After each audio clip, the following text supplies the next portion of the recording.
What's up, guys? Before we get into it, a bit of a disclaimer. This was filmed on Thursday before the trial. So if you're hearing your team and we're talking as if the trial didn't happen, it's because it was filmed before it. So please keep that in mind. And also, obviously, before the Payne Haas news. If you want to hear that, we did another podcast specifically on that. With that out of the way, let's get straight into it. Just a bloke in a bar. What is up, ladies and gentlemen? Welcome to the season preview, our biggest show of the year. Before we get into it, this is what makes it possible, guys. We've got to thank our partners so that we can be as flowing as possible in the season preview. A massive thank you to Sportsbet partnering with the show. A massive thank you to KO, to Lontel Internet, the best internet in all the land, to Aspley Mazda, Lukey, the Carman, LDC_01. Give him a message if you need a car. Grumpy Coffee, grab some Grumpy Coffee. Code Sports as well. If you want to get a subscription, go to codesports.com.au/bloke. Get a subscription. A massive thank you to all our partners. That's what makes it possible. And also, just quickly, now, tonight, our biggest ever sale, Bloke, 50 to 60% off everything site-wide. All shirts are 25 or under. All hats are 20 and under. All undies are 25. The pack of undies, 25. All jerseys are under $50. They're under $50.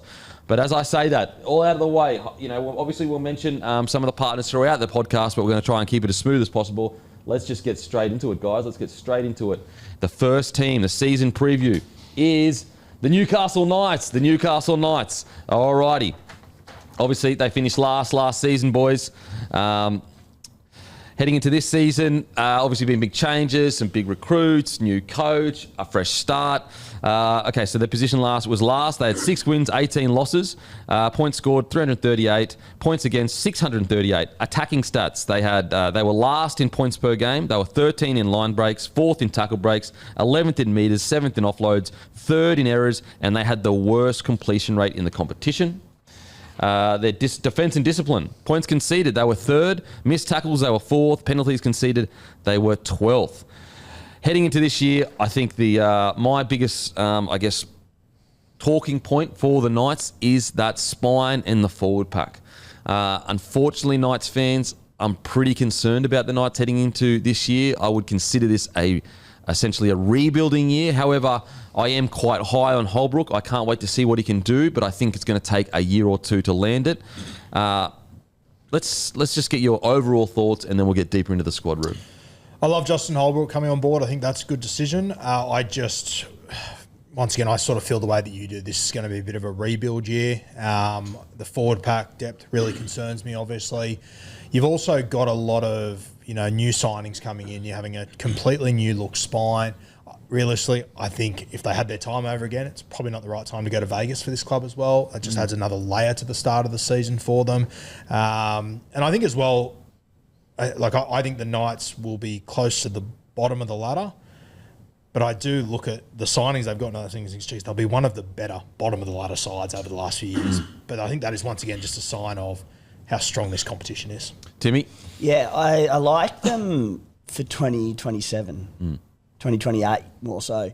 I like some of their signings a lot, and in parts a very youthful roster. Guys like Fletcher Sharp, I would say a future star. I think he's a bit of a star now. Dill Brown coming in, Jermaine McEwen, we'll obviously get deeper into the roster very shortly, but Sandon Smith, I think they're great signings. I think they lack depth in the forward pack. I think if a couple of injuries hit there, which they will inevitably, they're in all sorts there. I don't think they know what their spine's going to be for round one, and I don't know when they're going to work that out. So they're really relying on that clicking sooner rather than later.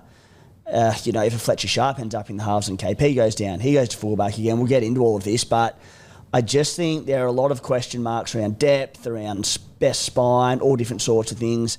Justin Holbrook, a great appointment. As I said, I think the future's in good hands. I see them doing it tough this year. Thoughts, mate? Yeah, no, completely agree with basically what you guys have said. I think the makeup of the spine is going to be the big talking point. How are they actually going to settle that? I know Dill Brown's the new signing there. 5'8", halfback. Where do they? I think we all agree that he's a better number 6 than he is suited to the number 7 jersey. We'll have to wait and see what they do there. And then obviously they've got Fletcher Sharp, had a great year last year, but there's a bit of, I feel like he might be a bit wasted on the wing. So going to be interesting to see where they line up. Regardless, to unlock those guys, it's the forward pack. You touched on that before as well. They've lost a couple. Thompson goes to the Dogs and whatever, but they need a couple to probably come through to see them, a couple of forwards to come through to see them kind of move their way up the ladder.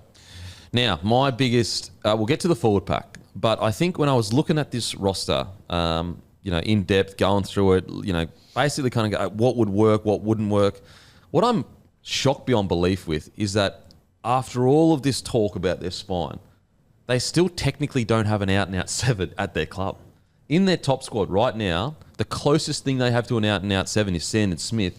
And I think we'd all agree he can play 7, but would you consider him, like that's his position, he's number 7? Yeah, I'm not entirely sure what his best position is, and he would be my halfback. I think it's a no-brainer. But if we're sitting here in the round 7 review going, they're going to make a change next week, I'm not going to be bowled over. Like he's also, as I said, we'll get to the forward pack soon, but as we all know, a 7, it's so much of it relies on your pack, the platform they lay for you. I think Dill Brown also, he's another one that's been thrown up at 7. Like we've seen evidence before that halfback doesn't work for him, and with all due respect to this Knights pack, I think they're worse than any pack Dill Brown's played behind at the Eels. They might not have always finished high on the ladder, but they've always had a decent forward pack, the Parramatta Eels. Like they were in a grand final 4 years ago. There's just so many concerns around it. Well, like with Sandon Smith, so for example, right now in there, when you look at the squad and you look at how many halfbacks they've got, it says Dylan Brown, Tyson Gamble, and Sandon Smith. Like all 3 of those blokes wouldn't be considered traditional 7s. So I've got what's bizarre about this whole situation. It's been years now where it's been chopping and changing. Now maybe there's a young guy. Look, you can't if you've got a young guy that's not even in the top 30, you can't be relying that he's going to just fire at the start of the season to be the guy. Now, that doesn't mean it won't happen. It's just saying relying on that, it's a risky business. And I just can't believe that we've gotten to a point where they don't have a genuine 7 in their entire top 30 roster. And I think the other thing that worries me is that when we've seen Dill Brown play his best footy, it's probably next to the most genuine 7 in the competition. Yeah, the most traditional 7 in the competition. And the most dominant, arguably the most dominant 7 there is. And so although I personally would have Sandon Smith starting at 7 there because he's the closest thing to a 7, and also he could be a great 7. But again, I think we'd all sit here and say, are we sure that he's an outset? So thoughts on that, Timmy? Yeah, I mean, none of them are 7s in my eyes either. That's not to say that they can't be, transformed into 7s. They're high quality players. They're all quite young, so there's time to do it. And, some of the most famous examples are Preston Campbell, in more recent years, Jerome Hughes that have done it. So they're capable of it. But from what my eye sort of says is that they're all 6s, or in Fletcher Sharp's case, I think his best position is a fullback. But I think for that reason, who's going to... And the other thing is, if you're going in a team with 2 ball running sort of 5'8", let's look at an example like the Melbourne Storm, who have Cam Munster and Jerome Hughes sort of transition from fullback to a running halfback. They've got Harry Grant, this outstanding, creative, organising number 9 there to do it. Phoenix Crossland, let's say he starts at 9 for them, and it could be Sandon Smith, but it probably looks like it'll be Phoenix Crossland. I mean, we don't know. Well, actually, it sounds more like it's going to be Sandon Smith. I've heard whispers Sandon's going to be 9. So say it's Phoenix. He's a go out there, make your tackles and distribute. Sandon Smith, he's probably a little bit different in that he can be creative around there, but whichever way you look, like Phoenix Crossland, he's a makeshift half, funny enough, that has become a number 9. Yeah. So you don't have an experienced number 9 there who's applied their trade in the position and learnt the craft for the better part of 10 years. So they don't have that 9 to rely on. So I just, who's going to direct this side? Yeah. And so going even further into that is I'm hearing that they're going to try and force Fletcher into 6, Brown into 7, Sandon Smith into 9. And I just can't get that for the life of me. Listen, I think Fletcher Sharp is a 10-year player in the NRL. I think he's an absolute gun. He's been one of their better players, especially the last 12 months. Was he so good that you're going to make this forced spine where it's basically Brown's playing out of position, Sandon Smith's playing out of position, Sharp, I think he's playing out of position. I think he's more of a fullback. 3 out of the 4 of your spine are essentially playing their second best position to accommodate a young guy that was good last year. But we're not talking he's not Nathan Cleary level or anything like that yet. Why not just put him out on the wing for the year? Kalen Ponga and I don't want this to happen, but he could. There's a good likelihood he gets injured this year. Fletcher Sharp goes back to fullback. Your spine doesn't change then. You get to build that spine for the whole year. Not only are you accommodating it for one guy, in my opinion, you're accommodating it for that one guy to play his 3rd best position. Tell me he's not a better fullback, Fletcher Sharp, than He's definitely a better fullback than 5'8". Winger? I think he's a bloody If good in winger. 5 years' time he's playing Origin, you think it's more likely it's on the wing or at 5'8"? That's a good point. That's a bloody good. When you think about it, like I think 5'8". you Really? reckon Origin 5'8"? Origin.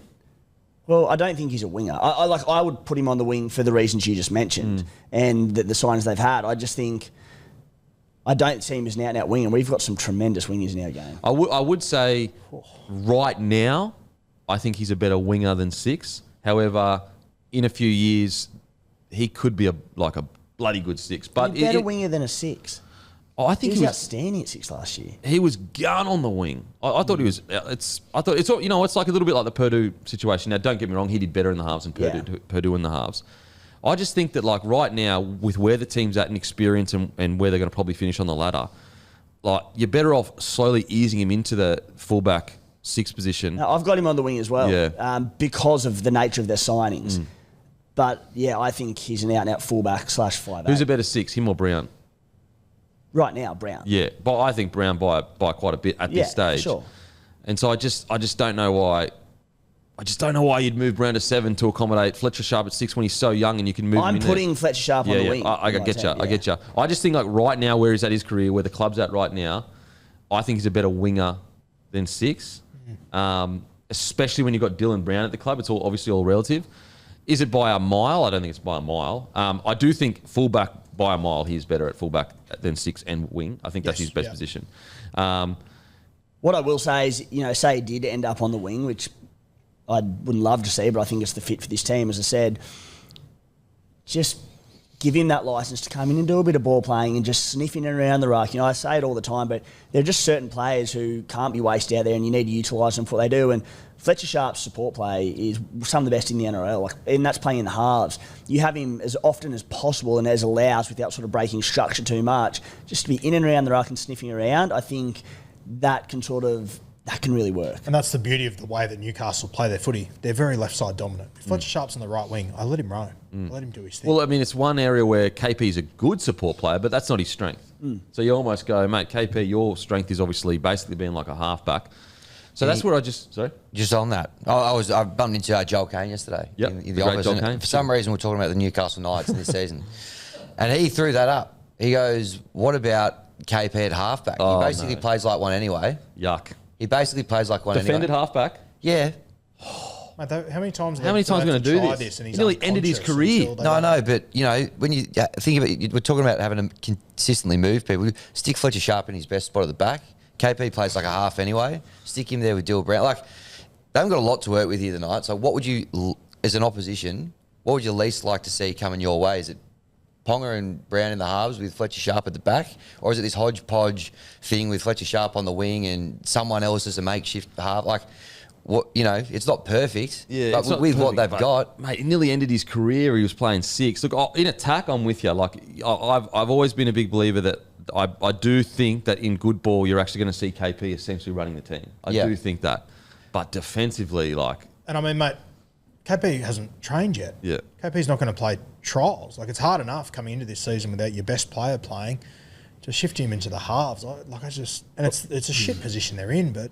Yeah. Anyway, it was a bit of a left of centre one, but I just thought, you can either probably tread water for another 12 months and piddle around at the bottom of the ladder or something like that. It's a little bit different. Yes, he's played in the halves before, but that for me feels a bit more, threatening than some of the other options. Here's another one. What's a better halves pairing, Sandon Smith and Dylan Brown, or Dylan Brown and Fletcher Sharp?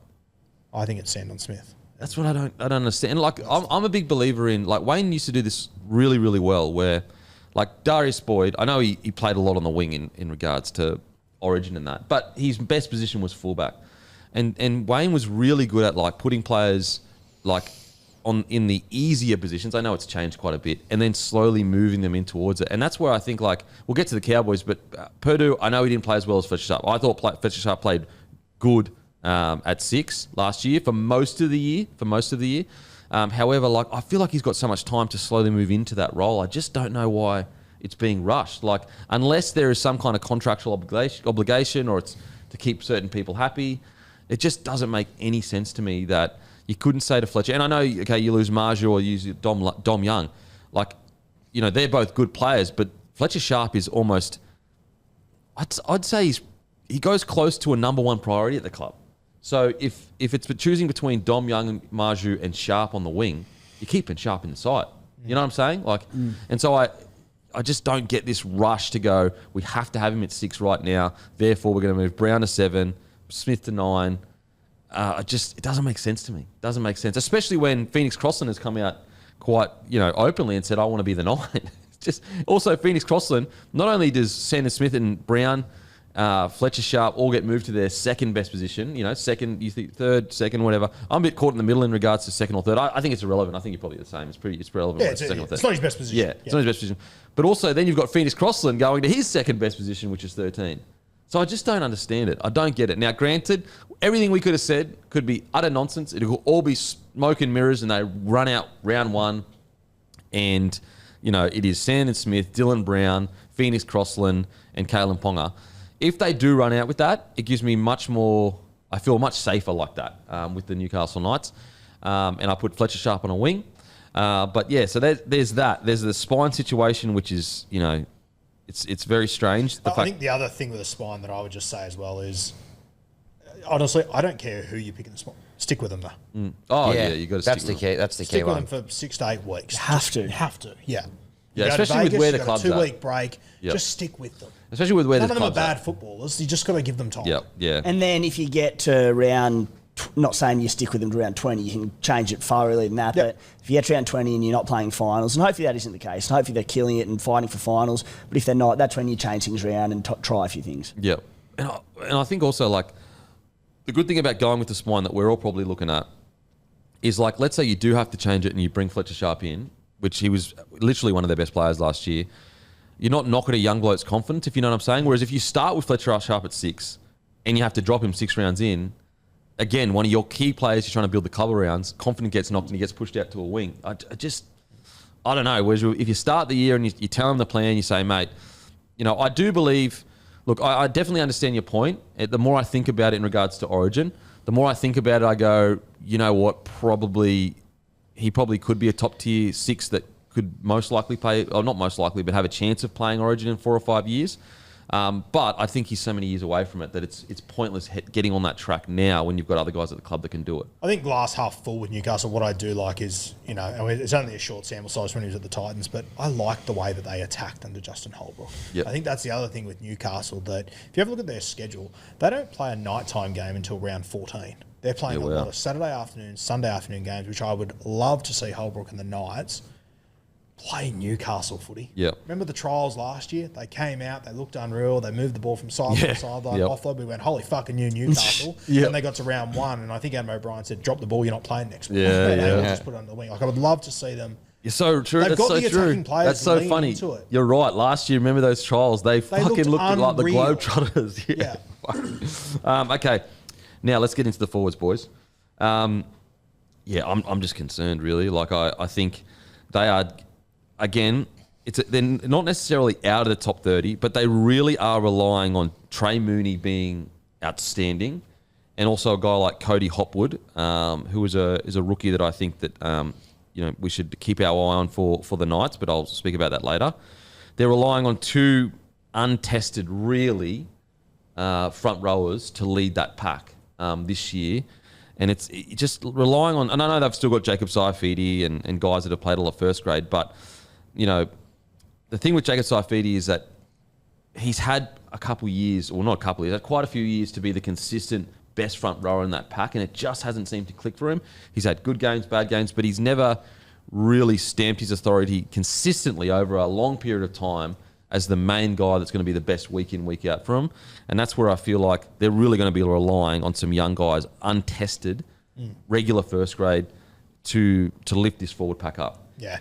I'm really confident Trey Mooney will be very good for them. I think he's going to be a fantastic signing. Now, I'm confident that's going to happen. That's not a definite. And I'm still really concerned about them. And I think that when you look at the side, 1 to 17, it's not a fucking top 10 forward pack or whatever, but it's not a tyre fire. But then you look at the players that are jersey 18 to 22, the depth is really concerning for Newcastle. Yeah. Like, if Trey Mooney, Saifidi or Frizzell goes down, I'm seriously concerned about that side. You playing Frizzell through the middle? Yeah, I think you have to. They don't have enough middles not to, I don't think. And I think you obviously got Dylan Lucas as the main edge back role that you want Dylan to be Lucas hitting all is the the time. best forward of the club. He has to be on the edge. He has to be on the left edge with Dill Brown, in my opinion. And he can be that attacking point that you get the ball to. You know what I Yeah. mean? Like whereas it used to be Tyson Frizzell to a degree. Yeah, whereas I think Jermaine McEwen has to be on the right. But I also think, mate, if you're not going to play Tyson Frizzell at lock, who are you going to play there? Yeah, I'm looking at this right now, and I don't really see. You know, I know Trey Mooney played a little bit of lock in reserve grade, I think. Mate, you need him to win the middle. Yeah, I'm with you. I'm just saying, like, that's a potential opportunity. Thoughts on the forward pack, Timmy? Yeah, super concerning. As I said, like, let's say in a perfect world they all stay fit. It's an okay pack. Like, and all I've heard all pre-season, and granted I'm surrounded by super coach circles, but it's Trey Mooney this, Trey Mooney that.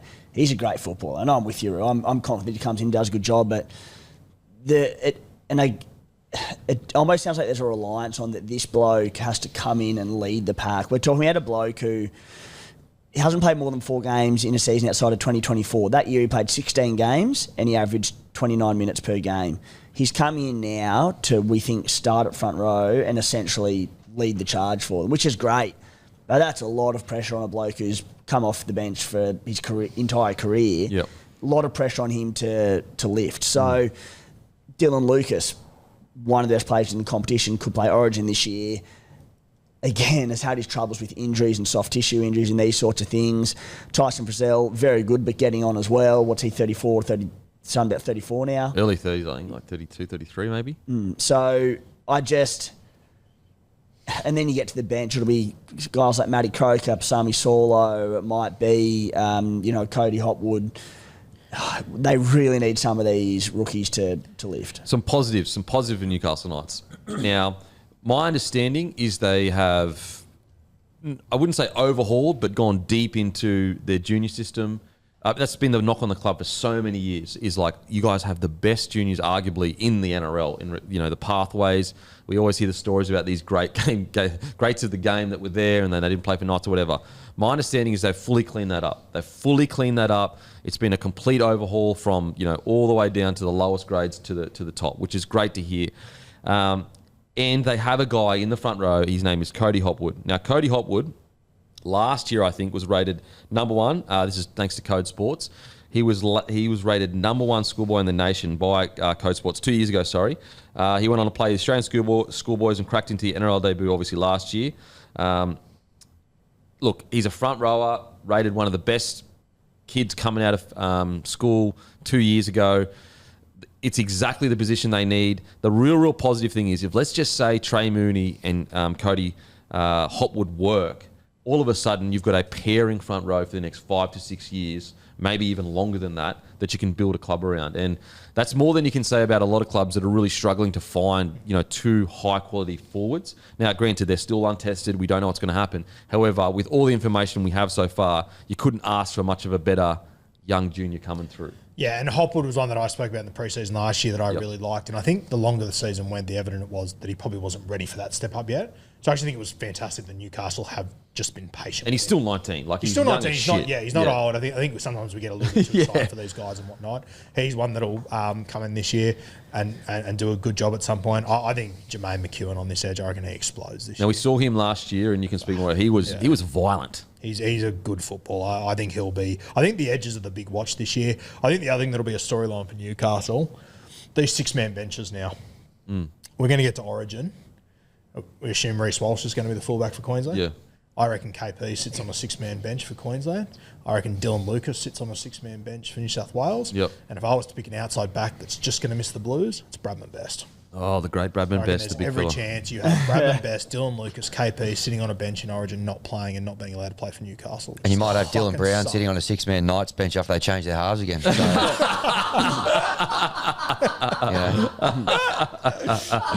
how it unfolds. That's good stuff.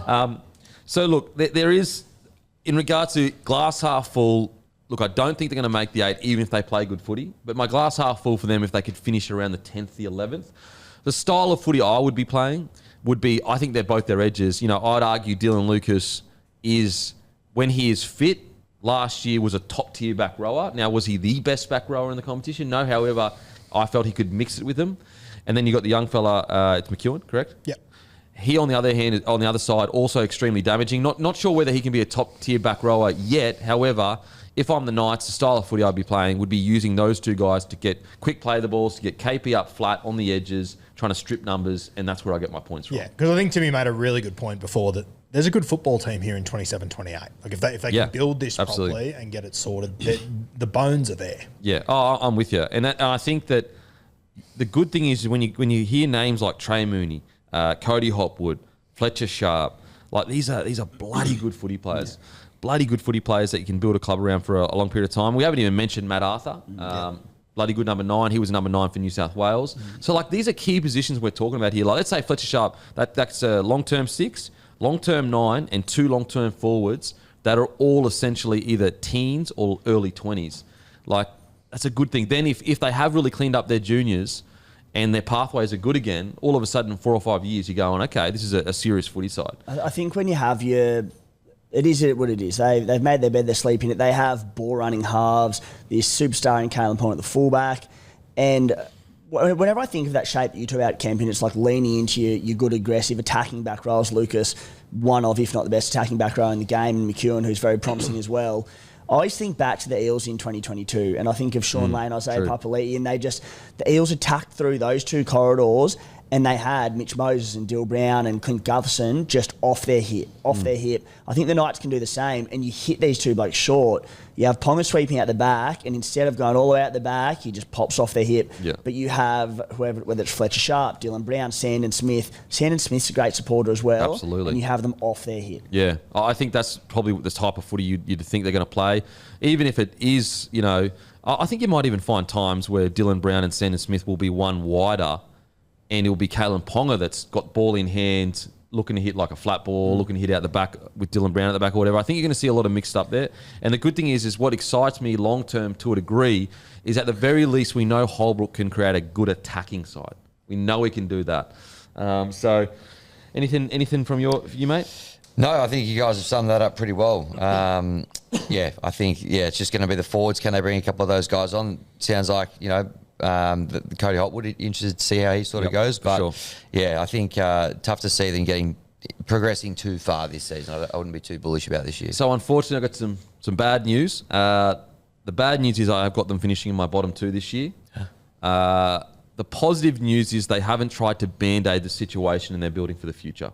That's the positive news. I think that they've they haven't accepted. You don't want any NRL team to accept, but it does look like they've gone, you know what, a bit of short-term pain for some long-term game. I've got them in the bottom 2, boys. Where have you got them? Yeah, I've got 16-17 for me, bottom 2. Bottom 2.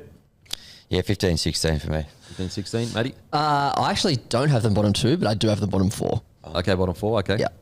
So I got them third last. That is the Knights done and doosted. Okay, let's get into the Titans. Just quickly. Very quickly, Knights bottom 4, $1.91 for those playing at home. $1.91 for the bottom 4. Yep. Okay. Do you have the top 8 or like anything like that? Yeah, got all that as well.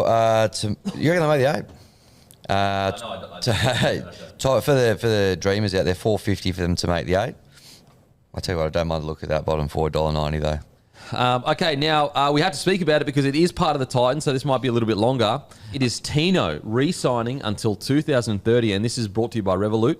So this segment is brought to you by Revolut, the everyday financial app used by over 70 million people worldwide, because being smart bloke isn't just about what you do on the field or in the headlines, it's about being smart with your money too. And with Revolut, you get smart money management all in one place, from everyday spending, shopping rewards, right through to the travel perks. You can even order your own personal debit card to use anywhere around the world, and guess what? Revolut is now used by 1 million Aussies. To celebrate this new partnership, guys, they're giving bloke members the chance to win an experience to the Melbourne race weekend for 2 people in March. Plus also, you'll get $40 when you sign up to the app and use your card. It's an opportunity to see the Revolut Audi F1 race team in action while using the same app to manage travel, spending and rewards. Check out the link in the show notes for details. So basically, if you sign up, you have a chance to see the Audi F1 race team in action, guys. To win, sign up to Revolut using the link in the show notes. You'll automatically go into the draw to win 2 tickets to the Melbourne race weekend. Again, check out the link in the show notes for details. Now, let's get into this week's Smart Bloke of the Week. And the Smart Bloke of the Week, it is Big Tino. And I say he's smart because of this. If he hadn't won a premiership, I would have been like, you almost have to go to a big club to get it done. But because he's already won a premiership, I think it's smart from a legacy perspective. If he can do something special with the Titans, I know it's a long, long way away. I know they're building towards it. But from a legacy perspective, I think it's smart because if he does take them all the way to a premiership or even just a top 4 club, I think the effect that'll have on Tino's legacy is far more than if he went to a Roosters or a Storm and maybe won a premiership or, here or there. To potentially, I know it's a long time away, potentially take the Gold Coast to their first ever premiership in any professional sport, that's history making. I really like this from Tino. And I think that, yes, okay, is it true that he gets paid, a lot of money to be at the Titans? He does. However, the unique thing about Tino is he could get paid essentially that at nearly any other club. This is loyalty. I think he deserves credit for the fact that he's staying at the moment, a bottom tier club for essentially the same amount of money you could get at a top tier club to try and win a premiership. I think he deserves credit for that. 100%. I don't know about you guys. I was really surprised to see this yesterday. I was shocked beyond belief. Bowled me over. Yeah. Even from just being over there on the Kangaroo Tour and watching him rub shoulders with guys that are playing finals footy every year and whatnot, I thought that Kangaroo Tour would be the worst thing that could have happened to the Titans. Obviously, you've given the award here to Tino. Mate, I reckon Josh Hannay should put his hand up for it too. What an effort to convince what a tick Tino for him. Mate, it's huge. And it just...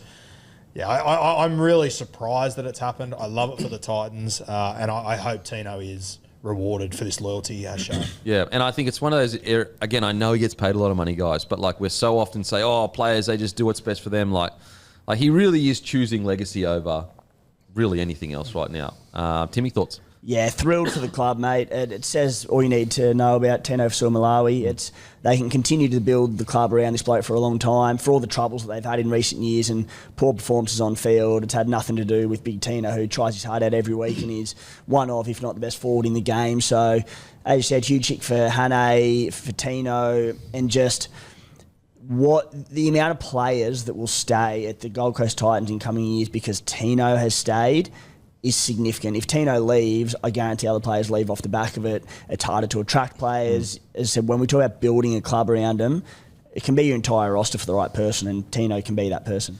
Alrighty, that is the Smart Bloke of the Week, proudly brought to you by Revolut, guys. All right, T's and C's and eligibility criteria apply. You must be 18 plus, based in Victoria, New South Wales, Queensland, Western Australia, South Australia, or Tasmania. Minimum spend applies to receive your welcome bonus. Consider PDS and TMD at revolut.com.au/au.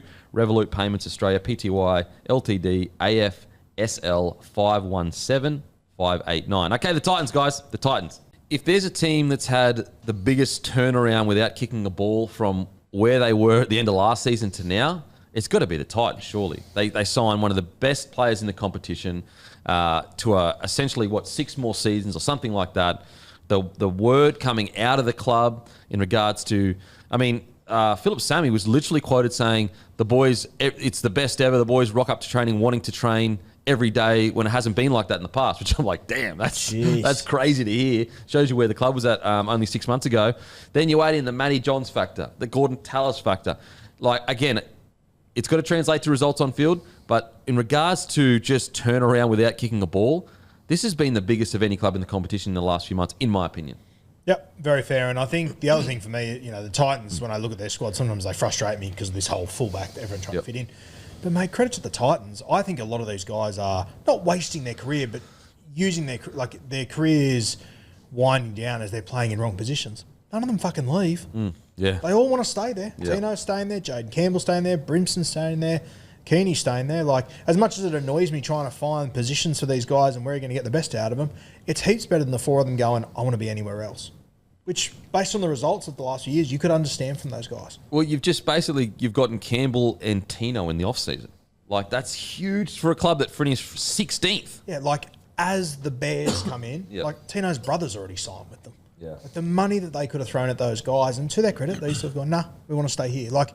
If they do end up coming out of this and they do, win a comp in the next 5 or 6 years, what a story it's going to be. Crazy. Again, no professional outfit on the Gold Coast has ever won a sporting comp. Ever. None of them have been relevant. Yeah. It's just, I think it's such a turnaround. Now, as I said, obviously it has to translate to results on field, but with what they're working with, their ability to so Campbell took less to stay, and I'm assuming Tino took less to stay as well. He could have got more at one of these big clubs. So great stuff. Anyway, so last year they finished 16th, 6 wins, 18 losses, points scored 520, points against 719. Attacking stats, they were for points they were 11th, line breaks 14th, tackle breaks 14th. Geez, for such an attacking juggernaut a few years ago, for them to be 14th, that's surprising. Meters 15th, offloads 9th, errors 10th, completion rate they were 12th. For defensive and discipline stats, points conceded 30 per game. They had the worst defence in the competition. Missed tackles, they were 6th. Penalties conceded, they were 5 per game, which was 16th. In regards to this season, we just spoke about Tina and everything like that, but it really is, it's just about the Josh Hannay effect. It is about how do they get this kind of spine to work, a new age spine with people. You know, Campbell is essentially a 7 now. Like, I know, his best position is probably still fullback, but they've decided to go down the route. I did think last year, especially towards the back end of the year, he showed he could be a genuine 7. Still a little bit iffy about, all 3 of them being in the spine as genuine spine members. You could make a similar argument to what you made about the Knights. Not as drastic, obviously, but when you look at this roster, at least in the starting side, they don't have a genuine 7s. I think the difference is, though, when you look at halfbacks in the Titans roster, Zane Harrison, Lockie Ilias, genuine 7s. So if it all goes to shit, you put a conservative 7 in there, at least you know you got that. I'll go to you first, Timmy. Overarching thoughts with the Titans. Yeah, the roster's exciting. It's exciting every single year. And you think, all right, at their best, they can make the top 8 and, test teams come final time and, potentially be that team that you don't want to face because they do have so many attacking weapons and all of that. It's just, you just want to see it on the field, right? And I want to see them. It's almost the same conversation every year. This year, though, we've got a new coach, but we've spoken on this podcast in recent years and they've had new coaches and turnover and all these sorts of things and people have stayed, as you said, Roo, and you go, all right, things looking up. And they are. Josh Hannay, a great start to his tenure. I think they can potentially settle on this spine, which has been such a query for a long time. They've lost Carter Gordon, who it's such a shame the way that played out with him last year and getting such little time on the field. But he's gone, so he's one less question mark around who plays in the halves. And Kieran Foran's retired. So I think Kinney's your long-term fullback. I love AJ Brimson as a 6. I think his best position is still fullback, but I think for this team, he can be a fantastic 6. Jaden Campbell, he's just an extremely talented footballer who you could easily argue 1 or 6 are his best positions, but I think he showed last year enough that a bloke who is still learning that craft as a 7, he can do it. So I think they can. And then you throw in Sammy Verrills, who is as reliable as anyone when he's on the field. It's encouraging. So, yeah, I like the way they've started it. The roster is okay. I want to see it on the field. Yeah. Now, I know, Roo, already know what's in your mind right now of the... Outside of Tino, we might be one of their bigger losses heading into this year. Your man, Jamin Jolliffe. Yeah, I was going to get to him, but yeah, I'm devastated for him. That's a huge... It's a massive loss. Outside of Tino, he's their most consistent player. He's one of the more slept-on players in this competition, just because he's not fancy, he doesn't have all the big stats and everything, but he's very important to this side, especially when you get to Origin and stuff, and this guy's missing, or a couple of injuries happen, he's integral. So yeah, that's a big loss. I was going to say, and this will sound weird because I think it'll be the signing of the year, Dave Fafita. But fuck, I think it's a great call by the Titans to go, nah. We're putting a line in the sand here. We're starting fresh. You've been here for years. As the highest paid player, we haven't been able to get the very best out of you. We're starting fresh. Yeah. So I think it's a great decision by them and by Josh Hannay to go, no, we're moving in a different direction, which is crazy because I think he'll be the signing of the year. Yeah. But if he was still at the Titans, I'd still be nervous about it. Well, I just think that sometimes in a relationship, whether it's business or whatever, sometimes it's just best for both people just to part ways. Not all divorces are bad. Yeah, sometimes it just needs to happen. So much stuff had happened. Like I know people, because we're so recent-minded, we just go, oh, Fafita was always a problem. Like, look how he played last year. Hang on a sec. Fafita had good years at the Titans. The only thing that made people talk about him because he was on so much money. If you put him on like 900K or 800K, most people go, yeah, it's a bloody good signing. Like, so this idea that he never did anything good at the Titans is factually incorrect. I think it's just a good divorce, really. Yeah, and I think it's brave by Josh Hannay. Like, imagine getting this job at a club that has really struggled, and your first decision is, do I keep potentially the best and most damaging second rower in the world? You go, think culture-wise, it's better for us to make a move. I think it's a strong move. I really do. Hammy, thoughts, mate? Yeah, I mean, the spine thing, I feel like every season preview we've kind of gone, who's going to play where? Now we sort of know a little bit more. There's a bit more clarity there. I'd love to see them all get through as much of a season, untouched with injury as they can, to just let them settle in that fullback 6 and 7 spot, because at their best, attacking footy with those three guys leading it, very exciting to watch. As a neutral fan, watching the Titans, it'd be great to see that see them gel and what they can sort of do. But I think there's still probably, Jolliffe is a huge loss. Massive. There's a couple of other, they need a guy like him and probably another Jolliffe-esque sort of guy in that pack to help Tino get around, because I feel like that's probably the one issue with him at the Titans over the journey is like he's just got to do everything. Yeah. And it kind of burns him out. You don't get the best out of him. So that's going to be, you're probably heading to the same point I was going to head. I feel like this is Fodawaker's, this is the year. There cannot be another year of inconsistent footy. And, if Fodawaker, who I'm a huge fan of and on his day is a bloody good footy player, but if he doesn't step up this year, if I'm the Titans, I'd probably have a hard conversation with him. He doesn't step up this year. Mate, for sure. And if they lose, Cooper Bye, for example, for Fodawaker, that's a travesty as far as I'm concerned. Like and this is, with Tino now on board, I think if I'm Josh Hannay or if I'm running the Titans, I'm saying to Tino, hey, getting Cooper Bye's here. We need him. Yeah, in regards to forwards, outside of Tino, I think Cooper Bye is their most important signing, like the most important forward. Like he'd be the most I'd be putting energy into keeping at the club. Honestly, probably at the expense of every other forward there, with how much upside he has. Yeah. Probably outside of Beau Fermor, but yeah. Mate, even Beau, like the upside of Cooper Bye, for me anyway, not by a lot. Like I'm not going to argue too hard against that. Yep. Like, Beau Fermor is a fringe. No, he's an Origin player, isn't he? But I just think Cooper Bye's upside is so big. He's got 10 years in him. And I just think this is a year for Fodawaker. Like he cannot afford to be inconsistent anymore, especially on a pretty good wicket to my understanding. He's an Origin forward. How old's Fodawaker now? 26, 27? 26. He's 26, so he really needs to be coming into the peak of his powers. They've been super patient with him, the Titans. Boys, Timmy, thoughts on that statement? Is it now or never for Fodawaker at the Titans? It is for me. Freaking oath it is. Right, he would have played 26. He's been around a long time. He'd be, I'd imagine, over 100 NRL games. And as you said, it's just like he's been there to sort of alongside Tino. And we know Tino missed a full season, 2 back.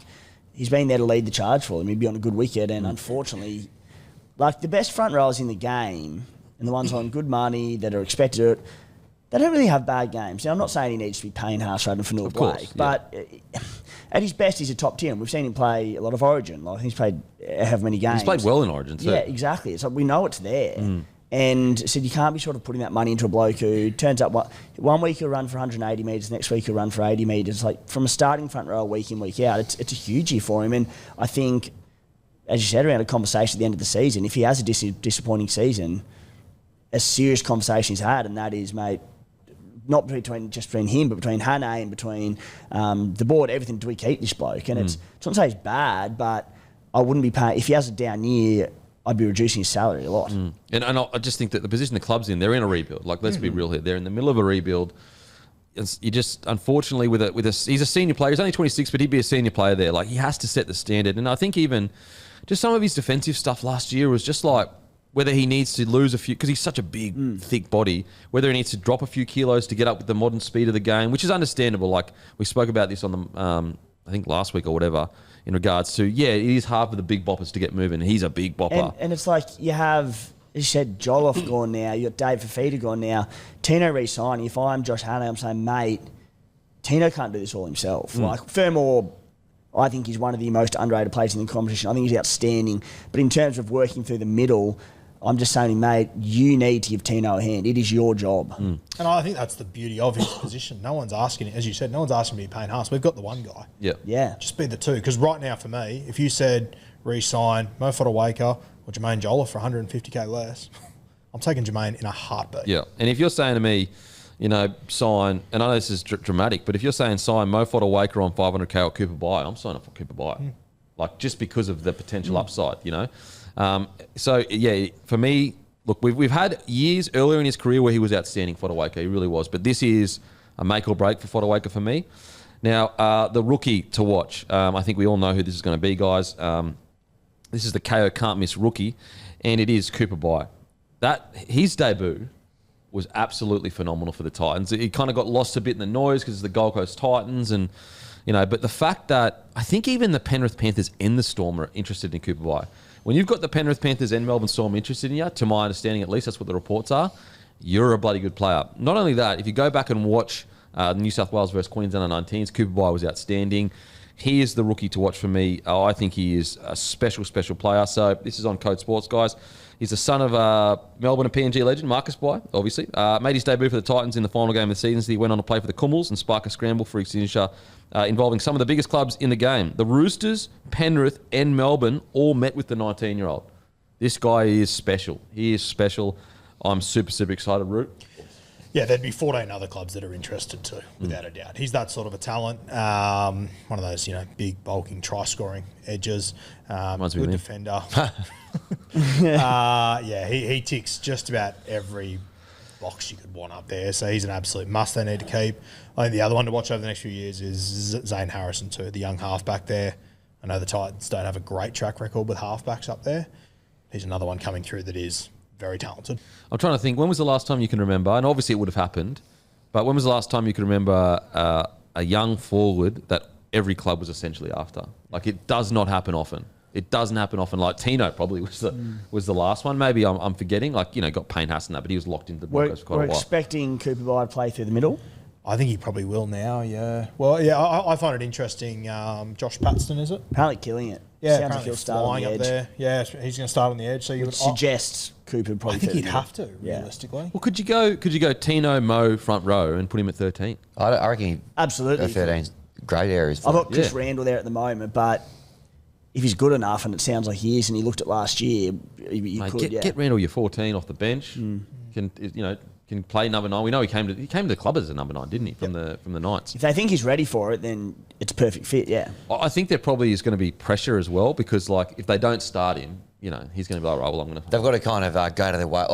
He just turned 19. To be fair, it's. But when you're the Titans, so you're a second, you're a bottom tier club. You got all the big dogs after. I think you're almost forced to play him at least off the bench. We've seen what these 19-year-olds he'll be in can the 17 do. for sure. Yeah.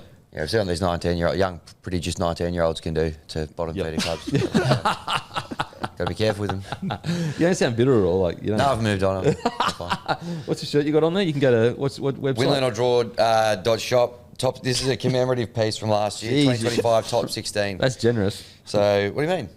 Oh, going into this year, sorry. No, this is last year. Oh, yeah, sorry. You know when you get like a premiership? Spoiler alert. You know when you get a premiership T-shirt? Yeah.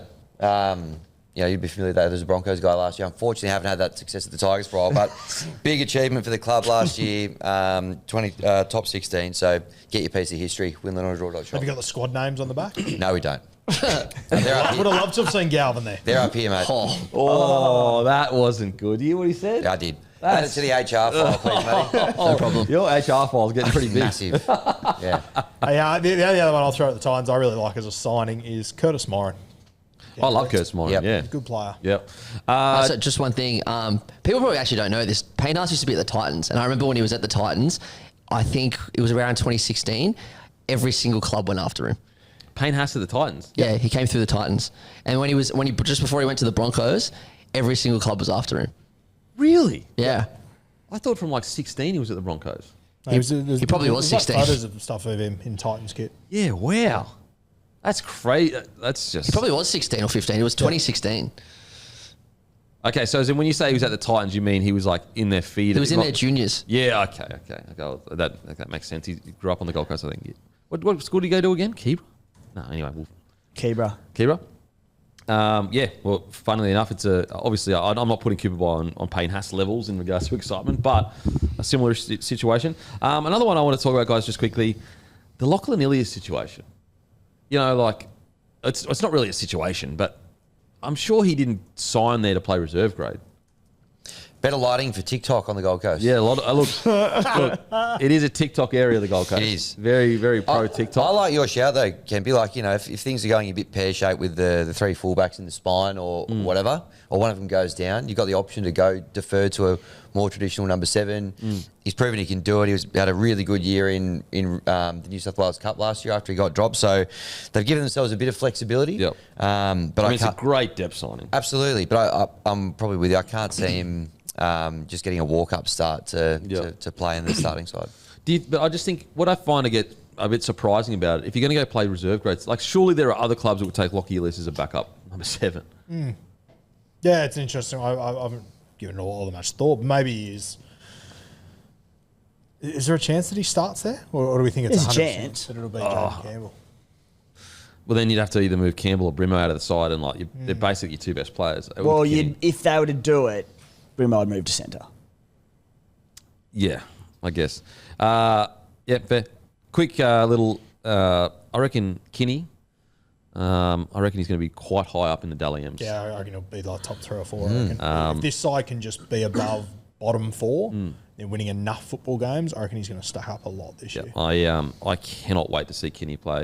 You know, we've spoken about all these other people like Tino and Cooper By, and that's what, although I don't have them in my 8 this year, that's what excites me so much about the Titans. Granted, like you said, Timmy, we fucking do it every year with the Titans, but geez, they got talent. Like, I think I gave them 10th or something last year, and I'm just like, I need to see something vastly different to go back. You've burnt me for the last time. Yeah, mate, they've burnt me so many years. So, whereas Kinney, if he can get a full year under his belt, the levels that this guy can go to, and he's already come out and said, you know, like obviously you don't want to compare yourself to people, but he wants to compete with guys like Reece Walsh. He wants to go head to head with them, and that excites me hearing him talk like that because, you know, his Pacific Champs performances, were unbelievable. I know he had one half that wasn't great, but outside of that, so I can't wait to see. But even those pack champ games, like he got off the lounge and did that. Yeah, insane. So cannot wait to see Kinney. Outside of that, outside backs, pretty happy with where they're at. You got Sammy, Tony Francis is decent. Jojo Fafita, I'm a big fan. Fino, you know, okay, not too bad. Okay, it's time for the rubber to meet the road, boys. I have the Titans 12th or 13th, and my big message is Jolliffe is a huge loss. I have got the Titans 12th or 13th. Bottom 2. Ooh. I'm burnt. I got them 15, 16. Okay. Yep. 12, 13. Okay. Just some notes on them. They're $4.50 to make the 8. They are $5 to win the spoon, equal with the Knights there as well. $1.90 for bottom 4. If you're a true believer, to win the comp, they're $61. 61. That's unders. Yeah, I'm aligned with you there. Yeah. But, you know, they're in a rebuild, so I know Titans fans get upset hearing that. But they're in a rebuild. I think they're aware they're in a rebuild. I put it this way, like, even though I've got them 12th or 13th, I honestly don't think they could have done much more in the offseason to put themselves in a position to be on, I guess, the rebound. I guess you could say it about any club, really, but they're capable of far more than where I've got them and even where you boys have got them. It's just said new coach, bit of player movement. We just need to see something. What's up, guys? Beak from the future. That is right. We were in the studio, so I thought I'd just record something really quickly because during the Dragons chat, we focus a little bit on, or quite a lot on the depth of the halves at the Dragons. And then obviously Reed comes out and kills it on the weekend. Yes, it's only one trial. Yes, it's not necessarily against a full-strength first-grade side, but I think you'd be crazy to think he didn't show really, really good signs of a high-quality half. And look, you've got the incredible try with the grubber. You've got all the silky ball playing. You've got the chase down of Sandon Smith, which is good to show all the ticker. But I'll tell you the best one for me is, so the Knights are getting a bit of momentum back, building pressure. I'm pretty sure this is in the first half as well. And they're coming out of their own end, and then Reed kicks into a corner on the third tackle, and Dragons remount pressure back on the Knights. When I saw that play, I'm like, okay, we're dealing with a guy that not only has all the silky stuff that you love on highlights, but a real 7, like a genuine 7 that understands momentum and pressure and making certain decisions to try and build pressure back on the opposition and ask them questions about coming out of their own end. And I love that. So, look, it is only one game. And, you know, we can't get too hyped on it. But at the same time, I thought I thought he was easily the player of the weekend. And yes, he's going to have to bulk up a little bit in defence, but that's like any half coming through. That's only normal. Look, as I said, only one game, but at the same time, there were plenty of other rookies with a lot of hype around them that played on the weekend that didn't play as well as Reed. So that's really exciting for the Dragons. And, you know, who knows over the next couple of years. The good thing is he's going to put pressure on the halves. And that was one of my biggest concerns looking at this teams was, and you'll hear it when we talk about the preview, was looking at the halves and going, listen, if one of these go down, especially like, let's say Kyle Flanagan goes down, like, is Atkinson a genuine 7? I don't think so. I think he's more of a 6. Is King Tonga a genuine 7? No, I don't think so. A genuine 6. And so it sounds a bit silly now because we hadn't seen this kid play. This kid comes out and plays. All of a sudden, depth in the 7 role is much better. So, look, really excited to see where Reed goes. Very, very exciting for the Dragons. Mate, they've got so many young guys coming through. So, look, there's still a lot of progress to be made at the Dragons, but there's some really good signs, especially with Reed coming through. What do you think of Reed's performance on the weekend, mate? Yeah, when the Dragons made the grand final, had such a good year in New South Wales Cup last year, and both of their halves left. With their half situation, I was like, what the hell are they doing? Yeah. I still don't think, they're in a great position, but that area that they have is so big. Like, they have access to so many juniors down there. And on the weekend, he's at one end, he's like kicking out his own half. At the other end, he's laying on tries. He scored one himself. He did that thing you said before on Sanders Smith. You're just looking at, okay, they do have people in the wings. I still don't think they're in the best position, but geez, Dragons fans would be happy to see that. Yeah, like if anything, at least, there are some clubs where you're like, okay, well, who's the next guy? What's happening next? Whatever. At least with the Dragons, like we already knew about the forwards. Again, it is just one game, so we don't want to get too crazy, but it was a bloody good game in a key position, and I thought he was outstanding. And I love the fact that we saw all these different facets. We saw the silky stuff with the kick, with some try assists. Then we saw the ticker with the kick chasing Sanders Smith and a bit of a push on the ground of Sanders Smith, and then he gets in his face and he calls him a weasel, which is hilarious. Like all those little things you want to see in your number 7. He's tough, he's rugged, but he's also silky. And then you see the mind, you see the kick early in a set, like... These are all really, really good signs. So obviously you've got to be patient. He's very young, very, very young for a half. But, although I'm with you, mate, I didn't like to move on both halves sitting in your reserve grade that won the reserve grade premiership. And as I said, granted, we still need to see so much more from Reed. But if you're a Dragons fan, I'm sure you're sitting there going with a little bit of a sigh of relief going, okay, we moved on our 2 halves that won New South Wales Cup. Like, what's going on? Oh, okay, we've got this young guy coming through with a lot of promise. So that eases the burden a little bit, Anyway, let's get into the chat. Okay, on to the Dragons. So last year, they finished 15th. Like, every time I look at that, it blows my mind. Because I've got this picture in my head of the Dragons having a bloody good year last year. Well, they beat the Storm, they beat the Raiders, and they beat the Sharks. And so I look at that, and I'm still actually of the mind I felt like they had a good year. But, like, it's very hard to square away that 15th point. Like... Every time I say, listen, I'm still going to land in the group of people that say they had a solid year last year. It's like, well, the fact of the matter is they finished 15th. Like, that is the fact of the matter. Granted, had a lot of injuries towards the end of the year, but still, they were in a position where at one stage they were fighting for the 8 and then all the way to 15th. So that's not good. However, so they finished 15th. They had 8 wins, 16 losses, points scored 498, points against 628. The season before, they were 11th. They won 11 games, losses 13th. That's what's so bizarre about this, is I felt like they had a better 2025 season, but they finished substantially higher in the 2024 season. Anyway, attacking stats, they were 14th. Line breaks, 8th. Tackle breaks, 16th. Meters, 12th. Offloads, 5th. Errors, 15th. Completion rate, they were 7th, which kind of alludes to their, conservative nature as a team. Defense and disciplinary stats, points conceded, they were 4th. Missed tackles, they had the least missed tackles per game, which is always a good sign. Penalties conceded, they had 11th. They came 11th. Okay, heading into this year, really, really, going over this, I went over the Dragons quite a few times because I'm really torn on where I want them to, not want them to land or where I think they could land. I'm torn on where I see their roster. Are they in the depths of a rebuild or should they be making the 8? Now, I guess Flanagan... Anything less than fighting for the 8, you'd have to suggest Flanagan will be under quite a bit of pressure. That's Shane Flanagan. I think that he expects fighting for the 8. However, again, I spoke about it earlier, but the fact of the matter is they went 11th to 15th. Like that, unfortunately, that's the reality. Man, I'm torn on this one. I love the young forwards coming through. I think they're outstanding. I think the depth in their halves is really poor. Like if one of these halves go down, they are in all sorts. King Tonga goes pretty well. But even I'm not like Kyle Flanagan into King Tonga. Like that's not a top 8 half pairing for me. You know, so like that's if Daniel Atkinson goes down.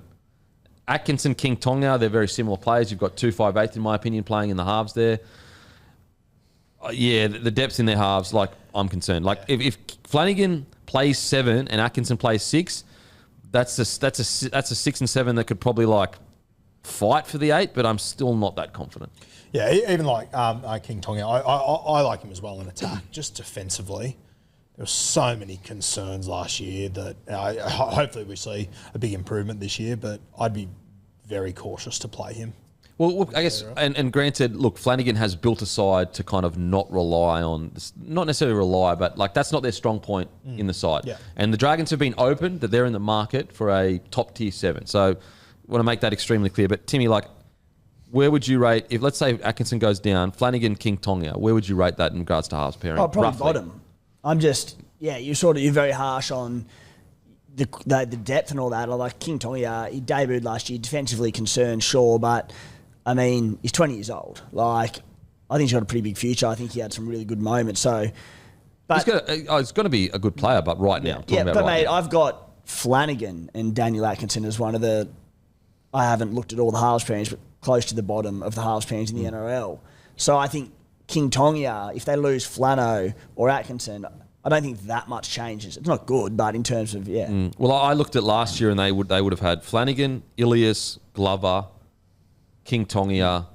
That's a lot more depth for me. And also this weird desire to not play Kyle Flanagan in the 7. Put it this way. Let's say Ben Hunt was in the halves with Flano or Atkinson and he went down and King Tonga came up. I'm like, okay, there's a drastic drop off there. If one of the two current starting halves goes down and King Tonga comes in, I'm like, all right, it's probably a downgrade due to the fact that he's a 20-year-old, he has some defensive lapses, but I'm like, I don't think that much changes, to be honest. Yeah, I just think that, you know, you're already struggling for strength in halves to even lose anything. It's terrible because you're already, you know, arguably, I guess, bottom 4 pairing at this stage. You know, things could change. I do think that Atkinson has like a lot more upside there at 6 than, like I put Atkinson in regards to his form when he was playing at the Sharkies regularly, substantially higher than Flanagan and King Tonga right now, at 6 at least. And so I go into this year and I look at the first grade squad and I go, I look at that halves depth that's already not great necessarily, and it's a bit of a concern for me. What are your overarching thoughts with the Dragon, mate? I think a lot of it just depends on Dan Atkinson, realistically. I respect that he's come into the club as the big signing, gone, I want to be the halfback. I respect it. I have my concerns around it, though. I sort of went through some numbers from him over the last few years. So, and this isn't his fault, but like at the Sharkies last year, he played 4 games of reserve grade. He played 16 NRL games. In those 16 games, he averaged 27 minutes. He played one 80-minute game of NRL. So in the last 18 months, he's played one 80-minute game of NRL. He comes into this Dragon side who have just lost Jack DeBellin, who's probably their best forward in my opinion. Got a very young pack. You know, even last year in the NRL, he played 3 games that were above 40 minutes. It's a big fucking ask when you're not playing much rugby league to come in and be a halfback of a struggling club. I don't think he's a halfback.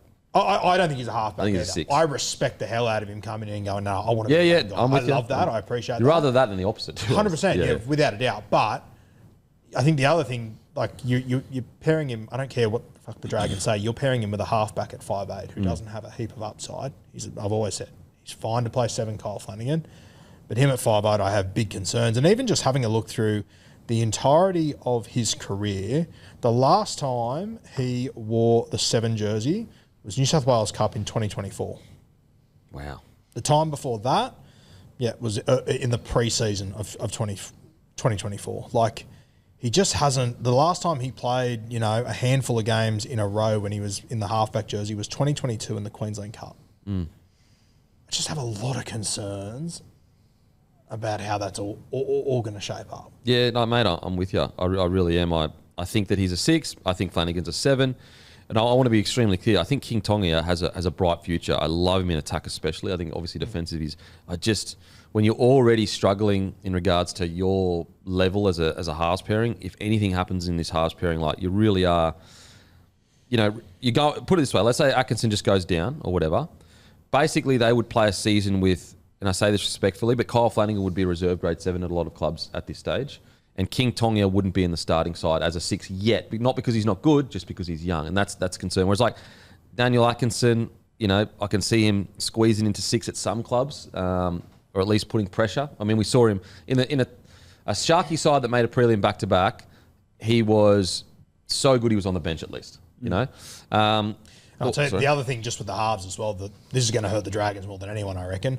6-man bench, you're probably going to carry King Tonga on that bench, which means you're going to be playing less footy already. Yeah, see, I would just be putting if I'm just leave him in reserve. Yeah, I just think the Dragons, like, you want King Tonga to be your long-term 6, in my opinion. That's the assumption that I would think they'd be working with. Get some games under your belt, get some confidence. I think you have to. Yeah. Especially to the point, if he's next in line and he's young, he needs some reps under the belt. So there'll be weeks where he's on that 6-man bench and you'll get additional experience, but he played a fair bit last year, to be fair. So I think you're right. I think while in a perfect world he'd be on that 6-man bench, you need to get reps into him. Yeah. Now, what are your thoughts then? Outside of the half stuff, thoughts on the Dragons, mate? Yeah, the one note I kind of had here was, they brought a bit of experience to the club in the last couple of years, but how close are those guys getting to being towards the end of the road? Like last year, I think there was a bit of almost at the start of a bit of a transition with like Little kind of almost coming to be the main man at number 9 and Cook maybe taking a bit of a back seat, but looks like Little's injured himself pre-season, some sort of hamstring thing, which is going to at least probably impact the start of the season, which isn't great. Gutho, had some good moments last year. Jury's still out. Probably he's got his best footy still in him. So look, to on top of the stuff that you guys have already raised, I just probably worry that there's a few depth issues in the halves, but there's also probably a bit of an aging roster there with some of those other big leaders that I don't know if that bodes particularly well for like a top 8 charge. And like even just having a look like on their website, the top 30 that they've got listed here, because Jacob Little's injured, Damien Cook's the only hooker on there. You're going to need to carry another hooker on a 6-man bench at some point. If you want to play King Tonga in reserve grade, I get that 100%. Who are we putting there? Yeah, surely Who's it there's gonna be? I mean, I guess some young guy that. Yeah, it just makes it really fucking. This is what I do feel sorry for a lot of these NRL clubs. Not that it would have made the world of difference, but like, had we known about these rules 3 months ago, Ilias becomes super fucking valuable. Yep. Not at the Dragons, obviously. And you probably extend the squads, as in you make not a top 30, you make it like a top 40 almost. Well, this is the other thing as well that I'm interested to see if they adjust the top 30 as well, if they give extra development contracts to give guys opportunities and whatnot, because it's sort of 3 weeks out from the competition starting. It's a pretty big shift. Oh, it's massive. Yeah, absolutely. Won't get into it because we'll be here for 3.5 weeks, but the change is fine. That for all these different reasons, it's okay, whatever. To do it so close to the season. Mate, give them a pre-season to work on it. But like, even just a year to sort of at least to shape rosters accordingly. Like that, there'll be some clubs that'll suit, there'll be some that it won't. Like and also like, you're right, in regards to give them a year, like do it in reserve grade for a whole year so we can get some information and some data on like what works, doesn't work, what tends to happen here or there. I just, as a consumer of the game, we just go, oh, yep, look, it happened. Okay, cool. It makes it more exciting. But, when you think about the players and the clubs, like this isn't just like, they don't go out to play footy for fun. Like tens of millions of dollars are on the line. This is big, big business. This is people's careers are on the line. And anyway, we'll be here for 2 hours. Yeah. But okay, in regards to look, let's get some positive chat. Some positive chat with the Dragons. I'm kind of positive on him, mate. Like, you blokes are a bit negative Nancy, but Debbie Downer, shout out Debbie. I just thought last year they were 11th after round 23, and then they just capitulated late. But like, I add into that for that final stretch of the season, Toby Couchman was gone, Hamish Stewart was gone. They had Dylan Egan was gone. They got smashed with injury. They had so many injuries for the most part of the season, and everyone sort of potted them last year, myself included, and they were sort of in the fight for the top 8. They were pretty consistent, because I remember the year before it was up, down. Like they were pretty consistent for the most part and just capitulated late. With a lot of these, Ryan Couchman as well, they lost early in the season. They've got a really good young forward pack, and look, not necessarily saying they'll play finals footy this year, and the halves, which we've already spoken about at nauseum, there's a concern there, and how far can they go with that? But I think there's a heap of positives to take. Well, this is my positive. Like I think that the one thing that really scared me at the back end of the last year actually was when they played the Rabbitohs. Both teams decimated by injuries and they got pumped. And I was just like, what just happened? Do you remember that game, Matty? Oh, of course. It was the only game we won like by more than 12. Yeah. And so I was just like, wow. Like, look, I was on the injury bandwagon for a bit. And when I saw that, I was like, oh, geez, that's something. Anyway, the positives, it's their young forwards. Like, their young forwards, the positive is that outside of the New Zealand Warriors, there's an argument to be made. They have the best young forwards in the competition. Toby Couchman. Then you've got Pacifica Tonga. You've got Ryan Couchman, Egan, Halangahu, who is, I cannot wait to see him play some more footy. Like, these guys, you could build a decade-long forward pack around. And that's what I'm really, really excited about for the Dragons. I think it's been they had that era where they had like Sloane, Sullivan, and who was the other guy? Lomax? No, I think it was just before that era. Yeah. Amone. Sorry? Amone. Yeah. So that had that era. What I'm really excited about the Dragons, it's been a while since I can think that they had some of the better forwards in the competition coming through their juniors and Illawarra and stuff like that. You probably speak a bit better on it. Yeah, for sure. I think they are going to be able to build a great forward pack over the next 10 years. And I think if they do go into the market in the next 2 or 3 years and find a proper ball player, I love the Dragons all of a sudden. It's just the short term I have my concerns. I think that keeping Jack DeBellin for another year or 2 with these young guys could have been a very valuable play. But, you can't keep them all. I get it. You want to keep all these young guys there and not lose them. But I do just think, as much as I love this young forward pack, it is inexperienced. And as you said, like, they did get a lot of injuries last year. But that also means they've got guys coming back from injury this year. So I'm pretty nervous about them this year. Mate, glass half full. Has anyone seen Luciano Leilua? Mate, doesn't he look fit? Look at him in that jersey. Yeah. He looks so good to see. unreal. Yeah. And Blake Laurie as well. Yep. Dropped a lot of kilos. Yes. Which is, I say this all the time, but when you're a professional athlete, I've always said your physical appearance is the best indicator of how dedicated you are. Yep. That you can't skip it. It's the most honest thing you can do. If you come into a season looking a bit looser, then you can't cheat looking fit. You just can't. You have to put in the hard yards. Some more positives, boys. I can't wait to see the money man, Tui Pelotu, back on the wing. I just want to see him doing that every single weekend. I want to see him in Vegas doing Oh, how good. Yeah. The Gutho situation, boys. Where do we see this at the moment? I like Gutho at fullback. Look, is he at the peak of his powers right now? No. Did he have a good most of the year last year? I thought he was good for most of the year. He was quiet for a few weeks there. How long until you think they need to really go on the market for a top-tier fullback? I personally think Gutho right now is just about the perfect fullback for them. They are a team that just needs to fucking bite down on the mouth guard and hang in. And listen to the fullback. I think they need a leader like him. Yep. I think it was a really good signing for them. I think last year, quiet periods, I think Gutho was carrying an injury last year. Yeah, okay. I think fucking everyone else was falling over sideways, so Gutho just pushed through because that's the sort of guy he is. I think he's a really good fit for them at the moment. And if you're going to play the brand of footy that I think Shane Flanagan wants to play, I think Gutho is just about perfect for it. Do I think they can win a comp with Gutho at fullback over the next 5 years? Probably not. But that's not the library they're in at the moment, realistically. I think, as well as with Gutho, I'm with you, mate. I think he's the perfect fullback from this season, maybe even the season after. It all obviously depends on who you can get to the club. Yep. But he's the kind of guy that this young forward pack, I know he's an in-outside back, but he's a guy you need to keep around this squad for at least 2 or 3 more years, in my opinion, because he is such a leader. He's a great talker. Whereas I look at the rest of this squad, and it's kind of like, you've always got Cookie, but he's only signed a 1-year extension. You got Val Holmes, but he's more of a, he doesn't seem like the talker, whereas Gutho's a talker. If you got, let's say you just pulled Gutho out of this squad right now, like, I reckon it's disastrous. I reckon it'd truly be a disaster if you pulled Gutho out of this squad right now. 100% it would be. Yeah, he's everything that the Dragons are for me at the moment. Timmy, thoughts? Yeah, he's the heart and soul of them and still playing tremendous footy. He's still only 31 years old. Feels like he's been around for about 20 years. But I think put it this way, if I'm going into the market to look for a marquee spine player, it's a half. And the fact that I would imagine for the next couple of years, they'll probably have Gutho at a reasonable price. I feel like he's a player that will probably play above his value most years. And, more than happy with it. And, the halves can do a job, but that's the standout spot in this squad where you're, all right, if we've got $1 million to play with, that's where you're looking. Yeah, and the thing with Gutho as well is like, it's not just like the talking you see on the field or even his performance or whatever. It's like the winning of fitness drills. Like I cannot express to you enough how important it is in preseason that you have senior players winning fitness drills, because you drag everyone with you. Because sometimes when you've got a senior player that's like one of the best ever and they're on monitored training, like it's hard to find that inspirational leader. Like, so for example, let's say you've got a young guy that's like just blitzing it and he's winning all the preseason. Like, yeah, that's great. Like, look how good the young guy is, but he's not pulling blokes with him. I guarantee you, Gutho, every fitness drill is pulling guys with him, lifting up their standard. Yeah.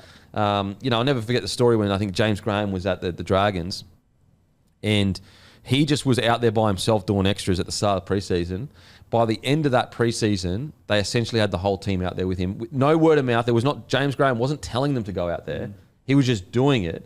And you've got other competitors that if there's a decent culture at a club will go, well, we can't leave our mate out there doing, like, we should be doing that too. And so that's what the kind of guy Gutho is. I just wanted to speak about Jacob Halangahu. In regards to, look, the thing with the guys like the Toby Couchman, Ryan Couchman, Egan, there's another young forward as well outside Hamish of Stewart. Yeah, Hamish Stewart. So these guys are real workmanlike with what I've seen. Don't get me wrong; they've still got a bit about them and offloads and all that stuff, but they're real workmanlike. The thing with Halangahu, who I like for long term, and he's the rookie to watch. This is via Code Sports, guys. He's the rookie to watch for me as well for the Dragons. Is he offers that like young, explosive game breaker forward that the Dragons are going to need for the next decade, and he's a guy that I think we should definitely be watching. Genuine rising star with his power and force for his age, prompting his NRL debut. 5 appearances last season. Could be a watch for the next decade. You know a bit about, you pipped us onto Halangahu years ago. Will be a watch for the next. I think he'll play Origin. I'm very, very high on him. He's nickname's Truck.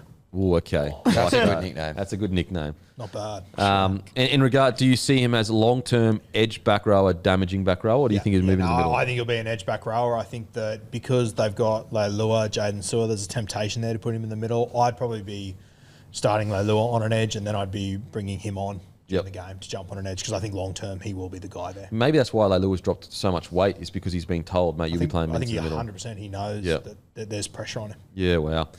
So Halangahu, I'm really, really excited, and some of these other young forwards, like really, there's a world where you roll out with a forward pack with, in 3 or 4 years, it'll be Couchman brothers, Egan, Hamish Stewart, Halangahu. How many other first grade squads, and this is glass half full talking, guys, but how many other first grade squads could you predict the forward pack in 3 or 4 years? Like, it's very rare that you can kind of go, this is going to be the forward pack, young forward pack coming through in the next 3 or 4 years. The only other one is maybe the Warriors, where you could go, okay, Lekar, Vaimunga, all those guys. So that's what's exciting for the Dragons. However, in regards to where I have them finishing, I actually think it's going to be a bit of a tough year for the Dragons. I think that 12th or 13th for the Dragons. I think that the halves for me, I just don't like the idea that for some weird reason Atkinson is going to be 7. And I know there are Dragons fans out there right now going, mate, 6 or 7, like when they get on the field. But it's just the underlying messaging of like putting the 7 on his back. Like, just put Flanagan there. I just think he should be 6. That's my biggest. And also the depth there. Like if Atkinson goes down, you've got a rookie and a guy that's just solid there in the halves. So I've got him 12 or 13. Yeah, I'm very similar. I've got them lower. I've got them bottom 2 at the moment, simply because I think the team that wins the Spoon this year is probably going to be the team with the most injuries, realistically. And I think that this team, if they have injuries, it's going to be really hard for them to deal with. They've already got a young forward pack. They've got a spine that I have a lot of question marks over already. I like Dan Atkinson, but if it doesn't work, I think it could get quite ugly there. And I like their first 5 outside backs, but their depth after that, I have my concerns as well. So, yeah, I have Dragons bottom 2, and I'd probably have them as my favourites for the Spoon if I was gun to head. Here we go. Timmy Dragons friggin' Glazer. The Dragons Glazer. Top 2. Nah, kind of. Got them 11th to 12th. Okay, so pretty similar to me, to be honest. What about you, Hammy? Yeah, I've got the Dragons 13, 14, I think. Probably closer to the 14 mark, if I'm honest. Okay. Do you want some... sorry, Matty, going to do Same as the Knights for me. Bottom 4, but not bottom 2. Okay, so 14, 15. Yep. So they're $61 to win the comp. They are $4.33 to make the top 8. They're the favourite, $4.50 for the spoon. Bottom 4, $2. I just refuse to believe that a Shane Flanagan team is going to win the spoon. I'm with you. I don't think they're going to win the spoon. I don't think they're spoon. But I don't think they're spoon. Now, again, Dragons fans, they're going to be sitting there angry or whatever. The difference is with the Dragons, with some of these other teams at the bottom, is at least you've got this like forward pack that is already played first grade, has already proven they can be good in first grade, whereas a lot of these other bottom tier sides, like for example, the Knights, they have some talent, young talent there, but we don't know how they're going to go in first grade for a long period of time. Whereas we've seen Egan for a stretch of games, we've seen Hamish Stewart, we've seen Couchman. So there is that. Okay, on to the next team. South Sydney Rabbitohs. So their ladder position was 14th. I think we can all agree, smashed by injuries last year. Wins 9, losses 15. Points scored 427, points against 608. Their attacking stats, they were 16th in points. They were last for line breaks. Wow. Last for tackle breaks. Holy moly. This is the most Wayne Bennett, and the reason why I say Wayne Bennett is the fact that they were last in all of these attacking stats and they still didn't finish on the bottom of the table is just so Wayne Bennett. All the stats, he's never been a stats guy. He's always just been, I either get the win or I get lost. Anyway, they were last in line breaks, last in tackle breaks, last in meters, last in offloads. They had the least errors though, which again, very Wayne Bennett-esque. Completion rate, they were first. Defense and discipline, points conceded, they were 6th. They missed the most tackles though. I remember when I was at Broncos under Wayne, we didn't really ever talk about if you missed the tackle or whatever. Obviously you would, but if you missed a tackle making effort, it didn't matter. So the Broncos, defensive system then was pretty much up and slide and just scramble. It was all about scramble. That's all. Wayne Bennett was just purely about effort and scramble, and clearly you see that with the Rabbitohs. Penalties conceded, they were 13th. Okay, Souths. So my overall feeling on Souths. And this can be brought to you by Aspley Mazda, guys. LDC_01. Give Lukey a call. The X-Rental sale is live. Go to the Monday show. He's literally just discounted them again. CX5, CX3, X-Rentals.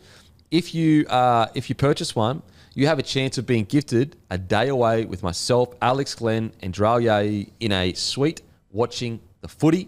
So, an experience to be with Alex Glenn, Dral Yayi, Broncos legends, incredible experience, and that's all thanks to Lukey. If you need a car, give him a message. Okay, Rabbitohs. My overarching feeling about the Rabbitohs. Towards the end of last year, when they were getting all those injuries, and I looked at their squad heading into this year, I was very excited and quite okay, imagine if they're all injury-free and the people are getting and everything like that. My Jets have cooled slightly. I still have them in my top 8. However, I just have big questions around the spine. Not in regards to how good they are, but essentially if they lose Cody Walker for a long period, it's... I'm not going to say it's going to be the end of the world, but I don't see them making the 8 if Cody Walker is not in the side for a long period of the year. This will sound ridiculous, but where they finished on the ladder last year, for every 4 games Cody plays, I'll move them up 2 spots. I think if he plays 20 games next year, they can push for a top 4 spot. I really do. Okay. Yeah, I think they can. Okay. Will he play 20 games? I don't know. I know Tim made the point on our show the other day, which I'm sure you'll say today, that it is his first injury-affected season. Realistically, I think people are maybe overreacting a little bit. Mm-hmm. But yeah, that team on paper is insane.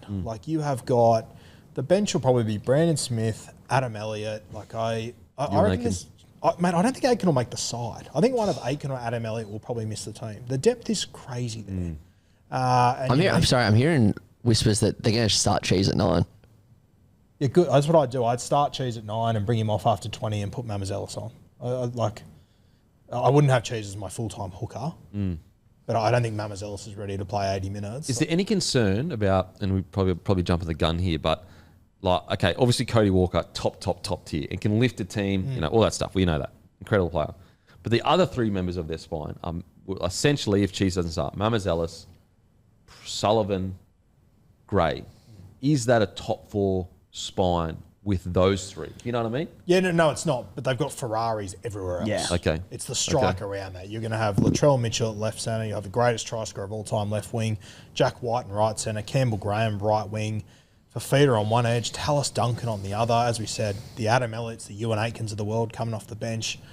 The spine might not be the best in the world, but I think that they showed last year, they were competing in games and waiting to go, hey, Cody, can you jump on for 20 minutes and put 4 tries on? Yeah.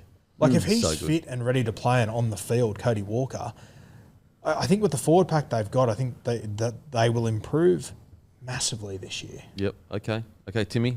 Overarching thoughts with the Rabbitohs. Overarching thoughts are I'm hot and heavy for the Rabbitohs. Ooh, okay. Yeah, I really am. And I think that there just seems to be I've been pretty high on them all pre-season across different shows, and I'm surprised at the amount of people potting them. And if you're just convinced that all the players in their team are injury prone and the same thing's going to happen this year, sure. If any team, any if team. any team in the Yeah. competition has injuries, Yeah. of course they're going to go shit. Yeah. But the squad that they're running out, and even you talk, Kempy, about, right, is the spine they've got a sort of a top 4 team and can compete for a premiership? You say, well, maybe not. But one thing that you need to remember is that if you put Latrell Mitchell at fullback, you go, is that one that can compete for a premiership or a top 4? And you go, friggin' oath it is. They've chosen to put Latrell to centre. They've not been forced into it or anything and short of centre, whatever it might be. They've gone, Jai Gray was that good last year that we're choosing to put Latrell Mitchell there. And as Guru said, Latrell at centre, and you look at the spine that it is, and between Humphreys, Mamzelos, Jai Gray, comparatively to the best spines in the NRL, no, it's not as good as the best ones there. But between Jack White and Latrell Mitchell, Alex Johnson, Dave Fafita, Tallis Duncan, Keelan Clark, there are stars everywhere to put points on the board. And the biggest one of all, Cam Murray didn't play last year. One of the best players, among the most influential players to a team in the entire competition, and we've seen what he's done at Origin level in recent years with his record there. So, mate, I think they're in for a huge year. Hammy? Yeah, look, the ceiling is high for the Rabbitohs. They've got a great, a lot of sort of depth and they've added to the squad this year as well. The halves thing's interesting. I think that you say, Kempy, take Cody Walker out.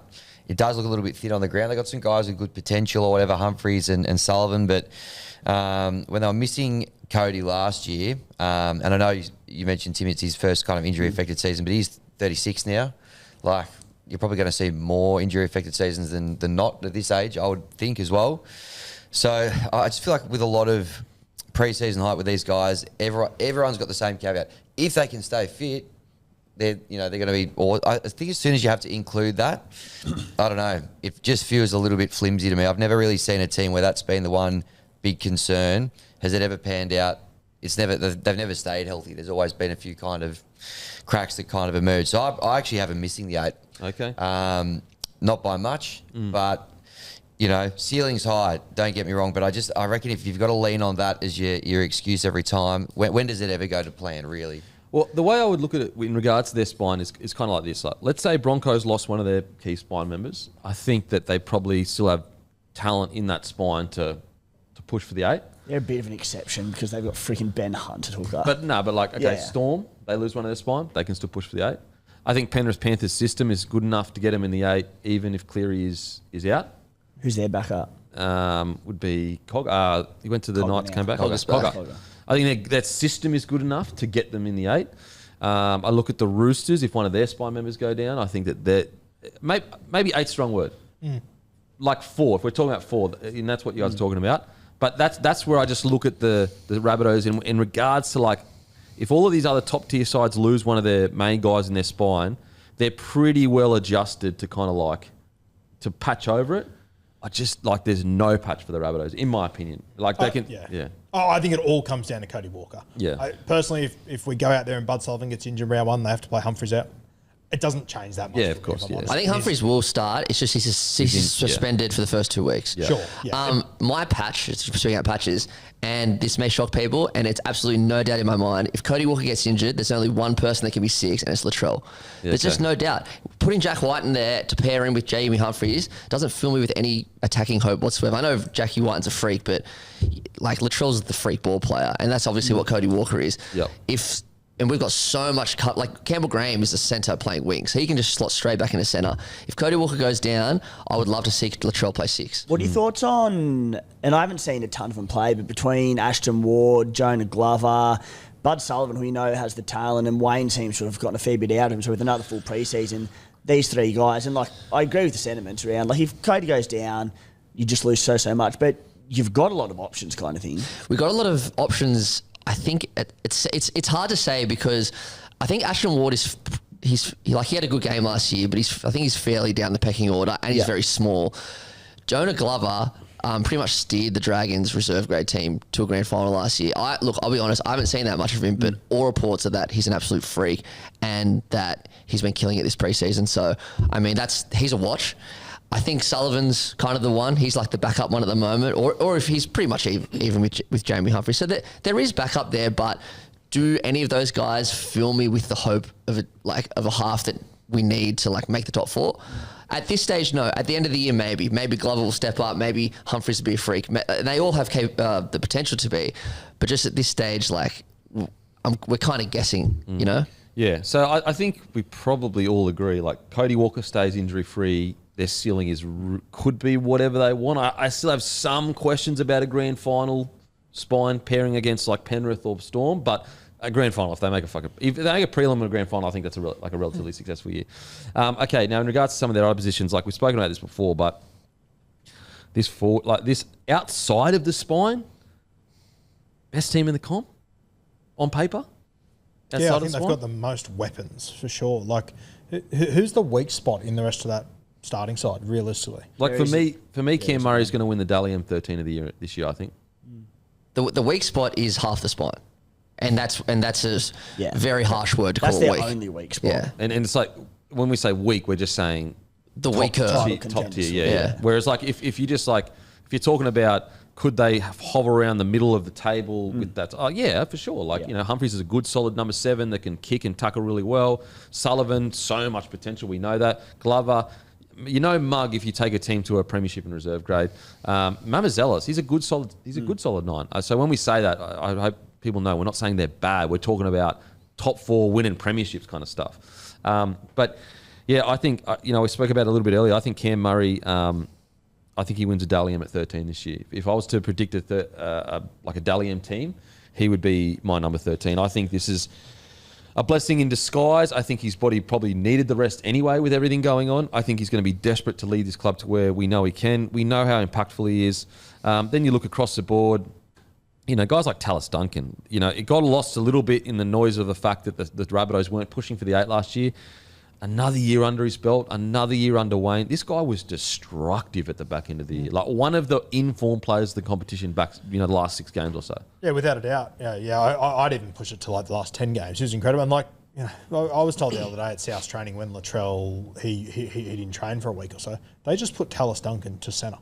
That's how much depth they have in the back row. They went, Tallis, just jump into the centre spot. And Aiken could just killed it when he was there last year. Like, the depth is just unreal. They've just got to keep these guys on the field. And you know what? Like, and we'll get to our ladder positions and our predictions, but like I've had to adjust based on that because we've got no evidence whatsoever to say they will get them on the field.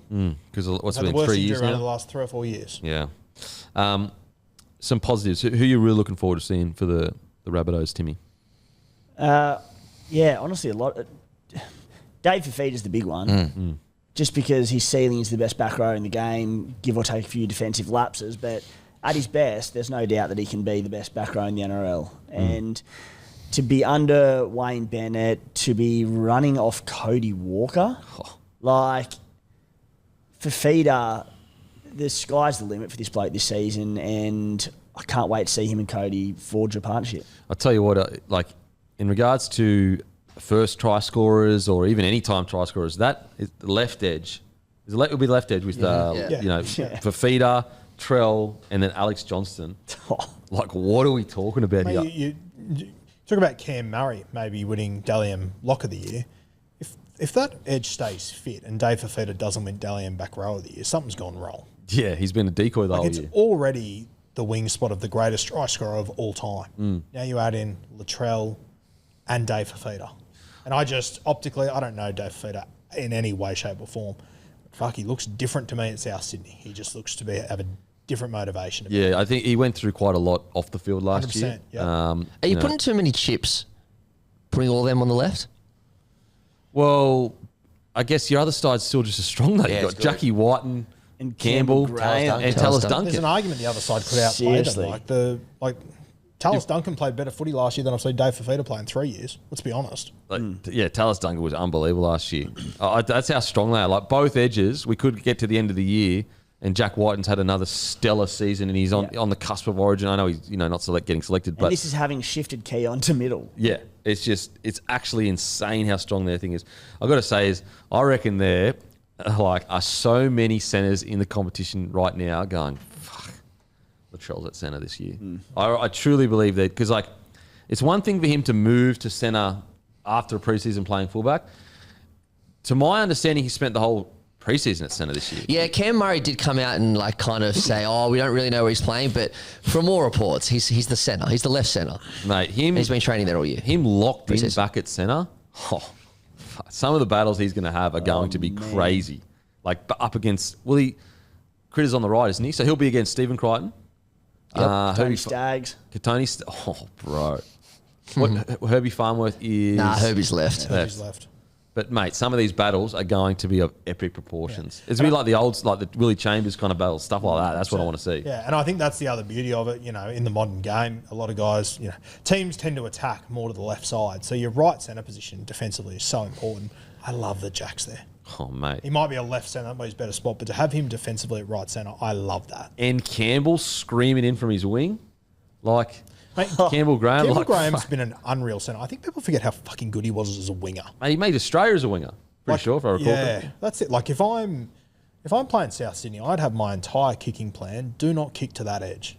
I'm not dealing with those two coming out. I'd way rather coming out. Of his own Make edge. Johnson run and force Latrell to run out of his own end 20 Yep. times. Yeah. You blokes adjust your ladders because I can hear you getting hot and heavy as well. No, I'm hot and heavy about the rest of the squad, and I'm still they're still on my 8. So many years of watching rugby league now, the spine is so important.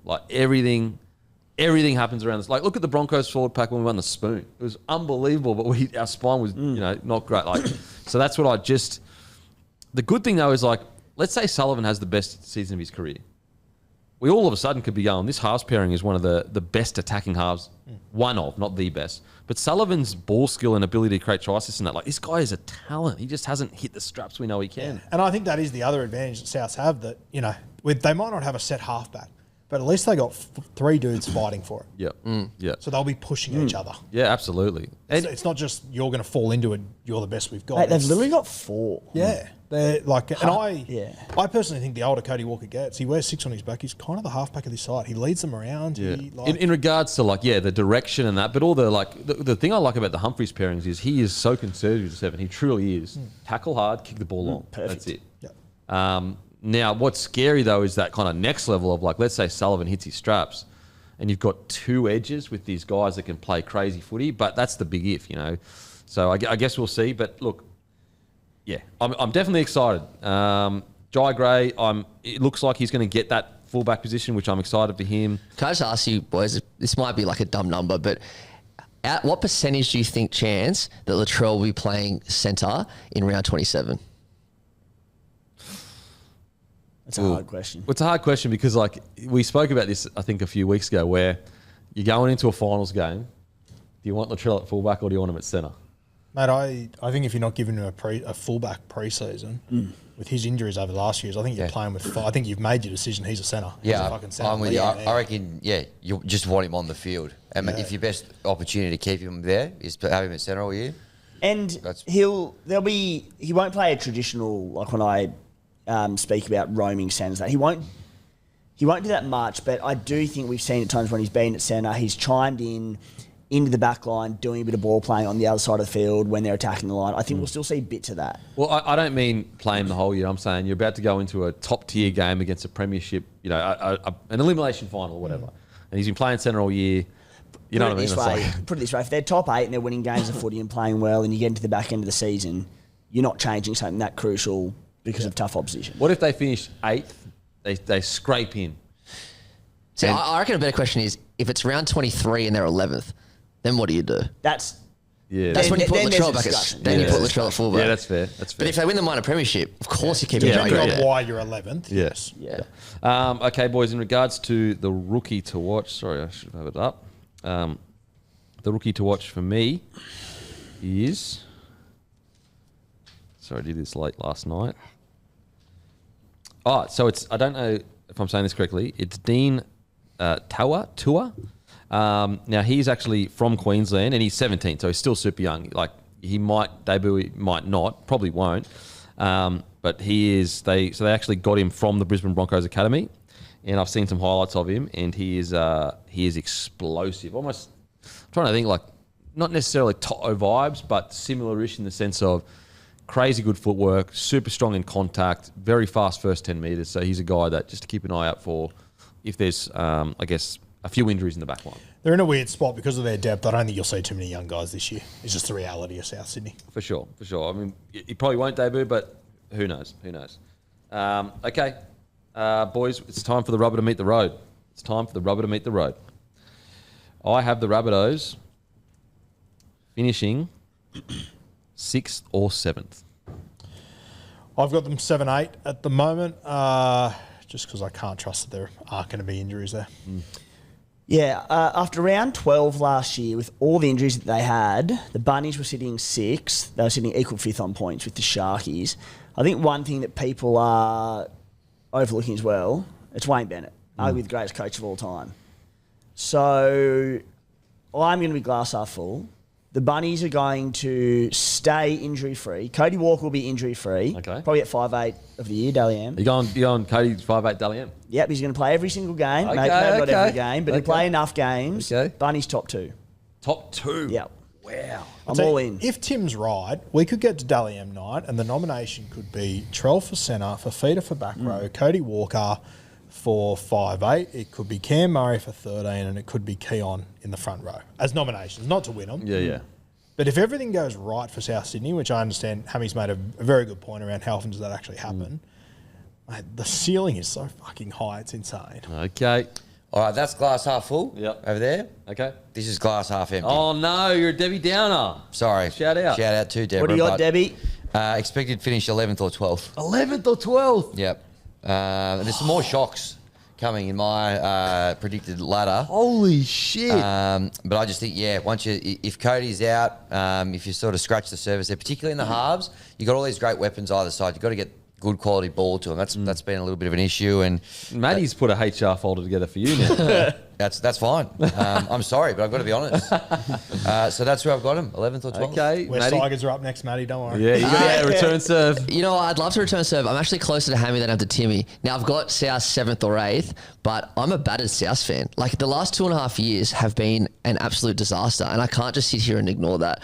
And I know they've got the high ceiling. They had the high ceiling last year. They had the high ceiling the year before. The year before that, at Magic Round, they should have won. They were winning the comp, according to me, but according to a lot of people, they were winning the comp. They won 4 more games the rest of the year. It's been a horrendous 2.5 years, so I just can't ignore that. So I'm being a bit, glass half, just glass half, not full, not empty. I'm pretty battered over the last 2.5 years. So I've got them 7th or 8th. All righty. Ironically, the halves are the problem. Oh, Just on them, Rabbitohs $21 to win the comp. They're $1.90 to make the top 8 as well. $1.90. Yeah. I saw they were $5, Hammy, to be the most improved team. Seriously, that is good value, I reckon. Yep, that's true. That's worth $1.90 to make the 8. Most improved just means how many more games you win, or Yeah. how far you jump up the ladder. Yeah. Yeah. How many more games you win? You benchmark it yourself. They were bottom 4 last year. Like, even if they come 12th and it's a disaster year, according to Hammy, they've still risen like 4 spots. All righty, it is time for the West Tigers. This one's... You know what? I was going to be brought to you by Sportsbet. I'm not going to bring it to you by come Sportsbet on. anymore. No, shout out to Sportsbet. Next. Give us a follow on the feed, guys. Hammy's going to lay his hammer on the line. So what we're going to do this season preview, at one point we're going to lay our pieces on the line. And what I mean by pieces is Beak's balls, Buxton's balls, Guru's gonads, Timmy's testes, and Hammy's hammer is going to be laid on the line. And what I mean by that is we're going to lay one bet on the line for a team, and it might be like, if this team does X, I'll shave my head, or I'll do this, or I'll do that. So that's what it's going to be. Yep. Timmy's testes are on the you're putting them out. You're putting them on the mat. No, Willie's Willie. Willie's Willie. Okay. You want to change it up? Willie's okay. Willie's on the line. Okay. On this one. I'll do a trail run. A trail run. Yeah. So like people do half marathons and that along the flat. Trail runs are way harder. How many Ks is that? Oh, what are they? 20 to 30 Ks or something? I was talking about. Can we lock in a 20 to 30K trail run? Yeah. If the bunnies, and I'll go one more. So we had a bit of a look in the lunch break to come. Yep. So they pretty well flip a coin to make the 8. I think they're about $4 for the top 4. So I'll go. They'll make the top 6. Top 6. Ooh. If they don't, you do a trail run 20 to 30Ks. Yeah. In a Maroons jersey. That won't be happening. $1.90 to make the 8, $4 to make the top 4. So yeah. Huge announcement, guys. Haven't done it before. Always joke about it. I am doing Supercoach this year. That is right. I'm doing Supercoach. We're going to have our own comp, the Roo, Timmy, Matty, Hammy, plus other content creators. I'm going to do it this year. And to celebrate that, Supercoach and myself, we're going to have this huge night at Allianz Stadium. So you're invited to Supercoach NRL season launch at Allianz Stadium, where the Supercoach draft comes to life with live reveals. Expect banter and season predictions for some of the biggest voices in the game. Myself, Guru, Timmy, Matty, Hammy, and others will be drafting our own Supercoach teams to launch on the night, and we will be going head to head with each other. The date is Wednesday, 18th of February, 2026, Allianz Stadium. And we only have 15 double passes available. So comment Supercoach on YouTube or Spotify. Supercoach on YouTube or Spotify. And Matty will pick 15 at random to come along to the night. So a live Supercoach night at Allianz Stadium. This will be February the 18th to celebrate the first time we're going to do Supercoach all as a team. It's going to be awesome. Well, not as a team, against each other. So shout out Supercoach. Cannot wait to get started. So let's get to the West Tigers here. This is so 2025. They finished 13, wins 9, losses 15, points scored 477, points against 216.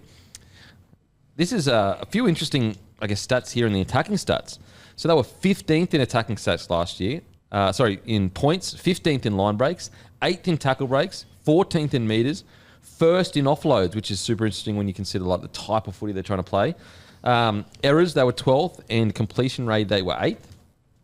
Defense and discipline stats, they were 5th when it comes to points conceded, 2nd with missed tackles, and 9th penalties conceded.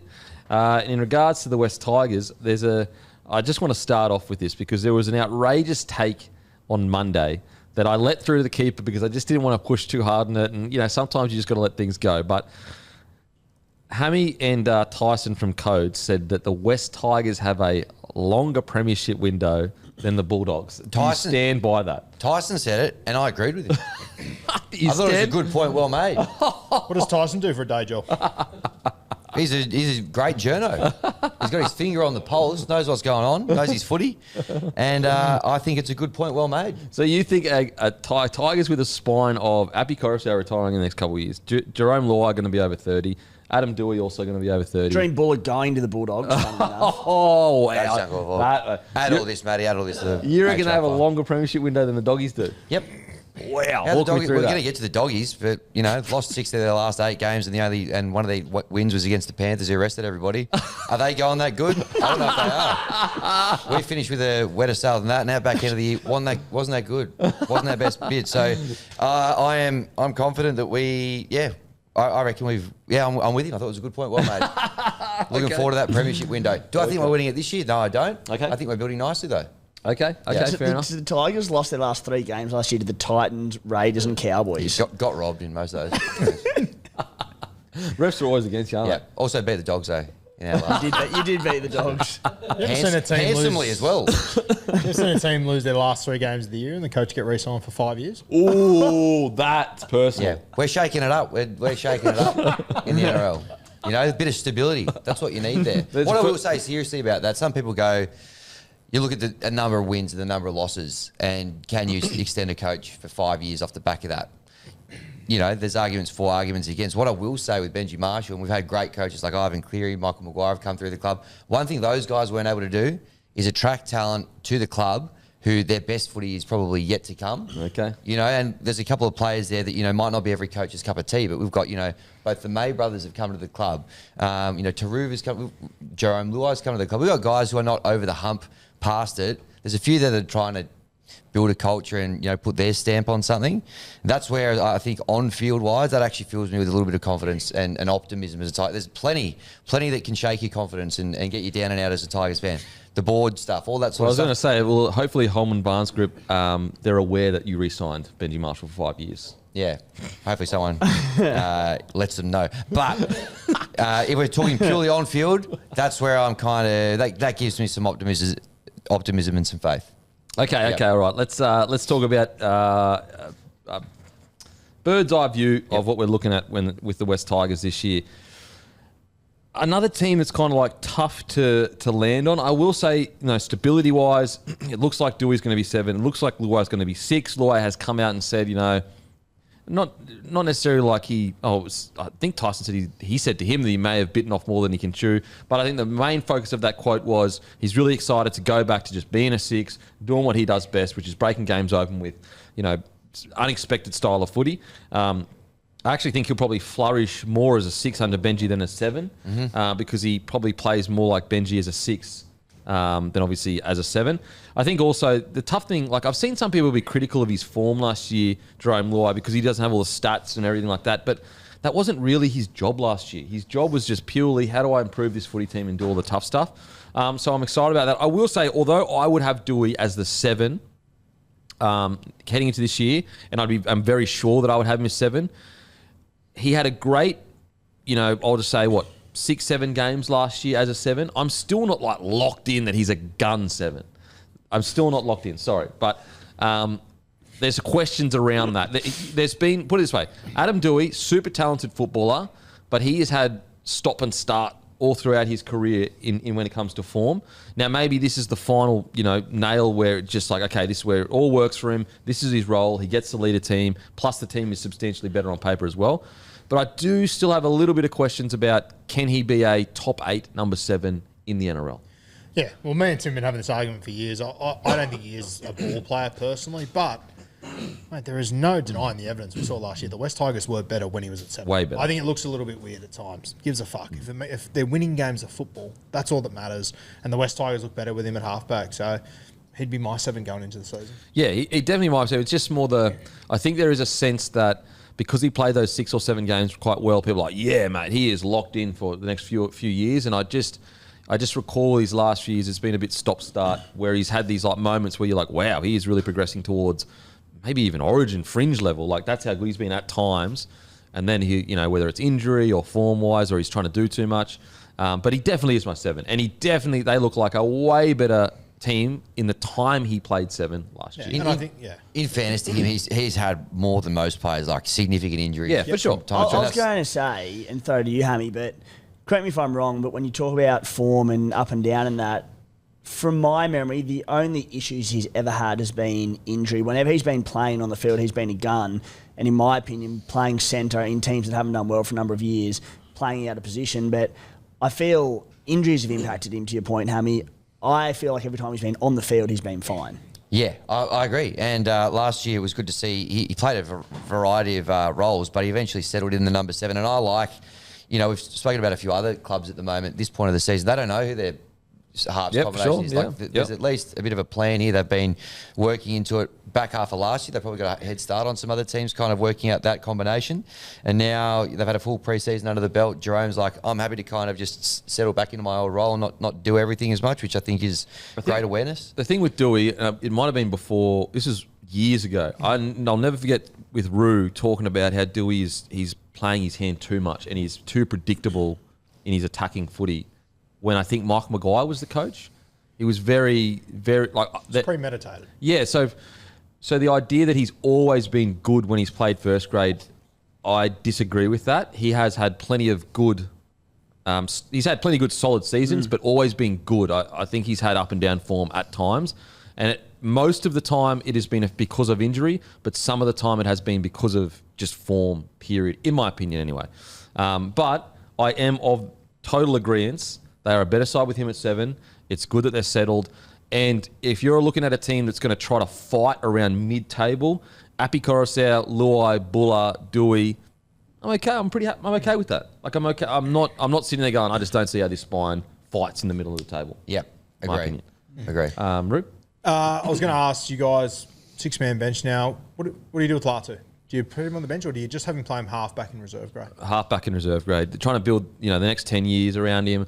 He needs to get his body conditioned week in, week out footy, 80 minutes. I know the problem is, though, he's probably not going to want to do that. He's one of in the first grade squad. I understand, like, you need to win games now, so you need your best 17. He's in their best 17, Latu Fanu. But for every week he comes off the bench as a 9 or 14 or 13, it's another week that he's not learning to steer a team around the park. Or there'll be a lot of weeks where he might not come off the bench, Yeah. realistically. True. Your side. Yep. Has the pendulum swung a little bit? Are they building around him, Kempy? Because if Adam Dewey's the 7 in round 1, that says to me this year that's what they're going with. A lot of chat around Javon Andrews, apparently very promising half coming through the grades in the halves. Are they still building around him? Because I think that I think it's a different example to when we spoke about the Dragons and their halves and liking King Tonga, because I think King Tonga is an out-and-out 5'8" sort of half. Yep. So you need him getting reps up. Latu Fainu is a bigger body, so he can play as that middle forward, the 13. He can play different positions. I think he's been patient enough now, and granted he's had injuries as well, that if he started reserve grade, and I know his brothers are there and all that, but I think he's saying, stuff this, I'm going to play first grade somewhere else. So my question probably to you, Hammy, are they still building around him, or has that changed a little bit? Well, I don't know that they're necessarily building around him, but I think they're probably pretty keen to keep him and, identify him as a good player for the future. He's still only 20, 21 years old. He's 20. Can you play him in reserve grade?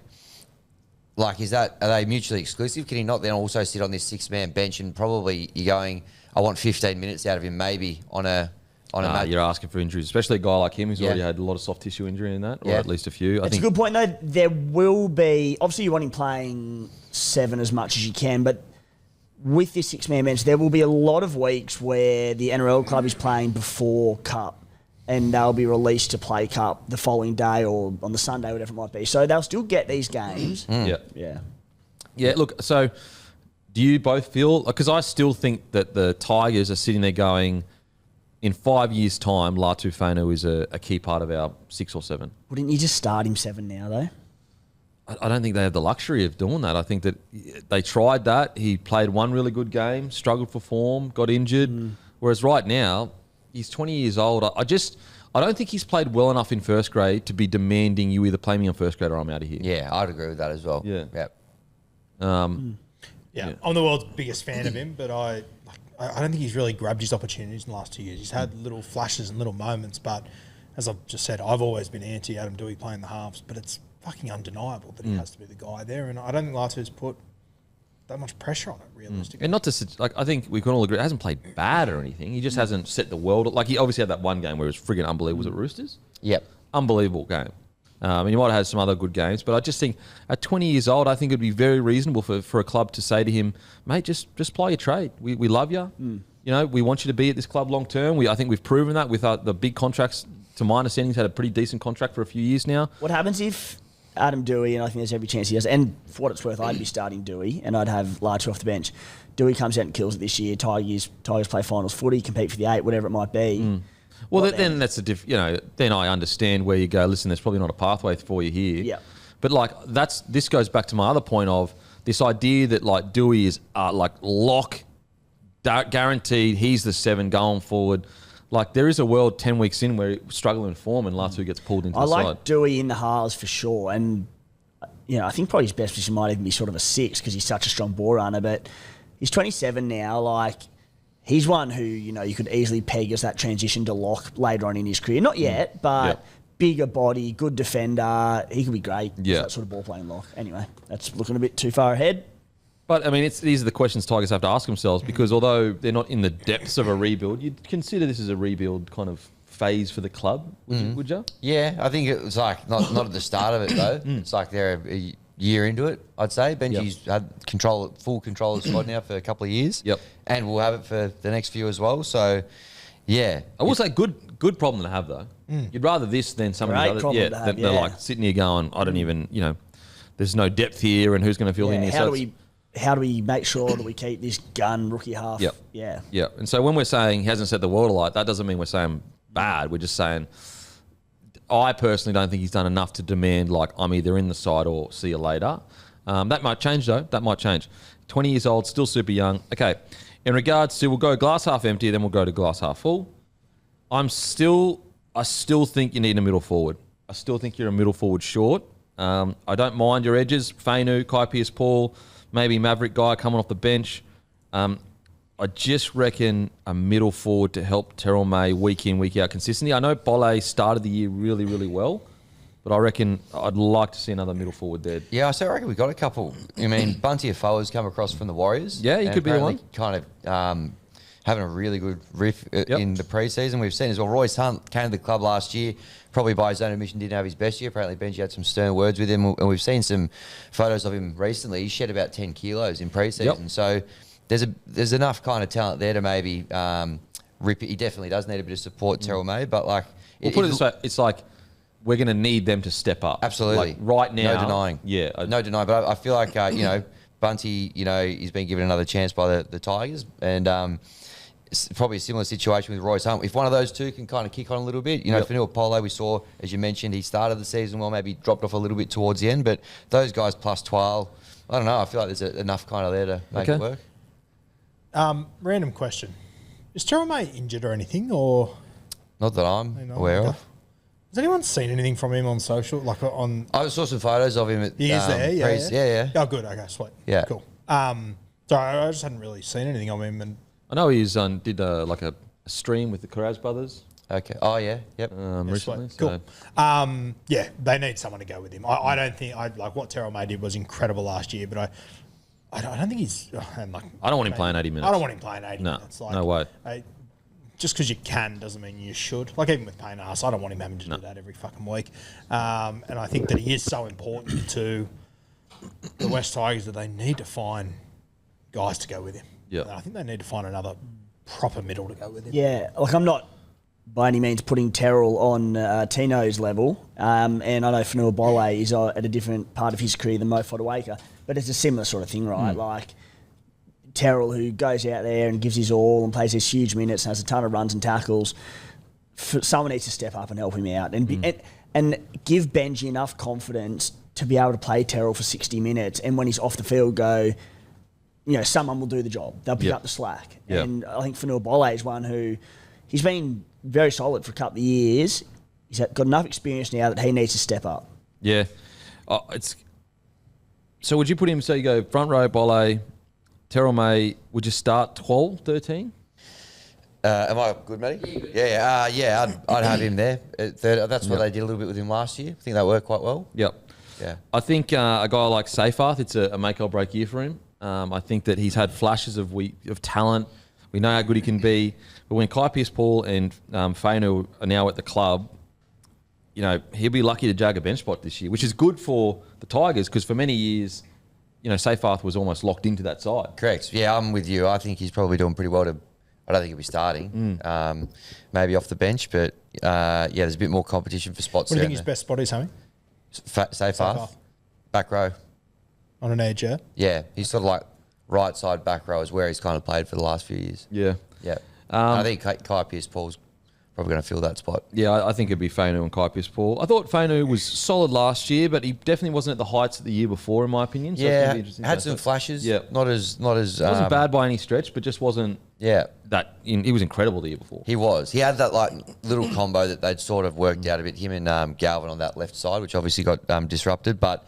He's a good footballer there, and I'm sure he'll kind of get some of that more consistent form into him. So look, the good thing is they need an extra forward, in my opinion, but they have it in their roster that there's guys there that have the potential to step up. I think a key as well, it's going to be Royce Hunt, coming off the bench. Initially when he's coming to the club, I actually thought he might, because he was coming from the Sharkies, such a solid forward pack, I thought he might start with May. But clearly, he's probably better suited to impact, especially with the game being so fast. Mm-hmm. They're going to need, they're going to probably need more than one forward to step up. They're probably going to need two front rowers to step up. Bolle for the whole season, and then obviously Royce Hunt with impact off the bench because, a little bit similar to the Broncos a couple of years ago. When you took Payne Haas off the field, the level drop was so significant that teams would score points in those periods. And I think with West Tigers, you're going to have to take Terrell May off the field. And you want Royce Hunt not just coming out and doing a job. You want him impacting it, increasing the speed of the game, the play the balls, shooting up out of the line, get him on there for 30 minutes or so. You need him doing what Terrell May was doing for the Roosters. Yeah, exactly. And the thing is, if he didn't have the physical ability to do that, you wouldn't really ask the question. But it really is it's a make or break year for Royce Hunt. If he doesn't explode here, he's probably not going to be in the NRL. He's playing Super League. Yeah. Jack Bird in your 17, huh? No. He's gone. Yeah, he's gone. He's actually officially gone? Yeah. Yep. He's gone. But yeah, so Sione Fanu, he has re-signed for a few more years. Good kind of depth-ish signing, I think. So yeah, they really need Royce Hunt, Bolle to step up. Kit Laulili, I thought he was an outside back, wasn't he? His brother. Luke Laulili. Luke Laulili, okay. His brother is a front row. Luke's just signed with Perth. Yeah, okay, makes sense. So I guess we'll see. If Bolle, Royce Hunt can step up, then that's definitely needed. If they don't step up, I can see a world where Terrell May just gets so fatigued by the end of the year, kind of form drops off a little bit. But I'm hoping that they do. In regards to some other positions, I look at the outside backs. I just think that it was half a season with Taylor May. We saw what he could do. Yep. He is your star outside back, in my opinion. He is your strike weapon. He is the guy that's going to get you points. He's the guy that's going to break games open. I can't wait for him to have... he did that without even a preseason. Yeah. I think people forget how good Taylor May is. We're talking origin tier level young outside back. Right. He was carving up good centres last year. Yeah. Yeah. I didn't see a game where I was watching Taylor May get carved up. Let's put it that way. Yep.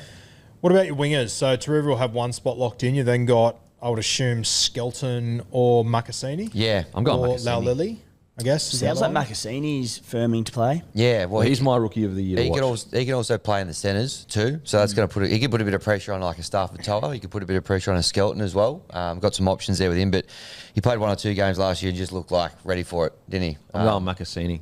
Yeah, I just think that Skelton, until you can prove you can go 5-6 games, no errors, solid reason defence. We know his ball running is... Honestly, Skelton's out of trouble sets are as good as any outside back in the competition, literally.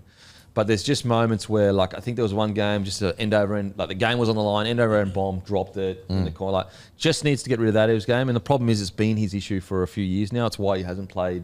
I mean, he has played week in now, but you don't understand what I'm saying. yeah. It's good though when we talk about those positions. It's not just it's just that'll be just Skelton. There's a few options now which we haven't sort of had in a while. Putting pressure on. No, I'm with you. And Makassini, so I'd get it up here, but mate, his debut against, I think it was the Titans last year. Yeah. Mate, he looks special. Yeah, he is special. Yeah, okay. Walk us through it, Roo. Yeah, he would be my choice on the wing there. I do wonder, and I don't know how it's all going to play out, but with these new benches now, Skelton's the sort of guy I'd be more than happy to carry there. I wonder if a team like the Tigers, if you've got Appy at 9, he's going to play 80 minutes. You got Dewey, you got Luai. Do you really need a 14 to him? You would probably carry someone like a Latu that you could use. I wonder if guys like Skelton, Marcia, these big bodies that might not be in the first choice side, are they guys you carry on the bench and you could just chuck them on for some impact? Bit of like a Talakai chaos. Yeah, he's 20 minutes is the best. Depending on how the game plays out, and you guys are in a unique position, you've got one of the few 80-minute hookers.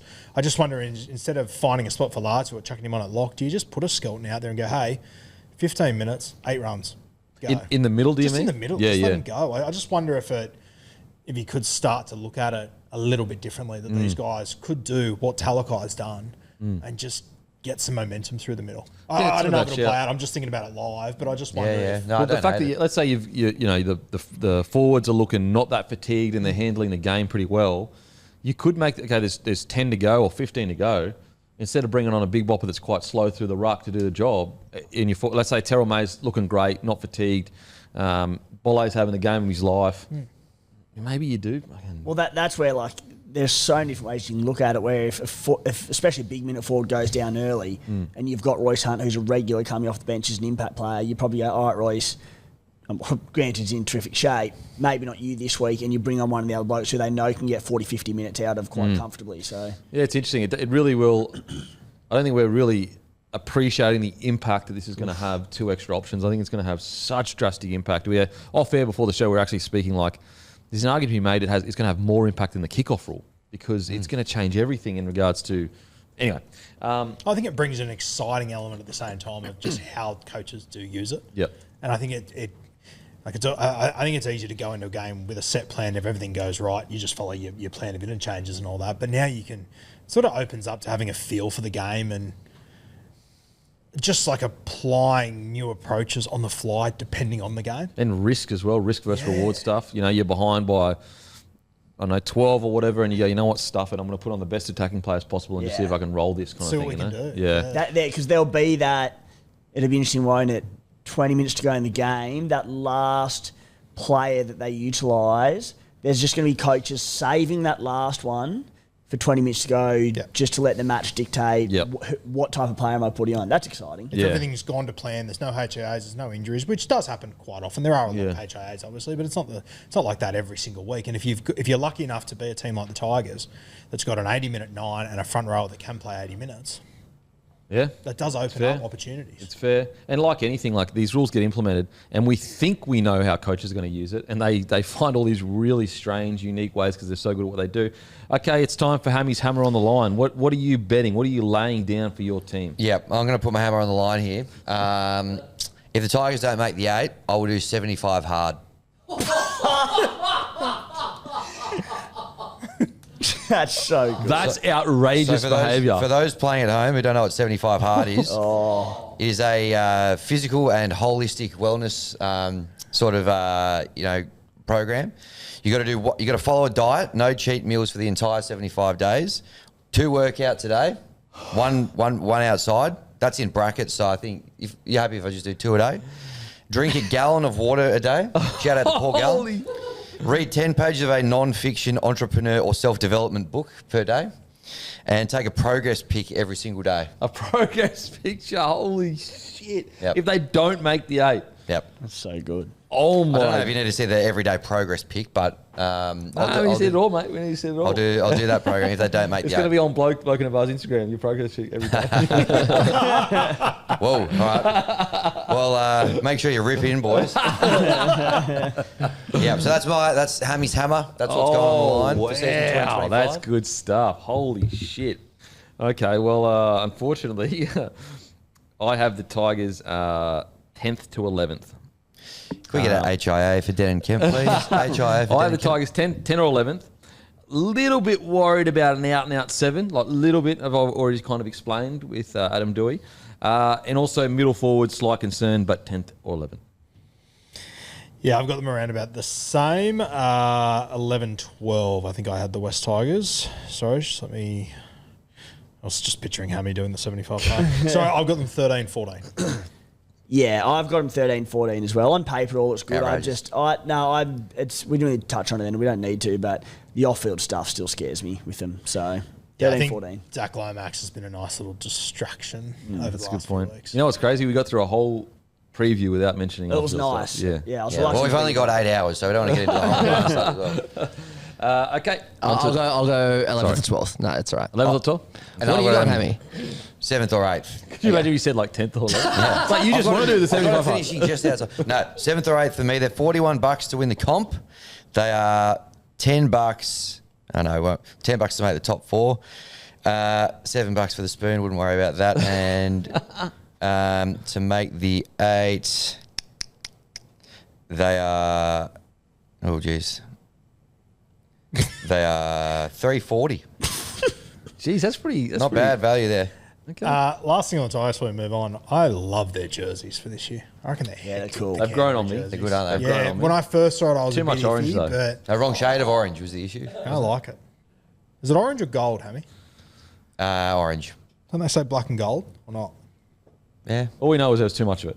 Yeah. That's all we know. And it was the wrong shade, apparently. Allegedly. I like them too, though, Roo. Good shout.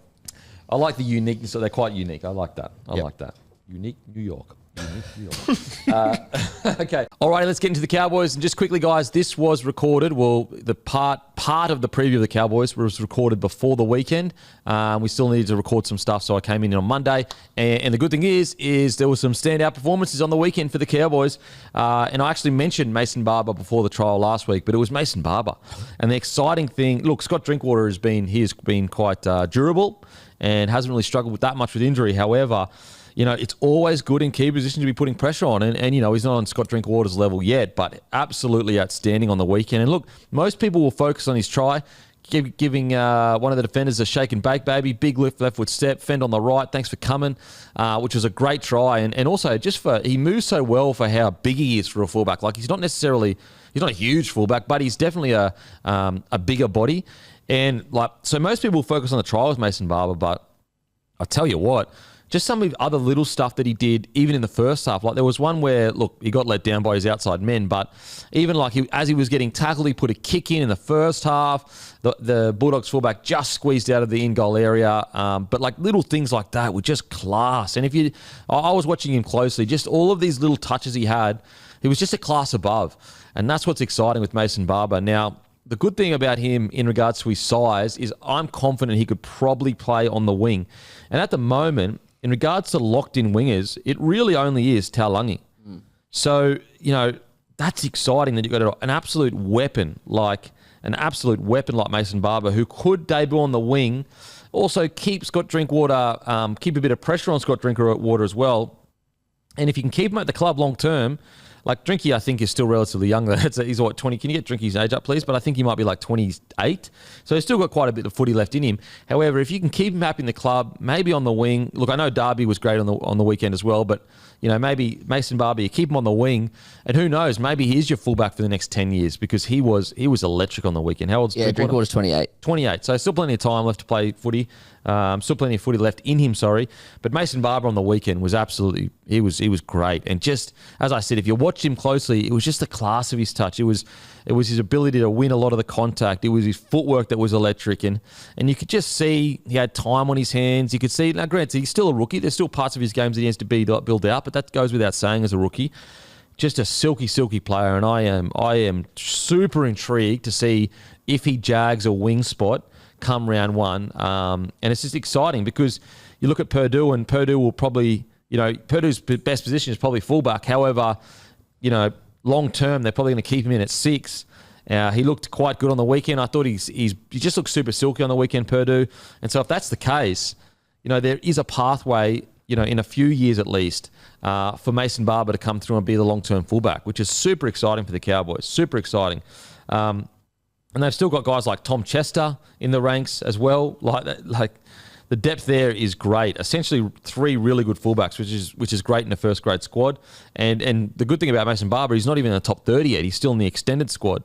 So that's even more exciting.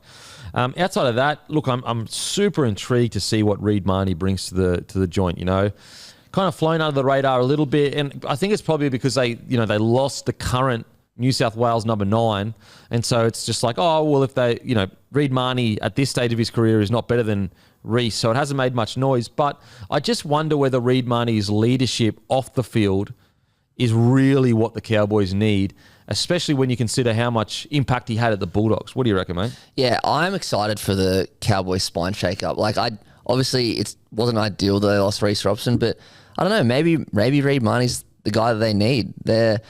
I think what you said about Barber before is interesting, how he could jag a wing spot. Like, I don't know if it'll be round 1, but if he does eventually during the year, I reckon there's a good chance of that, just purely because of the spine shake-up. It's going to be a fresh new team, a fresh new outlook for the Cowboys this year. I think Payton's probably one of the coaches under the most pressure, so I reckon he's going to be chips all in this year. So, yeah, he's a big watch, but yeah, I'm just so keen to see the spine. Like, the Cowboys are already a really great attacking team, but their spine, it's one of the most attacking, I guess attacking spines in the comp. Like, yeah. Obviously Drinkwater's an excitement machine.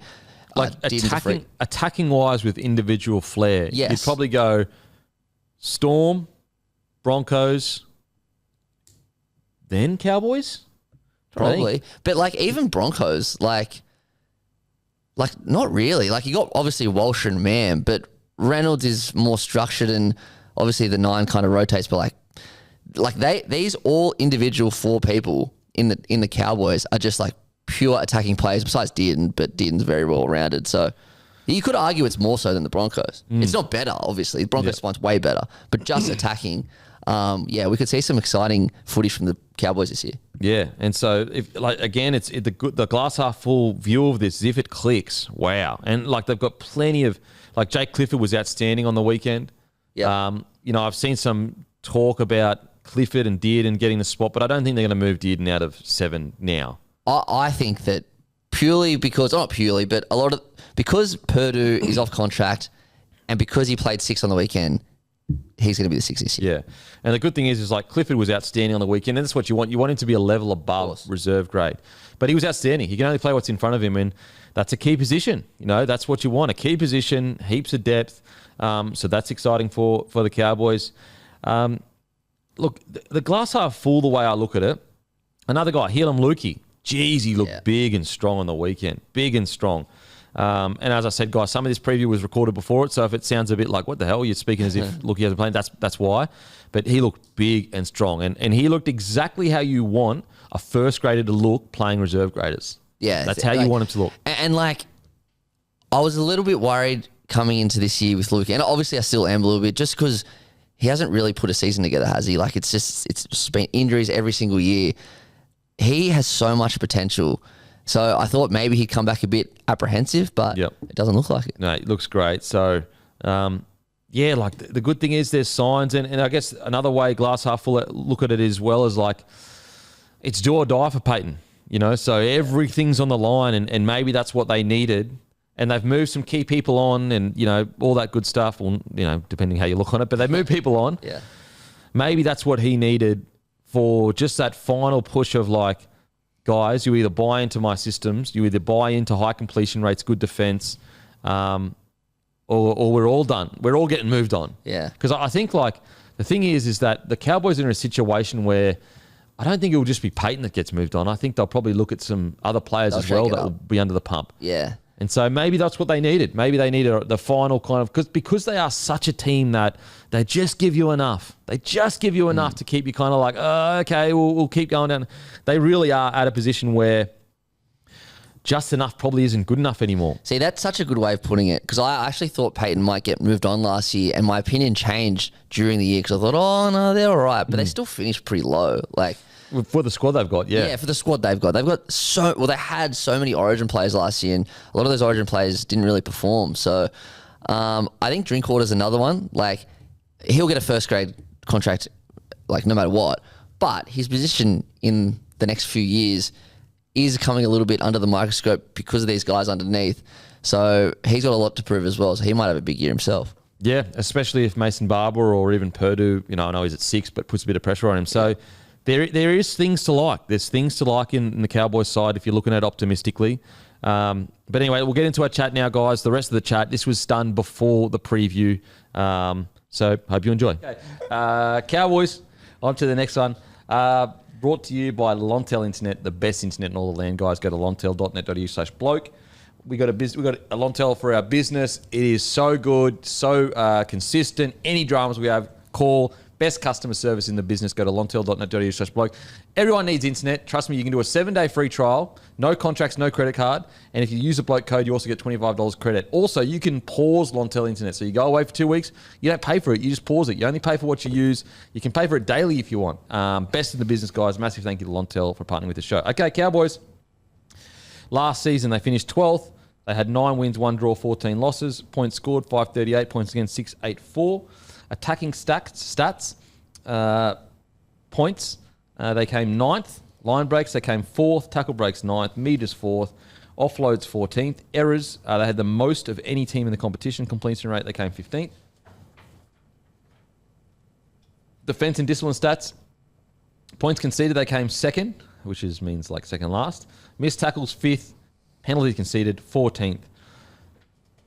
Okay, heading into this year, for the Cowboys, the overview for me is hearing whispers, Purdue coming into the halves. I'm questioning that.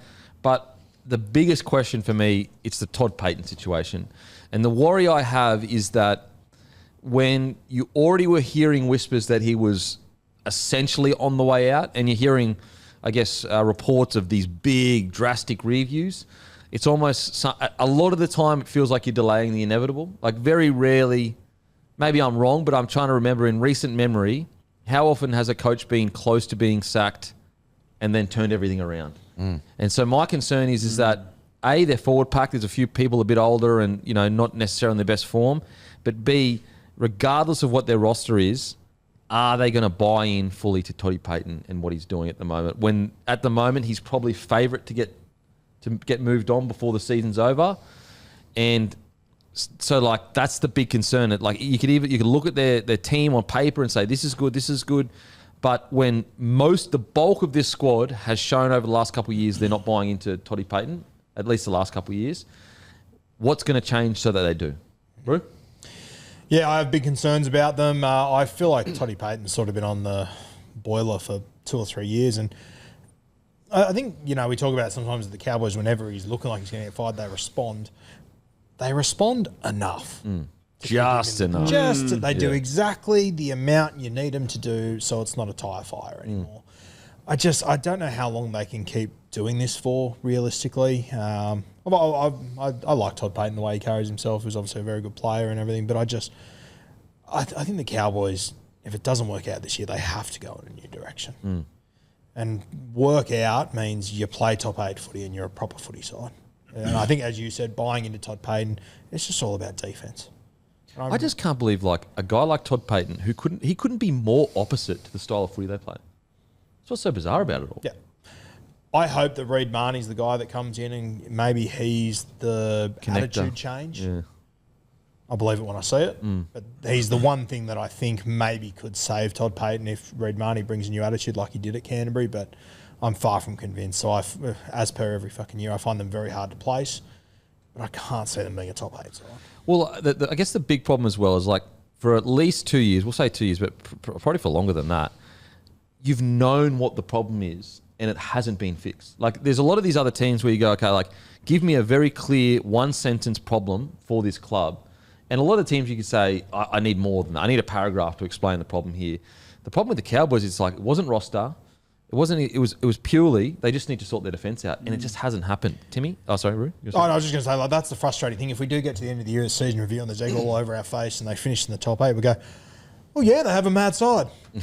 Yeah. They're capable of it. They're just haven't been able to do it for years. And that's the thing, right? Like I said, scoring points, attacking footy, that's not an issue for them and probably never will be, but the defensive issue they've had for a long time across the park. Their middles aren't aiming up at times and they're loose in around the ruck. Their edges are really flimsy at times. And I look now, you mentioned it earlier, Kempy, but it's just an ageing forward pack to me.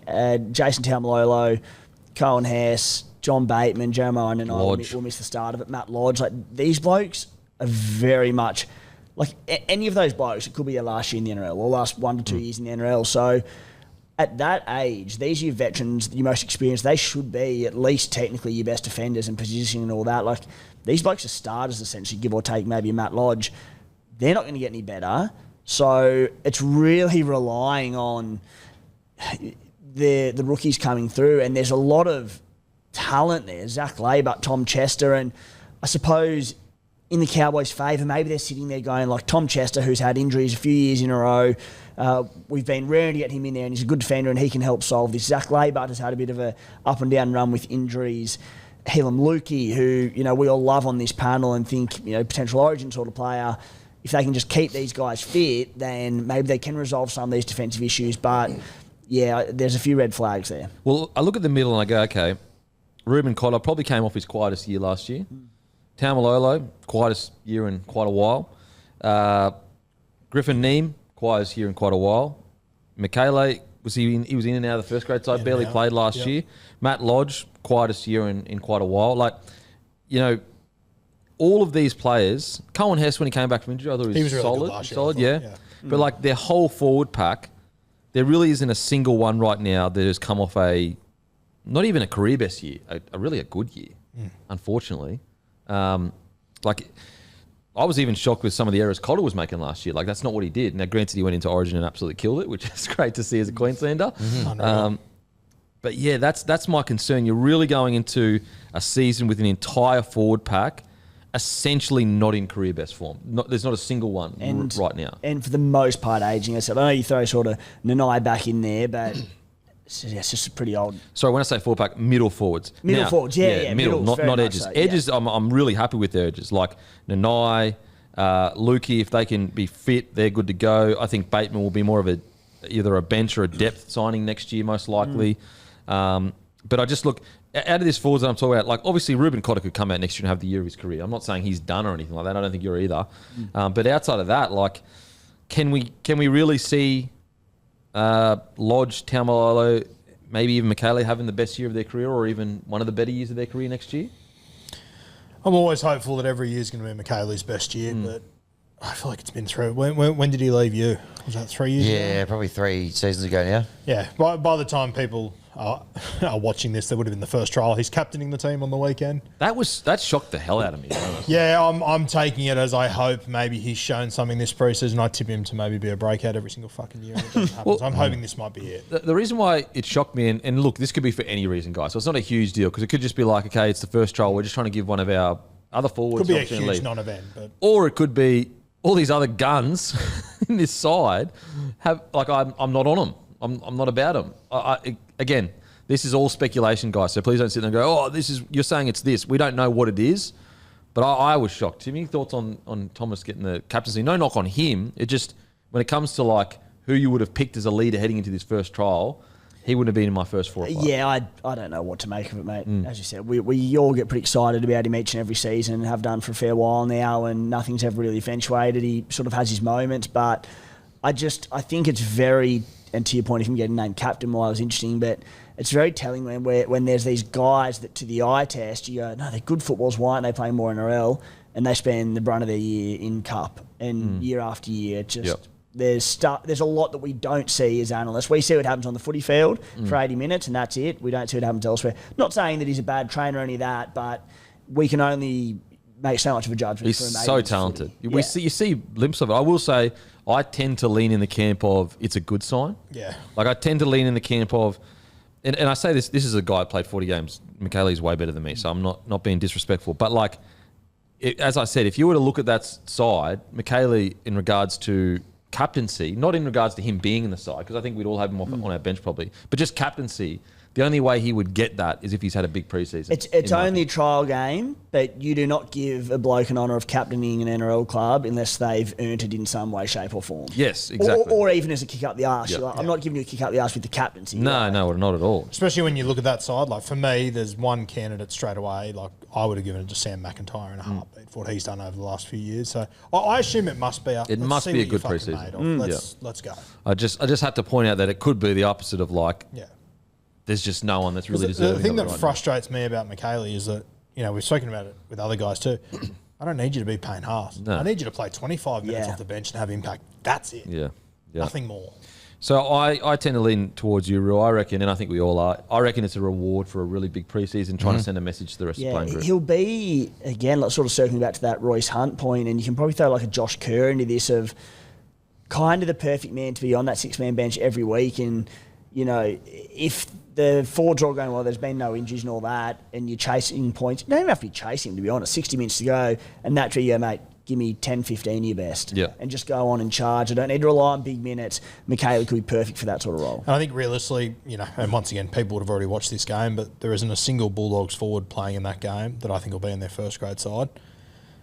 McKaylee has to have an impact in it. Yeah, you've got to have a good performance. I know the people, it's just a trial, but when you're a fringe player, you need to play well in trials. Otherwise, That matters. Yeah. It absolutely matters.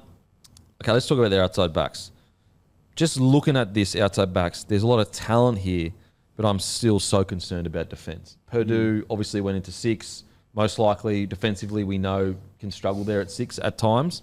I don't mind him at defensively centre. We know in attack at centre, he's literally was in the frame for Origin. That's how good he was going. But I look at these outside backs and I just think, have they had enough time to improve their defence enough to fight in the top 8? I'm a bit concerned about. Attack, I've got no issue. I think this, we know Derby's a great attacker. We know Labat's a great attacker. Taulagi, absolute gun. His defence is also great, so take him out of that conversation. Vailea, attack great. Defence can be iffy. That's my concern, boys, with the outside backs. Yeah, I have the same concerns. I'm excited. I think we had this conversation last year. I'm all aboard Jackson Purdue being in the 5'8" role. I know they tried it last year, but threw him in there after 8 rounds, gave him 4 to 5 weeks and dragged him back out. Like it was a clusterfuck last year. I think him having a whole preseason, playing in the halves, getting himself ready, I think him and... You like the call? I wanted it last year. I think they were very impatient with it. And I think now that he's got an entire preseason, and I'd just be giving him X amount of weeks to stay there. And another factor as well we have to remember, guys, is that at this time, like at the end of last year, I think there was a lot of noise around him not re-signing with the club. And so if this is part of we want to keep you long term, I understand why the Cowboys did it. I really do. Even if I would say, like, in a perfect world, I have him at centre for another year or two, you've got to keep a guy like Purdue at the club. Like, so if you've got to cop him learning the trade on the fly for the first year or two, him in a preferred position, I think as a club, you've got to do that to keep Has him. he re-signed yet? I'm not sure, but there was a lot of noise obviously back in the last year. If he hasn't, that even puts more weight behind them putting him at 6 at the start of the season. I love to play at 5'8". Jake Clifford, obviously the odd man out, but he's just a special player. And so good. You just need to get the ball in his hands. And you also, he's so quick and so good on his feet. He's got good ball playing about him that you need to allow him to be that 5'8", where he can sort of play both sides of the field and roam around a bit and play eyes-up football. You can't really do that from centre. When you're at centre, you get the ball when it's given to you. Good at it, though. He was so good at it, though. He was gun. Mate, he's too good to have 13 touches of the footy in my opinion. Way too good. Okay. Yeah, and I just think, it's Tommy Dearden inside.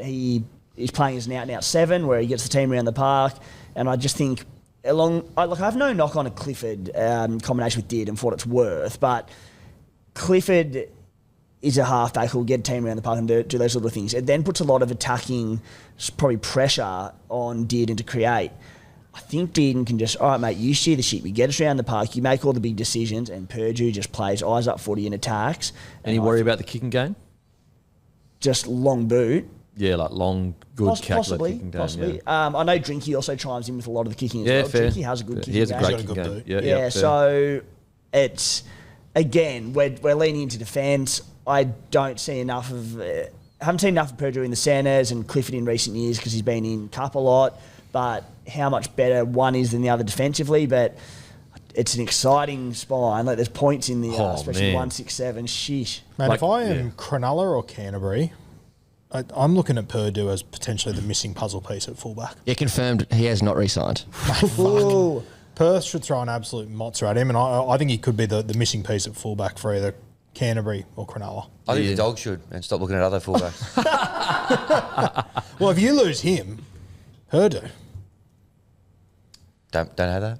Purdue at fullback is something special. Like that. I think right now he's a better centre than 6. I think that eventually, with Drinky at the club still, probably put him at 6 maybe next year, like within a whole year. Because I just think that a full year in centre, work on your... I know it's not the same as it's, one outside of the 6th position, but you get your defence right, you get your contact right. Just ease him into that 6th position. But I do think long-term his best position is absolutely fullback. I think he would tear teams apart at fullback. If he goes to another club next year at fullback, do you think in 2 or 3 years' time he could be a better fullback than Scott Drinkwater? Definitely. Drinky's so I think good. Drinky's fantastic in attack. There's a lot of other things that are left to be desired with Drinky. But Purdue's still a lot of questions in defence as well. Sure, yep. That's a tough one. Because Drinky's gone and done it, Yeah, and we've been pointing out for years the issues in his game Yeah. and nothing changes. He's had years to sort it. Purdue. But that attack is so good. It's so good, his attack. Look, I don't think it's unreasonable. Yeah. But at the moment, I'd say I'm unsure whether he could be better than Drinky. But, geez, he's special. He's absolutely special. I tell you what, though, it's such like it really is could be anything, could also be terrible. But a spine of Marnie, Drinky, Dearden, Purdue. Oh, fucking hell. Very exciting. Wow.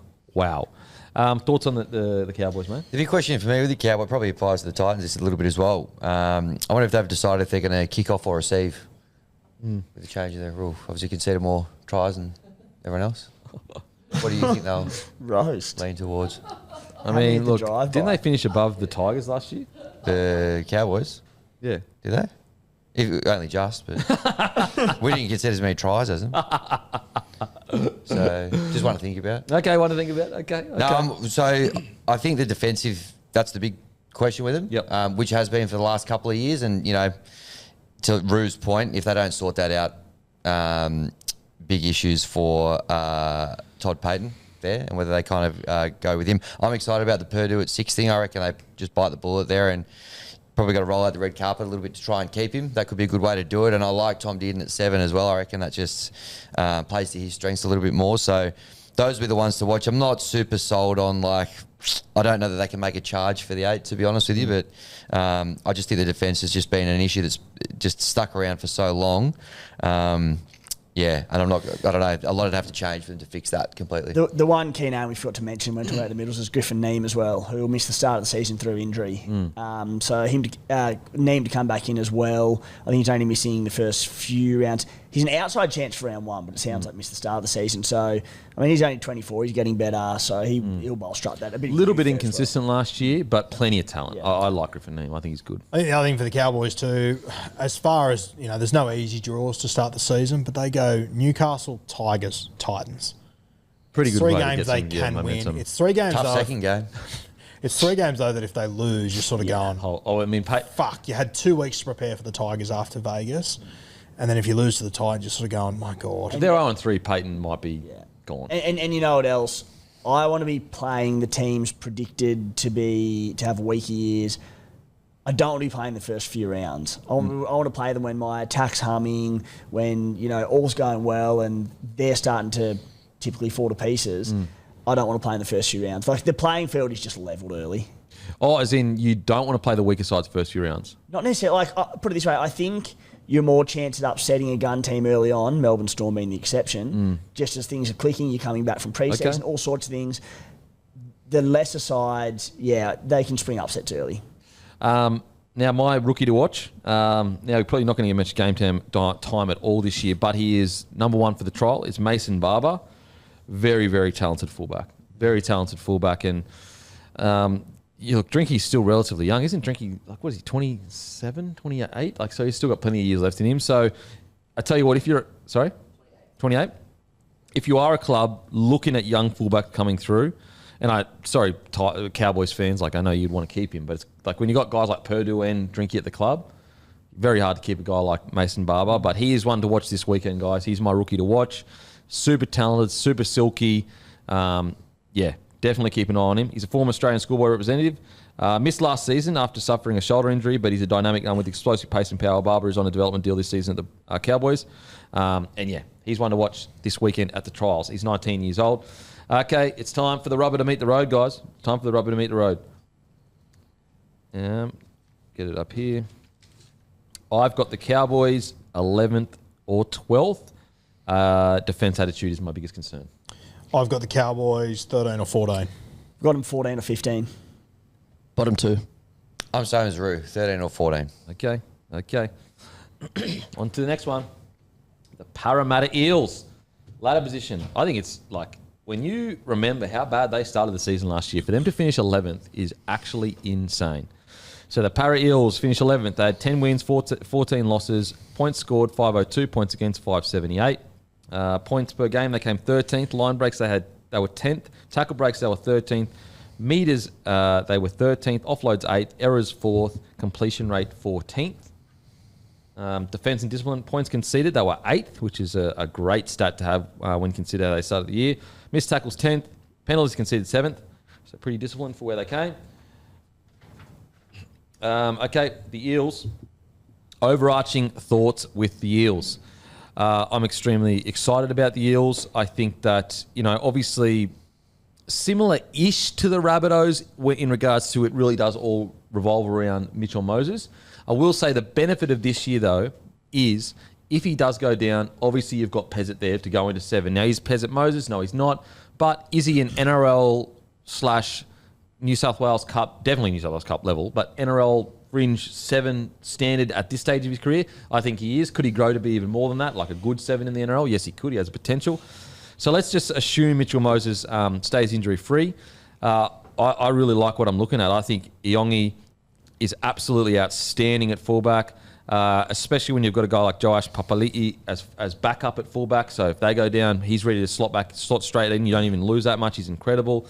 I think they've got enough depth in the halves. Now, he's not here, and he's actually my rookie, but there is Lorenzo, the guy coming through at number 6. He'll be in their top squad, extended squad. They've got plenty of hookers. They've got De Silva. They've got Riley Smith. Really, the only thing I'm looking at in regards to, what they could use more of is just probably another forward. But that all really hinges on Jack de Belin at his age. If he can deliver what he delivered last year for the Dragons, they may fill that spot. Mate, I'm quite excited about the Eels. I'm quite excited to see another year, that fresh kind of like it's a new era has worn off. Now it's about getting in the grind and continuing to improve. I'm excited about the Eels.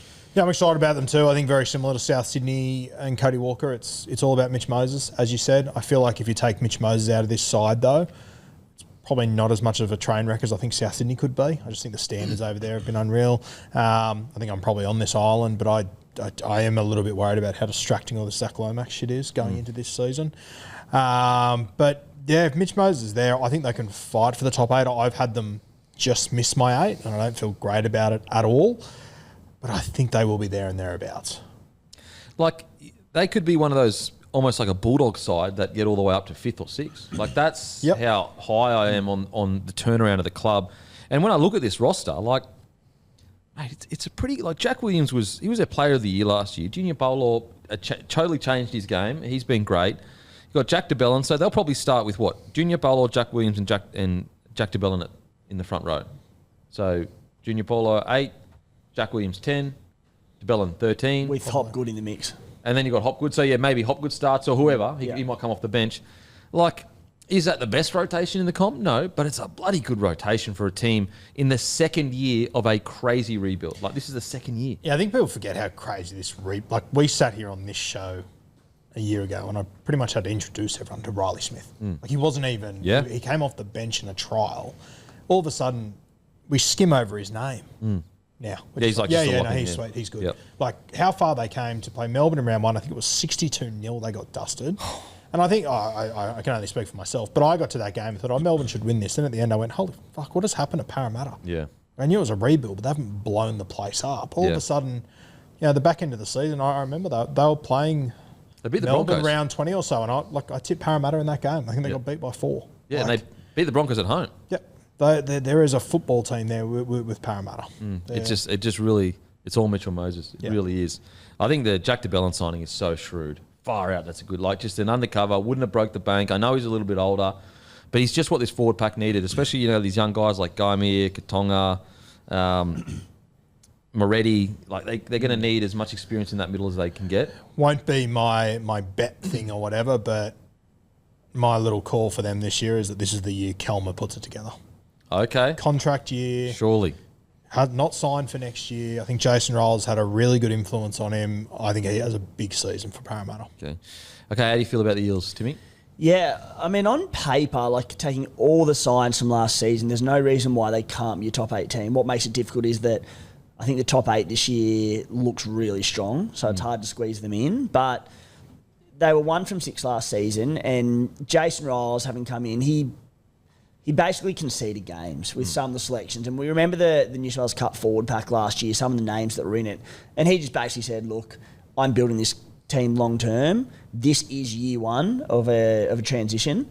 And when I say concede, he's just going, look, short-term pain, long-term gain. Like, Dylan Brown was sitting in resis and they needed a 6. And they went 1 from 6 in their first 6 rounds. That also coincided with no Mitchell Moses. They then lost Mitchell Moses again through sort of the origin period. He was injured, missed 16, 17, 19 with a few buys in between.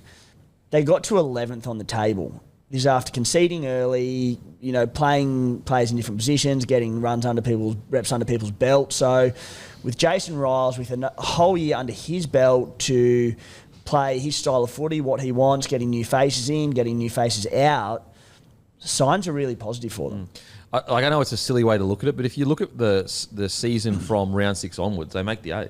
Pretty sure if you do the math there. Absolutely. I know it's a silly way to look at it, but it's still a way to measure how good the back end of their season was. Like, they were, I said, 1 from 6 or 1 from 7 or something, got to 11th. So, like, they were 3 games out of the 8 in 11th, but the start of the season looks different. And let's say they play the full strength team, things could look very different. Adding Mitch Moses, What do you reckon, mate? High level about the Eels. Yeah, I like the direction they're headed, and I think you can kind of see the stamp that Riles has put on the team. The trajectory that they were heading. Yes, they started slow last year, but they made some tough calls on some guys, and they just felt like they were improving. And I probably see more improvement coming from them this year.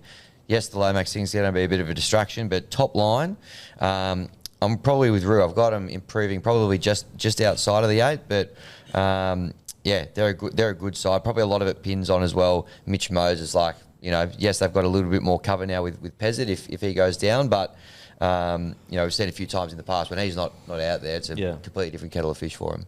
Now, someone I'm really, all the obvious names, but someone I'm interested in is Sam Tuivasa. I hope I'm saying that correctly. But he's the kind of guy, if for a club to have a breakout year, you need guys like him to also have a breakout year. And there were moments last year where you could see the talent. Big boy, strong in contact. An extra year, learning off Junior Paolo and obviously, I guess, off Riles as well. If they can somehow, some way get Jack Williams into good form, Jack DeBellin, Junior Paolo, and then you've got Hopwood as well. But then you've got this young big bopper coming off the bench, putting pressure on them. All of a sudden, their rotation doesn't... Because right now, their rotation is probably a young gun short, I'd say, in regards to their front row rotation. A little bit similar to maybe the Broncos a few years ago, where you're like, they're just missing that extra bit of punch off the bench, maybe 4 or 5 years ago. And so if a guy like Sam Tuivasa can be that real impact through the middle off the bench, then who knows where they can go. I'll tell you the other one is that I have no idea how it's going to play out because the optics have been weird as shit for 3 years. But if Ryan Madison can get back to... Oh, jeez. What a strange situation that's been. Just a form of what he used to be, answers so many questions. Well, this is how strong a position they are. He's on my bench for sure. But there's a world where he doesn't make the bench. He's not on my bench. He's not on my bench. Okay, wow. All right. What's your bench? Well, I mean, Jason Riles let him go to England last year. They've only sort of taken him back because he's got a contract, right? I think optics to me look like he's pretty heavily out of favour. Okay. Hugely. Okay. I mean, obviously he's out of favour. I just assumed Riles would probably, the water under the bridge. Okay, you've been away. You know what I mean? Sometimes there can be a meeting of you're going to be here anyway, so let's try and make the best of it. Yeah, fair. Yeah, I just assumed he wouldn't be there, to be honest with you. Yeah, okay. Because they'll have Jermaine on the bench. I agree with you. I think Tuivasa will be there. I think Luca Moretti would be in front of Ryan Madison. And then if you have Talon De Silva, there's not really much room there.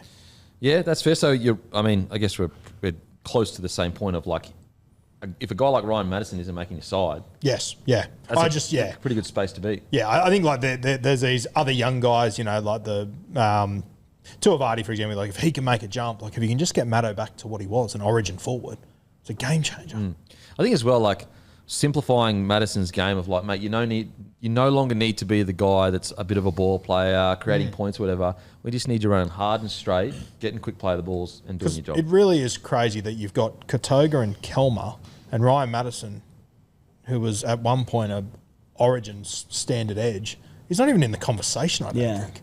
Mate, he's a premiership winning bloody edge back rower. It's crazy. I think he won a comp at 5'8", didn't he? Yeah. So that's how far they've come in such a short amount of time. If you had said at the start of last year, take out all the out of favour stuff and you just talked about who's the best 17, there'd be no debate Madison would be in the 17. Yep. It wouldn't even be a debate. Yep. And they've come this far, this quickly with this amount of young fellas. It's great signs. It's great signs. Now, I guess if I had to be super nitpicky, thoughts on the fact that Pezzett and Mitchell Moses are very similar type players. Yes, they've got Yongi at the back there, but Talon De Silva, his job is, and Riley Smith's job will be just to get Moses the ball. Are they missing a bit of an attacking edge at 6 because they're going to have essentially 2 sevens together? I thought the same thing when Hawkins played 5'8" last year, and I thought it worked really well. And I think Pezzet's a much better player than Hawkins. I think they'll be okay, personally. Yeah, I'm not too concerned. I will say, if you're a fullback playing the Eels, that's going to be nightmare stuff because you've got both sides of the ball that can ping it, put the ball anywhere they need to put it. Yep. I also think, Pezzet's job is not necessarily, he doesn't have to be a chief playmaker. That's what Mitch Moses' job is. He needs to play his role at 5'8", defend well, aid Mitchy Moses in getting around the park, it's just get good quality ball to Isaiah Yongi because he is a star, an Yep. absolute elite attacking weapon. His ball playing came on leaps and bounds last season from round 1 to the end of the year. So it's Pizzette going deep into the line, getting blokes to tie in defensively and playing out the back and giving Iongi that space. So I said, not every half has to be be creating and setting up tries everything each week. Just do your role. Now, Roo, this is the rookie I've looked at last night and thought he's the rookie I think to watch. So he's a 2025 SG Player of the season, Lorenzo Talatena. Now, I know I'm not sitting here saying that he's like definitely going to make his debut, but how far off? Is there a world where we get to the back end of the year and he's a starting 6? I don't think there's a world where he's a starting 6. I think he could make his debut late in the season. I think especially with these 6-man benches, I think that opens his chance even more. I think last year he went to New South Wales Cup, and if I'm honest, like I really like him, but I wasn't sure he was going to handle Cup. Handled it really well. Okay. Like I was a bit surprised how well he did handle it. So, I think he probably is a little bit closer than what I thought he was going to be. Okay. Because the plans, at least to my understanding, is yours are like, no, he's our guy going forward. Like he's our guy. I like the whole Joe Ash playing 5'8". Missed me with that. He's not a 5'8", but Lorenzo is. He's the one that I'd be trying to build into the future. And if you can bring a young guy like him to play alongside Mitch Moses, doesn't get much better than that. Oh, absolutely. And I'm assuming they complement each other really well. Otherwise, he wouldn't be highly touted as a long-term future. I mean, I just think the Eels have handled this so well. Like they're in a rebuild, so they went, you know what? Let's get Pezzett for a year. Yeah. Don't put pressure on Lorenzo, because like I think a lot of other clubs would go, all right, stuff it. We'll just chuck Lorenzo in there and good to go kind of thing. But the Eels have gone, let's not put too much pressure on this kid. Long-term partnerships. Mate, they have just taken W after W this last 12 months. So smart by Jason Riles. Just go, okay, I need a Band-Aid. I'll get a Band-Aid out of Melbourne. Yeah. And also a Band-Aid that if Moses goes down, there's an argument made like he might be one of the better backup 7s in the competition right now, Pezzett. I mean, he's at the Melbourne Storm, which is just smart. Yeah, I know we've sort of touched on it throughout last year's show and all that, but shout out to the Parramatta board that have had their troubles and just to put faith in Jason Riles and say, we can take the early hits. You're here longer term to build this club back to where it should be in its glory days. And rather than him coming in like a lot of rookie coaches and needing results to keep the job, they said, concede him early, you're in for the long haul. Yep. Which is all good and well to say in a boardroom. Yeah. You get to round 1, you're down 62-0 and just stick with it. Yeah. Credit to him. Yeah. Oh, and not only to lose 6-0, like 1 from 6 and still go, no, we're backing him in. Like, think of the pressure. The administration's been outstanding. All right, boys, outside backs. So we go Bula Fox on one side. On the other wing, we would go Bailey Simonson. I think you're looking at Bailey or Russell. Russell. Oh, injury-free, I'd go Bailey Simonson, especially because Sean Russell signed with Perth Bears as well. Yeah, I'd go Bailey as well. Yep. Centres, we go on Brian Kelly and Will Bensini. Yep. Like, again, we need Brian Kelly defensively has his issues, but like that's like Will Bensini has been, I wouldn't say flying under the radar because it's not like he's set the world alight, but mate, he's like 22. I think he flies under the radar. He doesn't play a bad game. He hasn't since he's come in, he came in so young and he doesn't play bad games. And he barely gets injured. Yeah, I'm very excited to see Brian Kelly too. Like he's just got so much talent. Mate, I sound like a crazy person because I just think he's so talented and I think he's going to kill it. And so if you've got Will Bensini and Brian Kelly, all of a sudden, are they on Lomax's level? Like, obviously not. But are they a strike centre pairing compared to a few years ago when they really were struggling for strike outside backs? Like, in its second year of a rebuild, to have essentially a better back line, like, again, this is good recruitment. This is good, smart recruitment. Like, for example, with Josh Papali'i, if I'm an NRL club that needs a fullback, I am knocking the door down right now to get Josh Papali'i. Like, that's how talented he is at fullback. And you get him at a reasonable price, I reckon. Mate, absolutely you would. But he's at the Eels as a reserve grade fullback. Like, ready to go. Like, put it this way. As good as Iongi is, how much do you really lose if Papali'i is in there? Like, what, 5% maybe? Like 10 max. I haven't seen enough of him at fullback because of Iongi. Yeah, well, but like, go back to the trials. Like, Iongi obviously won that battle. Was a close battle last year. It was a close battle between the two. And like, that's the position. Like, a team in their second year of a rebuild has this much depth in key positions. It's incredible. Absolutely incredible. Richard Benzini, know much about him, young fella? Obviously, He's coming back off injury. Handy. He's had a lot of injuries. Yeah, okay. Unfortunately. Thoughts on the Eels, mate? Where do you got them? No, so our right ladder position we're looking at Oh, now? just the vibes. Yeah, look, I think they're heading in the right direction. I like where they're at. I think Riles has done a good job. Just to echo your points there, I just think they're pretty stable. They've stuck with the process, and I reckon back into last year they reaped the rewards of that. I don't know if they're going to challenge or play finals this year, but I think they're on the way to getting where they want to be. Boys, who you starting? Talon De Silva or Riley Smith at 9? Riley Smith. Yeah, interesting situation. Riley Smith. Yeah. I mean, it's probably going to be Riley Smith, I reckon, just based on the way that we saw kind of a few things unfold at the end of last year. Hopefully they got together over the pre-season and kind of I will say, sorted that out a bit. And we're all aware of how talented Talon De Silva is. Like, he's a bloody good number 9. I will say, if there's one chink in the armour of the Eels administration, if it is true that he was reportedly signed on $600K a year, was it like a 4-year deal or whatever? That's the one area I was like, I don't know. Like, that's a big deal for a guy that plenty of talent, played solid first grade, but that's a lot. Man. Can you get it up, please, Matty? Played plenty of first grade off the bench for the Tigers. Yeah, and so, like, put it this way, I feel like Talon De Silva got a good gig there. Freaking oath. Got a great gig there. That's the one area I feel like I didn't fully understand the decision because Riley Smith had been so solid. And I understand Riley Smith is a conservative 9, but it's like when you got a guy like Mitch Moses, you just that's all you need is a conservative 9. And look, if they had got Talon De Silva on, I don't know, $400K a year or something like that, I'd be like, yeah, okay, that's about how much you want to pay for a guy that might or might not start at 9. But if the reported figures are correct, apologies if they're not, that's a lot. That's a lot. Because I think most people, at least, I'd love to know your thoughts in the comment section. At this stage, I'd have Riley Smith as a starting 9. Obviously, we wait to see how the trials go, everything like that. But I don't think he's really put a foot wrong, like Riley Smith. I said I don't see a reason to drop Riley Smith and stuff. They play the shared 9 role, and it'll be really effective. Like, it's a great problem for the Eels to have. But at what cost? And I literally mean at what cost in terms of the salary cap that you've got these 2 gun 9s to you. Because, as said, I think it was a longer-term deal sort of for Talon. Yeah. So at some point, probably very soon, Riley Smith is going to be looking for those upgrades. Absolutely. And that's a lot tied up in 2 9s. We get there. So it doesn't really say the salary, but it was for 4.5 years. Yeah, I think around the time it was reported around 600K. That number was thrown around. Yeah. Like if you're Riley Smith, you're almost like you're probably when the next negotiation comes around. How long is Riley Smith signed for? 2 years, I think. 2 years.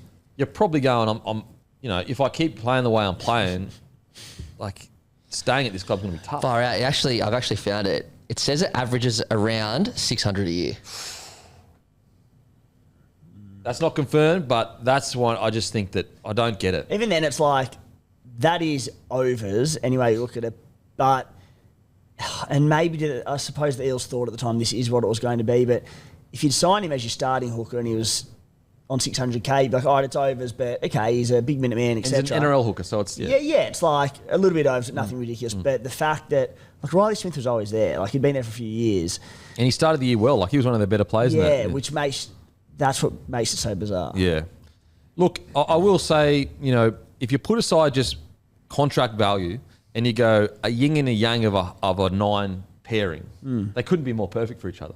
You've got the guy that's going to make 1 million tackles, you're going to get the ball to Mitchell Moses, and they've got Talon De Silva, that his biggest strength is getting out of dummy half and a bit of creativity around it. So maybe the Eels go, we're not looking at like value in regards to monetary. We're looking at what's going to make us play the best style of footy, and it's a pairing of Smith and Talon De Silva. Just optically, like that, all that Talon De Silva stuff he said is all very fair and warranted. He played SG ball in round 1 of 2024. And by mid-season 2025, he signed a 4-year deal for averaging 600K. Reportedly. Yeah. But he 100% played round 1 for the Magpies in SG ball, not Jersey Flag. He'd already played first grade. Wow. Oh, yeah. He could. We got to remember as well, he's young, so he could come out and absolutely rip. And Yeah, for sure. He's got a lot of footy ahead of him. He's always been very, very talented. Yep. Okay, it's time for the rubber to meet the road. I have the Eels 8th or 9th. I've got them 9-10. 11-12. 11-12. I got him 9-10, but I weirdly probably would have had him in the 8 if Lomax was still there. I got him 9-10. 9-10, okay. Roughly around the same. So you're thing. the only one. What did you say? 8-9. So I'm the only one that has him in the 8. Like, obviously 8 and 9, but I don't know. I've got, this is how tight I am on them. I've got next to them written 8-9, but I've done my ladder in order and they're in 10th. So I'm somewhere in that mark. Yeah, you've kind of pushed around. HIA for Rube, Because when you, please. the tough thing is that when you lock in your ladder, it squeezes people that you don't really think are going to finish 10th to that because you're like, well, I can't fit them here because this. Anyway, so. That's the brutality of the ladder, of predicting the ladder. Oh, okay. Got to get those Okay. splinters You want out. to get rid of the 2? You want to go just 1? Well, if you want to, I can. But I'm happy with 2. I'm happy with the 2. As we get through the day, like my teams that I've got 9, 10, 11, if those fans reached out and said, that's fucked, we should be in the 8 again, yeah, fair. Yeah, that's that's it, where yeah, we fair. get into the bottom of the 8, top of the 9. That's where there's going to be some controversy. Yeah, absolutely. Absolutely. Okay, on to the next one. Alrighty, now it is time for Manly. Look, let's start with the positives because unfortunately there's just been so much going on at the club recently. Obviously the CEO gone, DCE gone. I'd say Seabold under the most pressure outside of Todd Payton. I'd probably have Todd Payton at number 1. I'd have Seabold at 2. But let's start with the positive. The positive is this. Outside backs, I think we all know, incredible outside backs. So much depth in key positions. Like the fact that you've got 3 fullbacks of Tom Trbojevic, Kola, and Hopewadi. Like, that is crazy. It's probably the most fullback depth in the competition. And the outside backs, Garrick, Hopewadi, Kola, Saab, Shop, Willett, Wilson. Blake Wilson, I actually think he's a great signing. I really do. I've always rated Wilson. Like, any opportunity he's got at the Doggies, I think he's done really well. And I was actually surprised that he fell out of favour a little bit at the Dogs. So that's another really, really good signing. And he'll put pressure, obviously, on the starting outside backs. The key for me, Manly, in regards to from a positive perspective, glass half full stuff. It's if there was ever a test for Seabold and how technically good he is as a coach, it's this year because he's recruited a system style 7. Basically, his forward pack. It's going to need to be almost a bit like the Doggies a few years ago, where on paper they're not the strongest. Now, it's a little bit stronger than the Doggies forward pack a few years ago, but what I'm saying is on paper, we could look at the negatives, which we'll get into, and, the fact that they don't have as many middle forwards maybe as other clubs. But if they can have an incredible system that they all buy into, and I mean, that's been probably what's kept Seabold in a job for quite a while is I guess, I don't know this for sure, but the reports are that he's a tactical, really, really sound mind when it comes to rugby league. Like, he knows every inch of the footy field and he's got all of these systems in place. And so if a club ever needed that to be put in full motion, it is this year for the Manly Seagulls because he's pretty much going to need, in my opinion, basically the best version of the Manly footy we saw last year. And what was that? That was forwards that got the job done, but pretty much coming out of their own end, willing to spread it out to the edges. Basically, for the last few years, that's been the Manly style of footy that, you can have multiple outside backs running for 200-300 metres because coming out of their own end, they are willing to just go bang, bang, hit an edge. You've got the fastest edge probably on average in the comp with Saab, with Kola, Garrick also, pretty quick. So, and then you've got Hopewadi as well. So, it's going to have to be a tactical masterclass from Seabold, in my opinion, for the Manly Seagulls to make the 8 or fight for the 8. Look, I'm not going to really talk about it that much because we talk about it every year, but obviously the factor is Tommy Trbojevic, fully fit. Now, could the captaincy change a little bit? Look, I don't ever think Tom Trbojevic was a player that needed a captaincy to play well, but if he's fully fit, the good thing is although he looked hampered, and we'll get into that more in the kind of glass half empty chat, but although he looked hampered for most of the year, I guess the positive is he did get through a lot of games last year, so that's a good thing. But yeah, it really is, the system is going to have to be the star this year because Fogarty is a system player. Ironically, DCE, although, I think people have a bit of a misconception about DCE. They see him sometimes as like a structured 7 when he's anything but that. He will attack from anywhere. He will take shots from anywhere. And so Fogarty coming in, glass half full, looking at it, maybe he's going to suit Seabold more because he is not purely, but he's mainly a system number 7. Really conservative, great, good, strong kicking game, good defensively, gets you around the park, and maybe that's exactly what the Manly Seagulls need, and also maybe that's what Brooks need. Maybe Luke Brooks needs a very conservative 7 that's going to give him a more of an obvious kind of game plan that he can stick to and then, chime in when he needs to. Whereas DCE, I'd imagine he'd be a hard, at times, obviously if you're at like a Munsters level at Origin, it's different, but at times a hard 7 to play with because he is so off the cuff, which is his strength, which you don't want him to stop doing. So the positive is that there is at least a skeleton, like we've seen it before. We've seen this style of rugby league that Manly and Seabold like to play really upset some of the bigger sides in the competition. And so the glass half full is he's in his 3rd or 4th year or whatever at the club. Hopefully it's the best version of that, and they're coming into the competition with this kind of unique style of footy that's very hard to defend against, that gives the better teams, it's almost like a boxing match where sometimes, let's say you go and spar someone else on your level, and this is not exactly a one-to-one comparison, but like there's a certain rhythm to the sparring, and like whereas sometimes when you either spar someone that's like so much better than you and like almost like a Roy Jones, or someone that's actually not as good as you but they're a bit uncoordinated, it's really hard to get the rhythm of the fight, and they're almost beating you at times because you're used to a certain flow in a fight. And that's what I think Manly can be. And look, I'm not saying that they're worse than others. I mean, on paper, they're not as good as the best teams, but like probably on paper, a mid-tier side. But they can sometimes beat the bigger sides because they've got this really uncanny ability to throw teams off rhythm. And so that's a glass half full approach for Manly. And also, like, in the forward pack, it's probably their biggest question. But let's say Bullymore plays as well as we know he can. Let's say Hetherington plays as well as we know he can. And then you got Simone Lafai. I hope I'm saying that right. Lafai. Anyway, he's a young, big forward. And you've got Paseka back at his best. All of a sudden, and it's a lot of what ifs, but like who's to say they can't play their best footy altogether? Like that could happen. And if they do, like it's not the best forward pack in the comp, but let's say you've got Hetherington at 13, Jake Trbojevic at 10. Like I know we'll speak about it later, but where did Jake play? We'll speak about it a bit later, but let's just assume 10. Then you got Paseka at 8 or 10. And then you got Lafai, hope I'm saying that correctly, or Laffy. Let's say he bursts onto the scene, is like the next big thing. All of a sudden, then you've got Olakau'atu on one edge, Ben Trbojevic, hopefully he continues to grow and, fulfills his potential. It's not the best forward pack in the competition, but it definitely goes from being a weakness to just a solid base for this outside backs to kind of do their thing. Yep. And then all of a sudden, if they're all kind of hitting form around the same time, they do have this rare ability to rattle the big dogs. Like they are one of those rare teams that haven't really made the 8. I know they made the 8 last year maybe, but they've been in and out of the 8 or whatever. But they do have this rare knack of rattling the big teams because of their style of play. And maybe that's going to be the difference for the Manly Seagulls this year, There's a lot of people that, not a lot of people, but there are probably, actually I'd say a lot of people that are just assuming that it is a foregone conclusion that without DC they're not as good. And I probably am in that boat. Yeah. However, I am very open to the possibility that Fogarty suits Seabold's style of coaching more, if you know what I'm saying.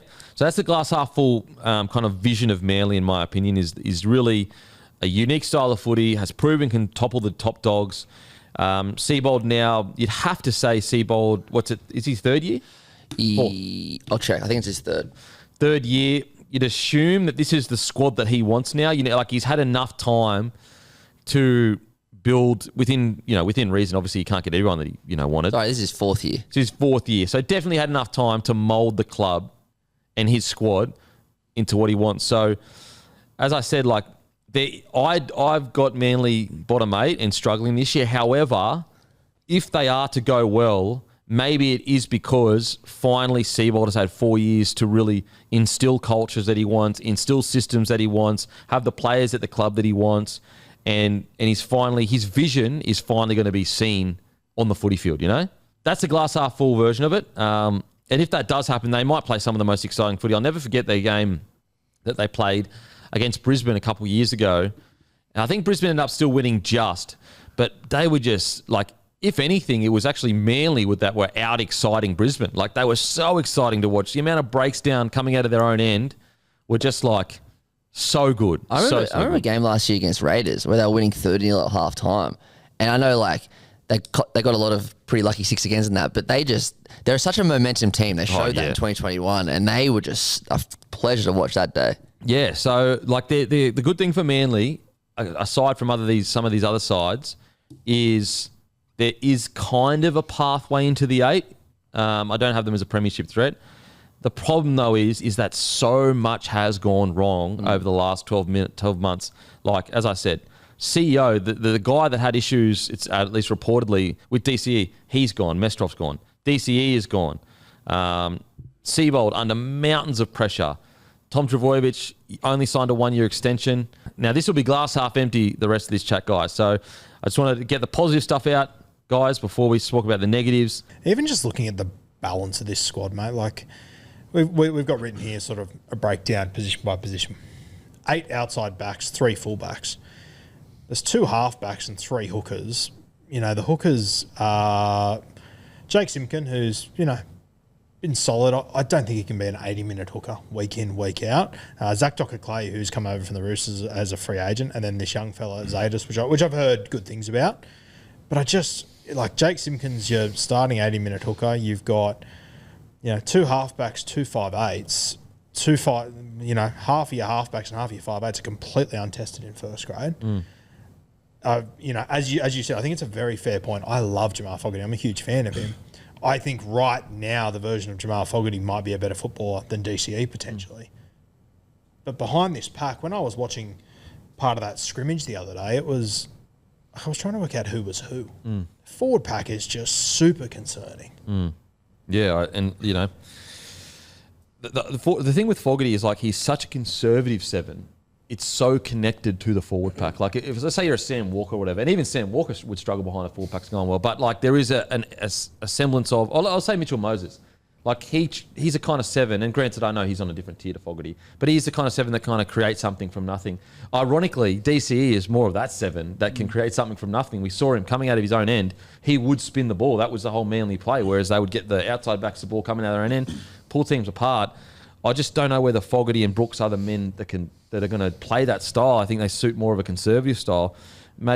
Timmy, sorry, mate, I'd love to get your thoughts. Yeah, like, I want to be optimistic about Manly, but because, like, on paper, again, I look at their back 5 and I'm like, oof, that's one of the best back 5s in the competition. But then your back 5's nothing without your forward pack. And there are some concerns in the forward pack in that Talkiaho was really good last year, but he's 34 years old or something. Taniela Paseka, excellent footballer, but coming off missing a season due to an ACL injury. They're probably your starting front rowers. And I just see a lot of red flags. You mentioned Jamal Fogarty, who is an outstanding footballer, and you sort of said, Roo, that, you know, maybe there's an argument that on current form and right now that he's better than Daly Cherry-Evans. I don't think he is. It's not a knock on Jamal Fogarty. I just think that, and where you're probably coming at is, DC was pretty poor in the back end of last year, to call it what it is. But there was just so much it just seemed like he'd checked out and they were done, and he was sort of looking forward to the Roosters and everything after that early announcement. Cherry-Evans is one of the best halfbacks we've seen in a couple of decades. And I know he's in the twilight of his career, but he's still playing some very good football. And you make the good point, Kempy. Fogarty's coming from probably the best forward pack last year to this one that we have question marks over. So I just think there's a few concerns. As you said, if Tommy Turbo stays fit, they can play finals football. But we have a long history of suggesting that he won't stay fit all year. So, yeah, again, there's a very good football side there. There's a lot of strike, but I see a lot of red flags. And there's this argument, I think Tommy played like 20 games last year or whatever, but that wasn't Tommy Turbo in full flight last year. Like, let's all be real here. He was, for a lot of those games, he was playing within himself. Yeah. And that's, you know, that's all well and good for him to be playing first grade, but you don't need that version of Tommy. You need everything is built to be so good. You need the full flight Tommy. And so, like, I compare it like this. Okay, so Fogarty was playing behind a pack of Tarpane, Papali'i, Horsburgh, Hudson Young, and I'll just say Nicholson. Compare that to this. His starting forward pack will be Paseka, Jake Trbojevic, Bullymore, Olakawatu, who was obviously top tier, incredible, and probably Ben Trbojevic, you'd say? Say so. On an edge. Like that, that's a substantial. And then off the bench, Nathan Brown, he's getting older. Corey Waddell come off the bench, I guess. Tokiaho, potentially, if he doesn't start, he come off the bench. And I think... I've got a Hetherington and Bullymore as well. Yes, Hetherington. Sorry, Hetherington will start at 13. Apologies. So you'll probably start... So Jake will play prop, you think? I guess, but no one... We all love Jake here. We all really do. But I think he's past his best. I'd put him to prop. I don't know if Manly will. I'd put him to prop, but in today's game, I'm not sure... With where he's at in his career, I think that it's because his name's Jake Trbojevic that he's starting at prop, not because his form kind of warrants it. Now, I'm sort of talking more around the starting at 13 or prop though. I suspect he'll start for them. It's just where. Yeah, I think that if he is starting in this Manly side, it's because he's a leader and he's the spirit that he brings out there, the communication, everything like that is really good. But I reckon it'll probably be... I don't think he'd start at 13. Surely it's Bullimore. Surely. Or sorry, Hetherington. It will not shock me in the slightest if Jake Trbojevic is the lock. Starts there. Yeah. I mean, he started every game there last year. I think bar one at 13. So I'm with you. I'd just put him at prop and just say, rip and tear. You're fit as. You'll make all your tackles. Your line speed will be great. He's got the ball playing at lock, sure, but I'd just be doing it. But based on last year, and it's not that they didn't have options there. Like they had Jazz Tavanga, who I think would have been perfect for that role for them. And they just didn't do it.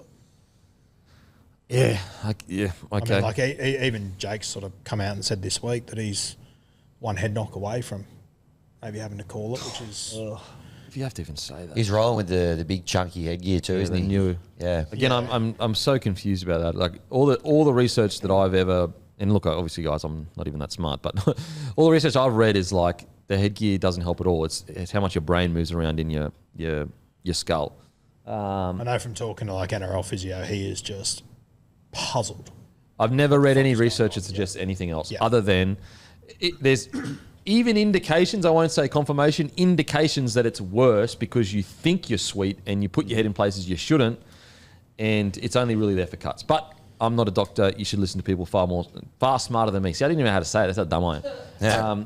What do you reckon, Hammy? Are we being too harsh on the Manly Seagulls? I don't think you are. I've been a big supporter of Manly and their chances last year. I think in the year before in our previews, I was quite hot on them. But I think this year, look, there's been a few players obviously leave. There's been a bit of disruption at the club. They've new CEO, halfbacks changed. I just worry about the middle forwards. You guys have touched on it as well. Who's actually going to lead that pack? Obviously Jake Trbojevic is a great leader, but probably not able to lead with his actions as much as he was able to, once upon a time. Paseka is great. Bullymore, very good player. I rate him quite highly. I think Kobe Hetherington's a good get, but I don't know, some of the other options they've got there, I don't know that, to your point as well, that Fogarty is not going to have as much freedom as he had at the Canberra Raiders. It's going to be a tough slog. Obviously, Turbo, he's the captain now, but I don't know. It's also I'm pretty sure it's the most outside backs any club has. Yeah, well, I was just going to say, looking at the squad, and we've got the gains and losses here, and there's 11 losses and 3 gains. So, and Rick and Bruce speak out a bit better, but they've obviously upgraded a lot of contracts from, junior ranks, and I'm sure we'll get to him shortly, but someone like a Joey Walsh, who sounds like he's set to be the next superstar half in the game. Dave Riccio mentioned the young forward, I think it was Simeone the other day. So he's my Simeone Luffy. I don't know enough about the up-and-comers, but the gains and the losses suggest to me that Manly believe they've got the talent coming through, which is probably a bit of a wild card in terms of maybe they're shaping better than we think they are. Well, so here's some positive stuff. So Simeone Laffey, I hope I'm saying that correctly. If he explodes, I wouldn't say that their forward situation is sorted. However, it changes a lot. So let's say if we go, all right, Paseka's hitting great form, and Simeone is also his starting prop partner, and he's exploded onto the scene as the best young front row in the competition, or at least one of the best front. All of a sudden, it alleviates a lot of their go-forward problem. And now it's a lot of what-ifs, like what if Paseka hits the ground running again? What if this young rookie comes through and absolutely kills it? But he's my rookie to watch. This is obviously on Code Sports as well. He's an Australian schoolboys representative. Laffey is expected to get a taste of first grade in 2026, given his quality and pedigree. A powerful prop. He's come through the Seagull system and has been earmarked for big things. So they are, I wouldn't say their season hinges on him, but I guess making the 8 probably does hinge on him coming out and playing some good footy. Yeah, look, Tim just said that, they've obviously got these young guys that they've come through. And there's other guys there like Large and Willett who are good players. Is there a world where Seagulls are just struggling to attract players there? That's what I'm leaning towards. Last year was such a shit fight between DCE coming out and spraying the club on TV. Turbo CEO only signing 1 year. Turbo signing 1 year. Just all these little things that I'm like, I don't know how appealing it would be for me if I'm a player, the Manly Seagulls now. DCE's leaving. Ruben Garrick's already gone ski. I have no confidence whatsoever that Seabold's going to be the coach in 18 months' time, let alone 12 months' time. I think they're in a really tough spot of just trying to appeal to guys. Yeah, Garrick leaving's one right where you just pitched him finishing his career there. Yep. I know it's weird, probably. And he literally said on the Matty Johns podcast, basically, I want to win premierships. That's why he's come to the Roosters. Yeah, fair enough. Which is makes sense. Hard to not. Lehigh Hopewadi situation. Is he obviously he's on the wing for you boys? Yep. I guess, when is he always going to be on the wing? Like, what happens there? I think he stays on the wing for the foreseeable future. Yep. Realistically, I think Turbo now is captain of the club. I think he'll. Yeah, I think Lehigh's just destined to be on the wing for. Yeah, bit of a weird one because he's so bloody good. That's a weird one, but I mean, to his credit it. as well, it's a fucking good winger. Oh, bloody oath, absolutely, yeah, no denying that at all. But it's just, we spoke, for example, the Fletcher Sharp situation where we're like, no, he can't sit on the wing. And granted, they're in different positions with obviously Fogarty, but for Lehigh, we say, yeah, mate, just sit on your wing. But I'd argue Lehigh's played better footy so far, or at least longer, than Fletcher Sharp. And we're like, yeah, you can just sit on the wing. But with Fletcher Sharp, we're like, no. Well, at least the Knights are like, no, we have to play him at 6. You know what I mean? Like it's... He'll be obviously a long-term fullback and he'll be a star when he does. But I think sort of to your boy's point, if there's a place you have to sit on the wing, it is Manly for a few reasons. Number one, unfortunately, Tommy Turbo's probably going to go down at some point. If Tommy Turbo doesn't go down, he'll play Origin. So he'll be playing fullback at stages this season. Do you reckon, Tommy Turbo? If Tom Trebojevic stays fit from round 1 through to Origin, absolutely. Yeah, he gets a wing spot. He gets a spot in the team somewhere. Oh, yeah. Okay. Okay. And secondly, to be on the wing when the reason you're there is because Tom Trebojevic is at fullback, you are getting it put on a platter for you. You're scoring try after try after try. That's interesting, Hammy. If Tommy plays a full season, would you lock him into a New South Wales side? Yep. He should have won the Golden Boot 2 years ago. What do you mean? You would potentially not have him? He's not a lock-in. No. Like, he played 20 games last year. No, where the argument is literally if he plays through to Origin. Yeah, what did he play last year? How many games did he play? 18. 18. I'd need to see. I just think guys like Nwanga Nituwase, he was unbelievable last year. Red hot form. Then you've got Crichton in one centre, maybe the other centre position. Obviously, Trell, see how he goes. I'm not saying he won't make. I'm just saying I don't think he's a lock.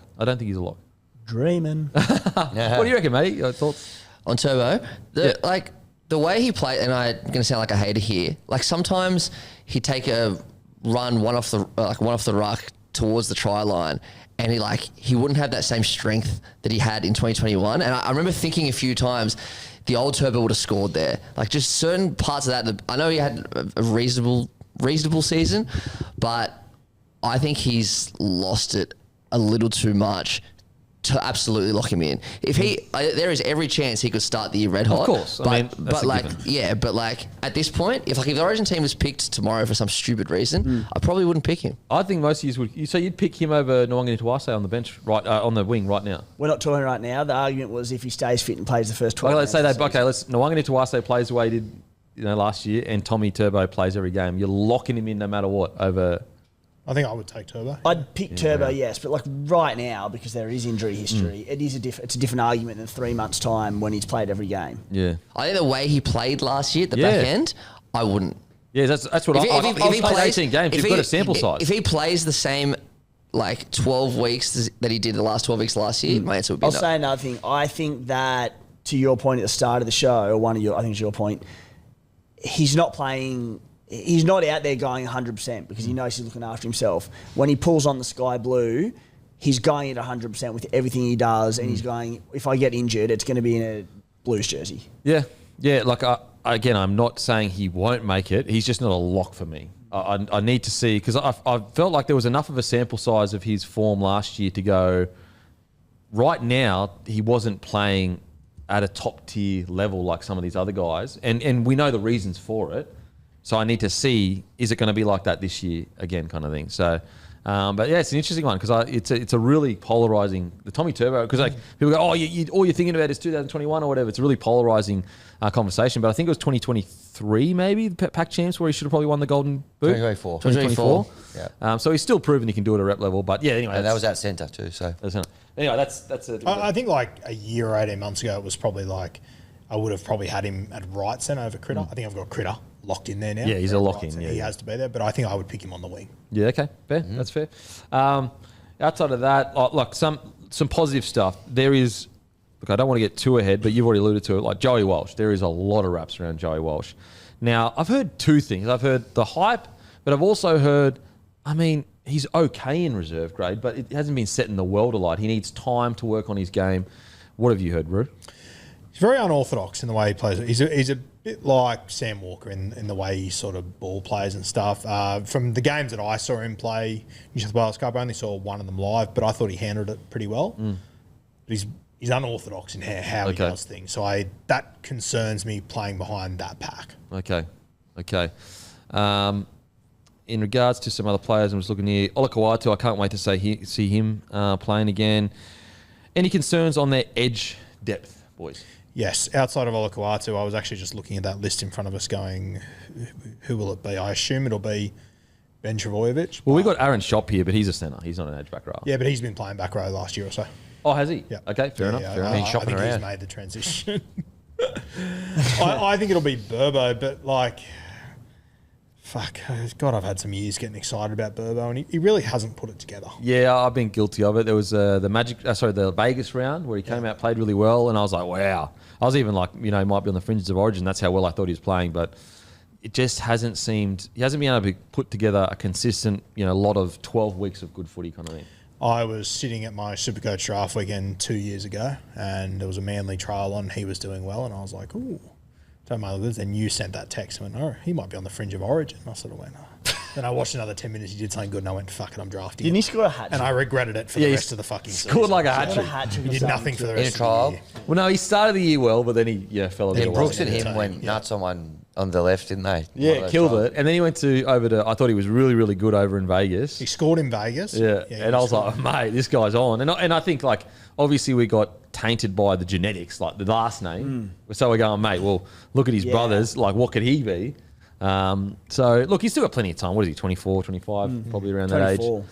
So he's got plenty of time, but it's probably... I think Is it make or break for him this year? No, I think the argument is, like, we're talking about is him right now as kind of a locked-in back rower. He's got a long future in the NRL. We'll probably play another 5-6 years. Of course. It's just whether or not that is pushing for a bench spot or fighting for that starting back row spot. He's been locked in there for a little bit now, and it's like, to be locked into a starting back row spot in the NRL, you need to be killing it. I was going to say, do you think that this year is... Like, I think he'll always be able to find a contract because he's a good squad player to have. And versatile, I can only assume with that family he's a good trainer and good morale and all that. But do you think this season is the make or break of essentially like, you've got a pathway right now. You go left, you're on 500-600K, you're a starting back rower for the next 5-6 years. You go right, you'll probably hop around a few clubs. I know the Travojevic connection changes that a little bit, but do you reckon that's where he's at right now? If he has another quiet year, he obviously loses that locked-in spot. What happens from there, kind of thing? Well, I think that's where he should be at, but given their depth, I don't know. True. Like, if you're going to let him go, you've got to have someone to put in there. I also question realistically with his last name if they're going to let him go. Yeah. The whole extra 1 year from Tommy is so interesting because it almost lines up, I'd assume, like Jake Travojevic probably his last season this year, probably. This doesn't, yeah. Well, he's 31, 32 in mid-Feb, so I think he'll go around another one. It's alarming to me when you're talking about one more head knock and that. Like, yeah, well, there's that. You're on the verge of a new season. It's exciting, ready to go. I mean, is it telling that Turbo was made captain as well, not Jake? Yeah, that was I was a bit surprised with that, to be honest. I also know that this doesn't matter in any way, shape, or form to anyone but me, probably. But I still can't get out the optics in my head of them announcing Turbo. You're so rattled No, by I'm it. rattled Mate, I by think it it's too. fucking ridiculous. You're the captain of the Manly Seagulls. Mate. Have a coffee in your hand in the I car know, park. agree. Well done. Mate, I tell you what, I am fully on board with your Roo here. Like, listen, if you want to do that without the cameras on and then redo it with the cameras on somewhere nicer, maybe I can cop that. To do it with the cameras on, to get handed the captaincy of the famous Manly Seagulls in a car park while people in their thongs holding coffees.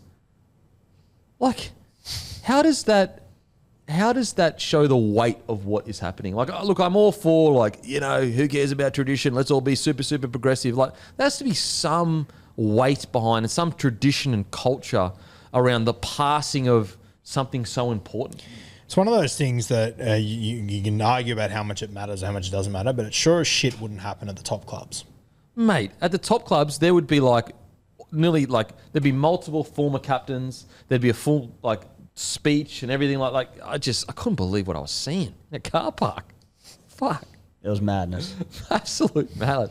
Oh wow. And all like even from a perspective like Tom Trbojevic, like even though he hasn't won a premiership, he's a club legend. Like even from that perspective, you would think that. Anyway, okay. So sorry to get caught up in that Manly. Okay, how long have we been going for the Manly one? 23. Okay. Okay. Unfortunately, boys, I have some negative news on Manly. I have them in the bottom two. Oh, wow. Yeah, I've got them 15th, so I'll say 14th to 15th.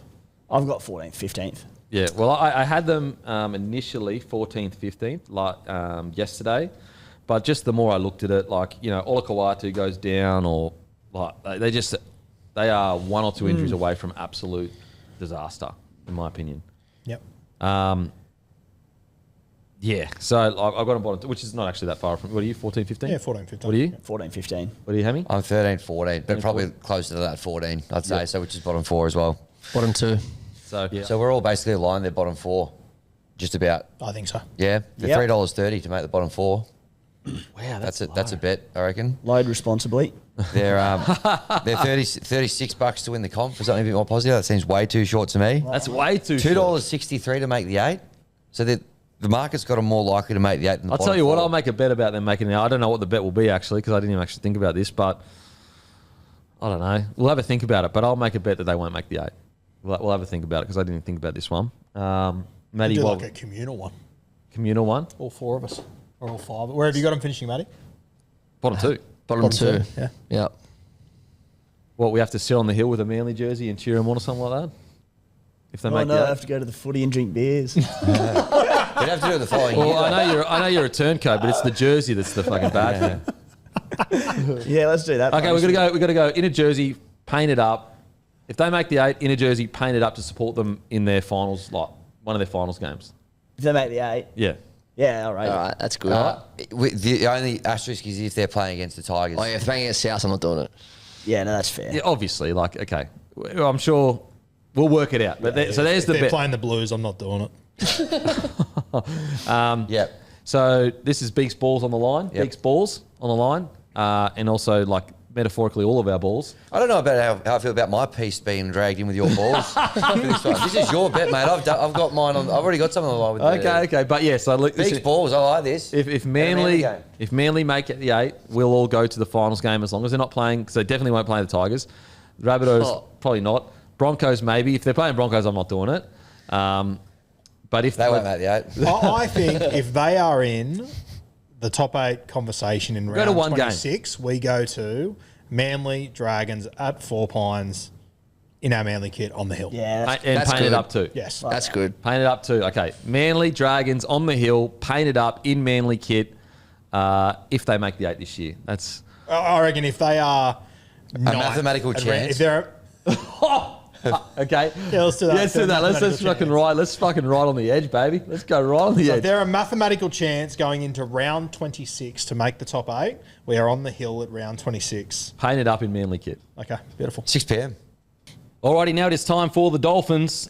Finished 9th last season. 12 wins, 12 losses, 721 points scored. They were, I think, the best attacking side in the competition. Points against, 596.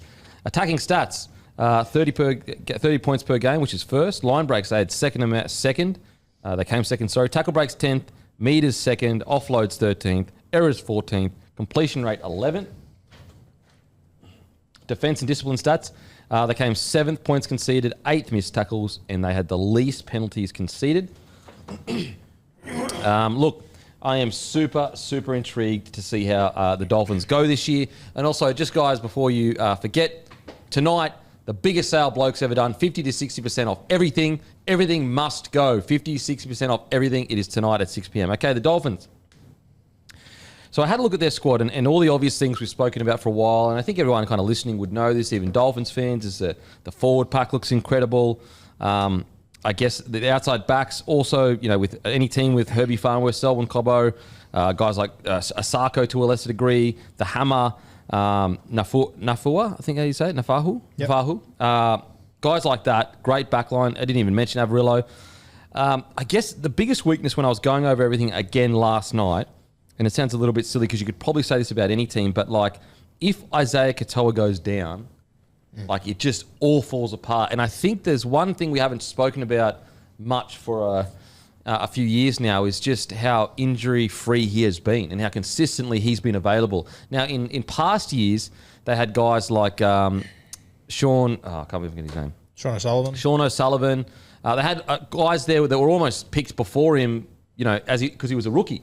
Now, the club's, hopes rest solely on his shoulders. Now, I know they've got Brad Schneider, but he's definitely more of a 6 than a 7 in my opinion.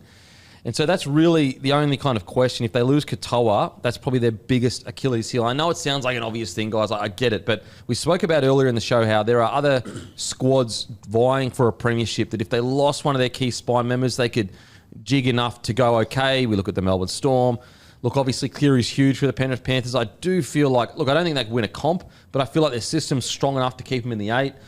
We've got the Broncos, obviously Reynolds or Ben Hunt. They could replace each other. The Roosters, they would be pretty okay.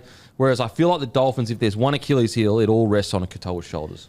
Yeah, and I think it's a fair question, but how often did we sit here last year and watch an injury go down and go, okay, that's the Dolphins? Yeah, fair. And they just kept I think it needs to get a bit of credit for just being a fucking good system. Yeah, that's fair. Yeah. Oh, are they going to be better with Isaiah Katoa than Brad Schneider? Sure, but I'm not sure if it'd fall into a heap, based on what they've shown us over the last year or so. Do you give them a chance of making the 8 if Katoa is out for most of the year? I don't. I think I'd rather lose all the guys they lost last year than lose Katoa. Okay. And they still finished 9th. So, yeah, I don't think they can win a comp. I think right now I actually look at this squad and I think they could win a comp next year, potentially. They're probably on my lower end of can win a comp category. But, yeah, I don't. I think they are just a good football side that has got a lot of guys that have got a lot more experience than we thought they would by this point. A lot of guys that have excelled. A fantastic forward pack. So, yeah, I think they could potentially still make the 8, even without Katoa, maybe. Yeah, okay. Okay, and that's the Achilles heel angle of this. Let's assume he stays injury-free because he's shown he can stay injury-free. I love the Dolphins. The Dolphins team on paper, there's not much more you could ask for. Seriously, not much more you could ask for. Timmy, I'd love to get your thoughts, mate. Yeah, the thing they have is they have depth, but even for teams with depth, their depth is outstanding quality.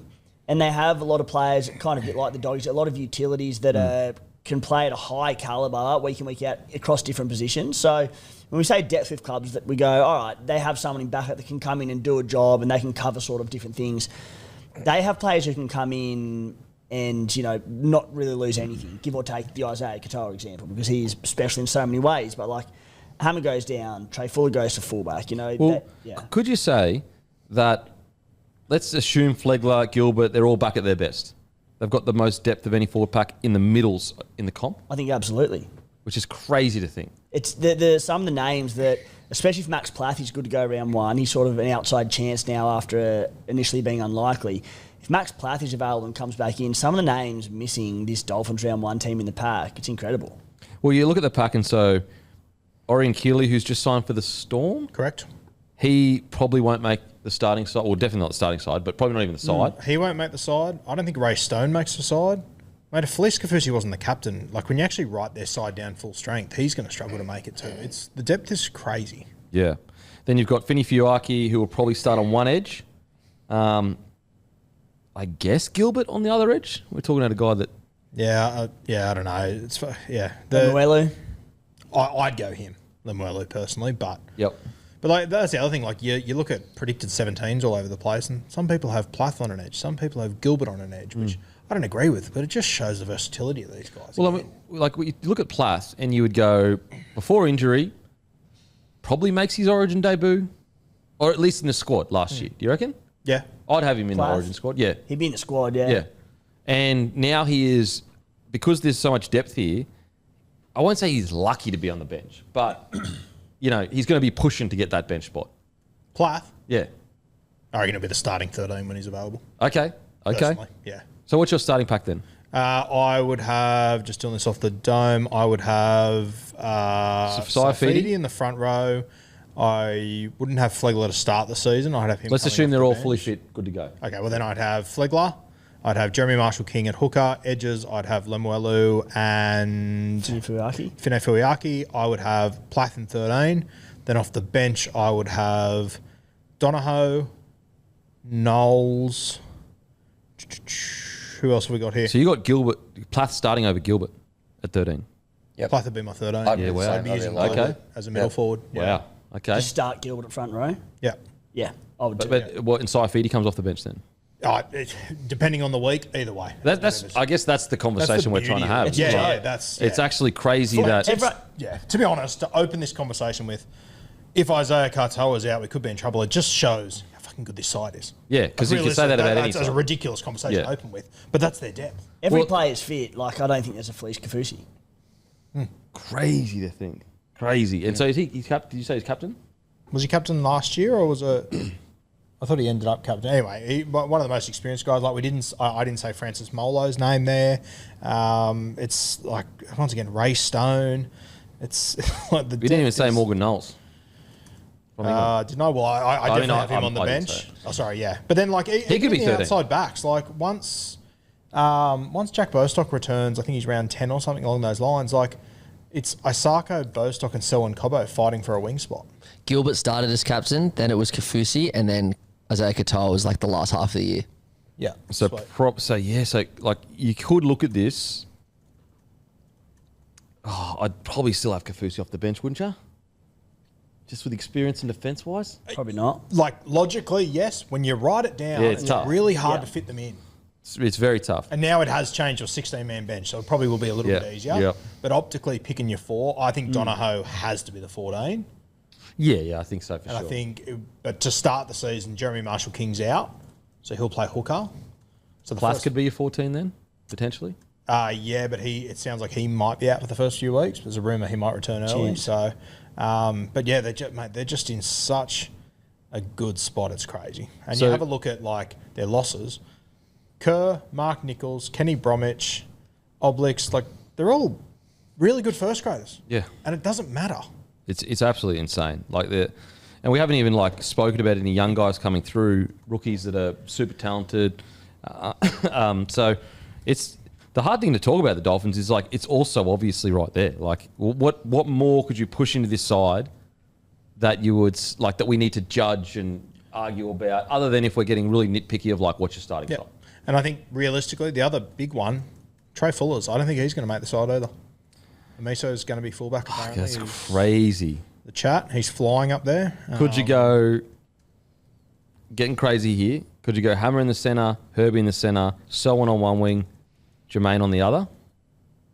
And then what, Trey at fullback? Trey at That's fullback. 100% what I'd do. I think Yeah. that's what most people do, but from what I've been told, that's not what they're doing. Oh man, he's so good. What do you reckon, Timmy? I'd have Trey Full at fullback. I'd have Hammer at centre, Herbie centre, Cobbo and Asako wings, Avery odd man out. Yeah, I just think you have Hammer there and you absolutely get him in a roaming role, sniffing around the ruck, because that's where Hammer does so much of his damage is just support play. That's an what I'd have. insane backline, bro. Herbie Farnworth, Selwyn Cobbo, origin level. And then you go Hammer, origin level. Like you've basically got 3 players that are at top tier at the, obviously Selwyn Cobbo at his best. That you've got back-to-back Dally M winning centre, Selwyn Cobbo, also good enough to win a Dally M, also good enough to win Origin, play for his country. And then you got the Hammer. We know what he can do. It's not even we don't even talk about You it. even say like Selwyn Cobbo at his best. Like, in the last 2 years, who hasn't played their best at the Dolphins? Realistically. Yeah, they've all been bloody. Like everyone's overachieved. Yeah. Yeah. And to think that also, like, out of that back line, the person with the most pressure, I guess, externally would be the leading point scorer in Jermaine Asako, who has probably been one of the more underrated wingers of the competition last year. Yeah, I think once Jack Bostock returns, he's under serious pressure. Yeah. Crazy. What do you reckon, mate? Would you go Trey Full at the back there? Yeah, I think that just enables you to get all your best players out there, doesn't it, in some way, shape or form? And, Hammer's like not a traditional centre. Like, he's probably got a bit of license to roam, a bit like you see with, when Turbo's done it for the Kangaroos and whatever. So, they're pretty stacked when you put it on paper like that. And there's some good players that might miss out, Bostock or whatever. So they're pretty strong across the board. The one is the number 7, as you guys kind of touched on, but they're not completely devoid of options there. If they needed a bit of cover there, they've got Schneider, they've got Nicarima, they've got Donato, who can kind of like fill in the half Play as well. 6 if he needs to, yeah. Yep. So I think they're they're well placed this year. And last year they put more big scores on teams than anyone else. They probably raised about 3 or 4 times. So if they can just continue to, if they're best and they're worst, they can close that gap a little bit. They're going to be a good team. They could make a charge at the top 4. Just a little reminder, I think we look at like the Canterbury Bulldogs and how far they've come in 3 or 4 years. Just a reminder of what the Dolphins round 1 team when they came in, which was only 3 years ago. Hamiso at fullback, who was sitting on the bench for the Cowboys before that. Jermaine Asako, who was playing reserve grade. Well, could barely get a club, yeah. Yep. Ewan Aitken, who was like transitioning positions and whatnot. Branko Lee, who was playing reserve grade. Tessie New, who was playing reserve grade. Isaiah Katoa, who had just finished his SG Ball season. Sean O'Sullivan, who was playing reserve grade. Jesse Bromwich came up, obviously, from the Storm. JMK was, I remember the season before that, JMK came out and said, I want to be the best hooker in the game, and everyone took the fucking piss. Well, he didn't even say that. He said top 5, I think. Yep, and everyone laughed at him. Yep. Flying now. Jared Wallace was there, obviously coming to the back end of his career. Felice Kafusi, Kenny Bromwich, Tom Gilbert, and the bench, Mark Nichols, Ray Stone, Kurt Donahoe, and Connolly Lemuelu. So Kurt Donahoe was in that first game. Like, wow. They've developed all these guys and brought them through, and then just every signing they have made has just turned to gold. Like, it's incredible. What they've managed to achieve in such a one at a time. Like the fact that, pretty much every year, obviously the first year there was a lot of people like maybe, bottom 2 or whatever. But since then, most people have been like, they haven't been in the bottom 4 for a lot of people. Except for obviously this guy that fucking hates them. I've turned, I swear. Well, have I? It's incredible. Well, maybe I haven't. It's absolutely incredible. I guess if you wanted to be hyper fixated on, like, super nitpicky, I guess Kota Nikorima's and Isaiah Katoa's defence, it got better. Don't get me wrong. I'm not saying it's the same as it was at the start of last year. But, naturally, obviously, Katoa, we'd expect that's going to take time. He's young as anything. But that is 2 spots on the field that you can really, I guess, angle at. I think the other thing as well, when you have a look at this squad and where they are now, like, they're the first team ever to lose Wayne Bennett and get notably better. Yeah, that's true too. I mean, they planned everything so well, so meticulously. I assume they listened to Wayne on the way out of what they should do. Defence is definitely the issue. They had obviously 9th last year, significantly the worst of the top 9, 75 points behind next worst, which was the Roosters. And then clubs below them like the Seagulls, the Eels had better defence than them. So got to remember they got decimated by injury last year though. They did, and that's where, again, their depth last year was so good that they were able to cover it. So, 100%. Yeah. So, heading into this year, it really is, if they can stay fit, in my opinion, I think that I've got them in my 8, but they could be a smoky for the top 4. That's how highly I rate this squad. Yeah, I think they're one of those teams that you would not want to play come finals time. No, especially, look at the attacking footy they put on with half a reserve grade side. Yeah. Yep. You know what I mean? What are they going to do when that full strength? You know what now hear me out, would love to see is Isaiah Katoa get injured. Pause. I want to see, because he's been so durable in recent years, so much good that the Dolphins do obviously comes off him, but I don't think we can properly appreciate and just seeing it live. I think we're going to appreciate how good he is when he's missing. Yep. Because of, we speak about time and time again, but how deep he plays into the line, the amount of hips that he gets to turn from opposing defenders, and all the brilliance of Herbie Farnworth and these outside backs that come off the back of it, it's all Isaiah Katoa. And I think we'll see that when inevitably at some point in the future he misses a few games, we'll go, holy shit, he has big impact. Well, think about how good this guy is. In a team, half of reserve grade, so he didn't have his proper forward pack out there. He was the 7 that created the most space, essentially, of any team in the competition because they scored the most points. At, 21 years old? Without a hooker. Without a hooker, with a kind of reserve grade forward pack. Rotating edges all year. Like, that's insane. Like, for me personally, I was shocked he didn't win Dally M7 of the year. I thought he was a shoo-in. I understand, Cleary's running was good.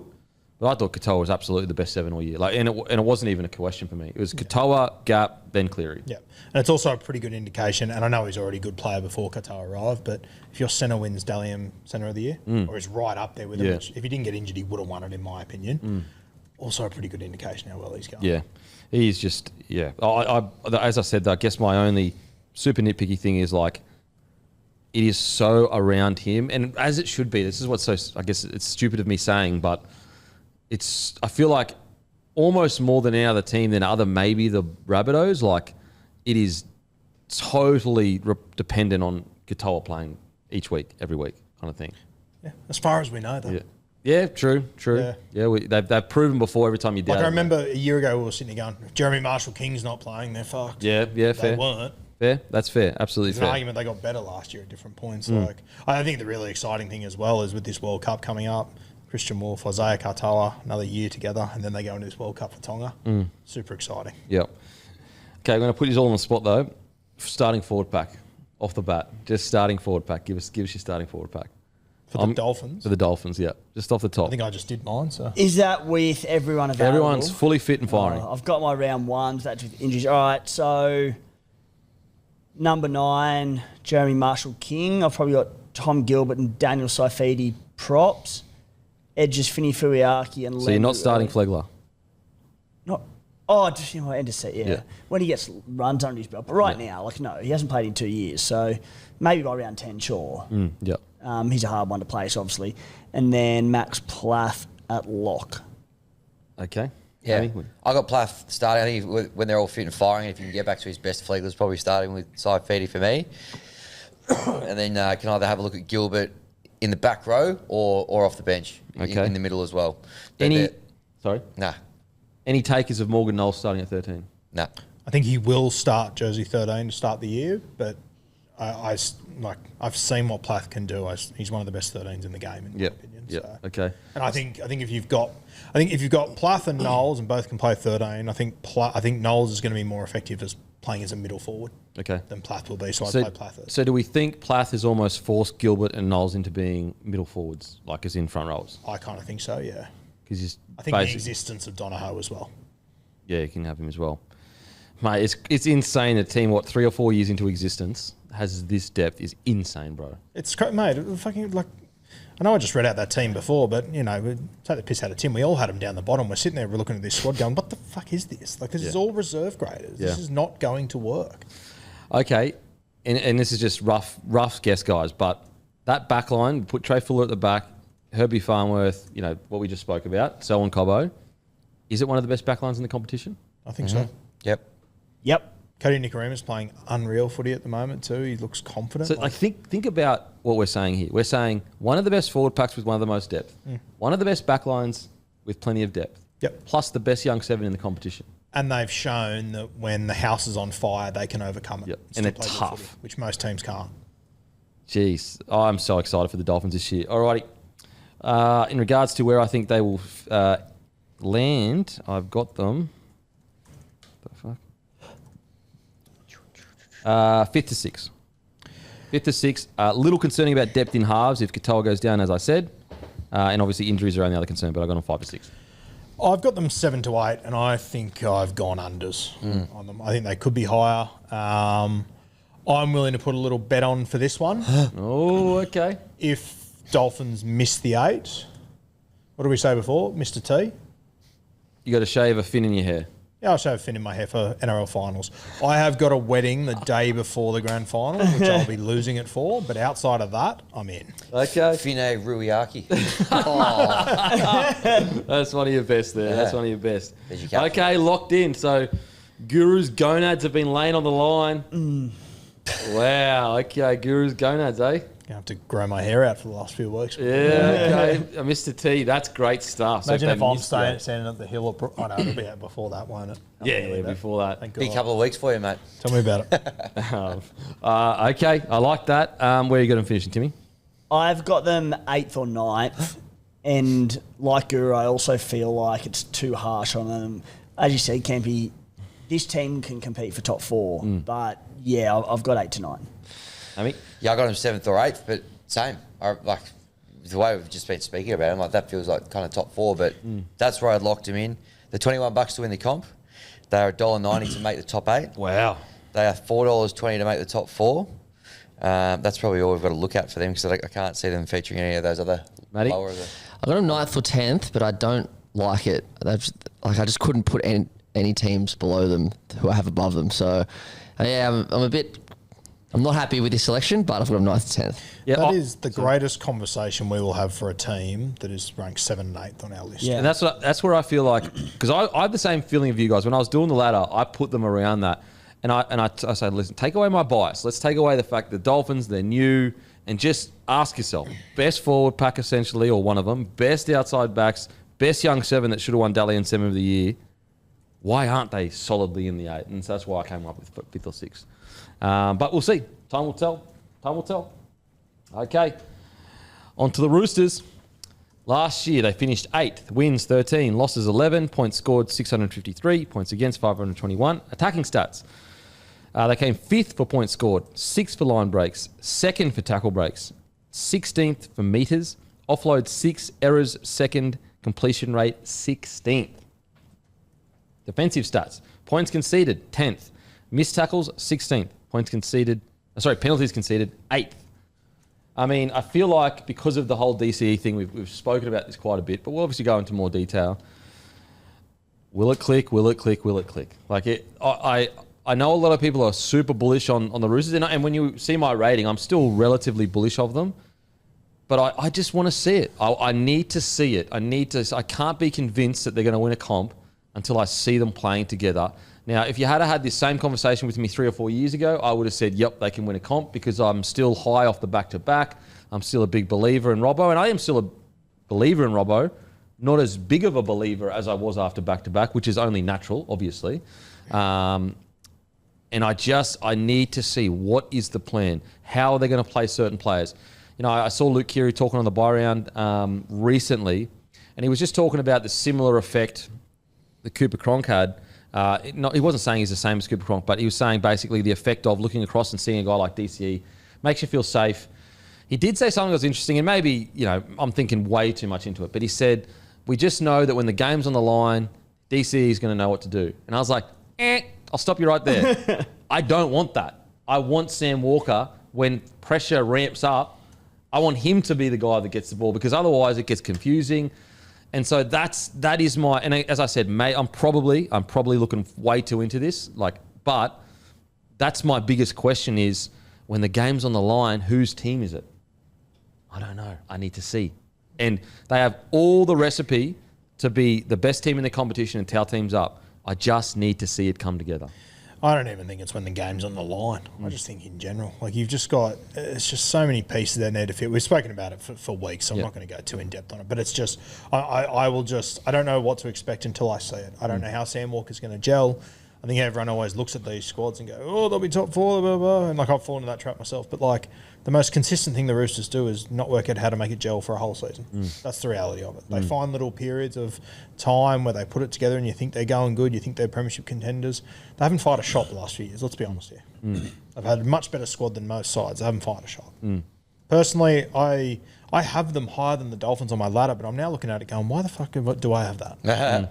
I'm trying to convince myself why I've done that, and I'm not entirely sure. I think that their forward pack, last year my concern was their forward pack coming in. Their forward pack was really good last year. I think they've got a good enough pack to be able to beat most of these sides. I think their pack is good enough that even if Sam Walker and DCE and Teddy, maybe they aren't gelling perfectly, there's enough teams, I think, in this comp with that forward pack and those ball players that they should be able to beat. I'm confident they'll be in finals.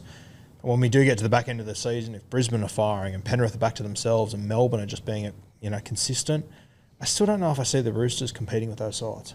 What happens if they don't make the 8? No, they have to go find a new coach. With this squad, you shouldn't be missing the 8 as far as I'm concerned. And it's been... The hard thing is he hasn't had failed years, but they've underachieved. You build the jersey up the other day. We play for premierships. At the moment, you don't.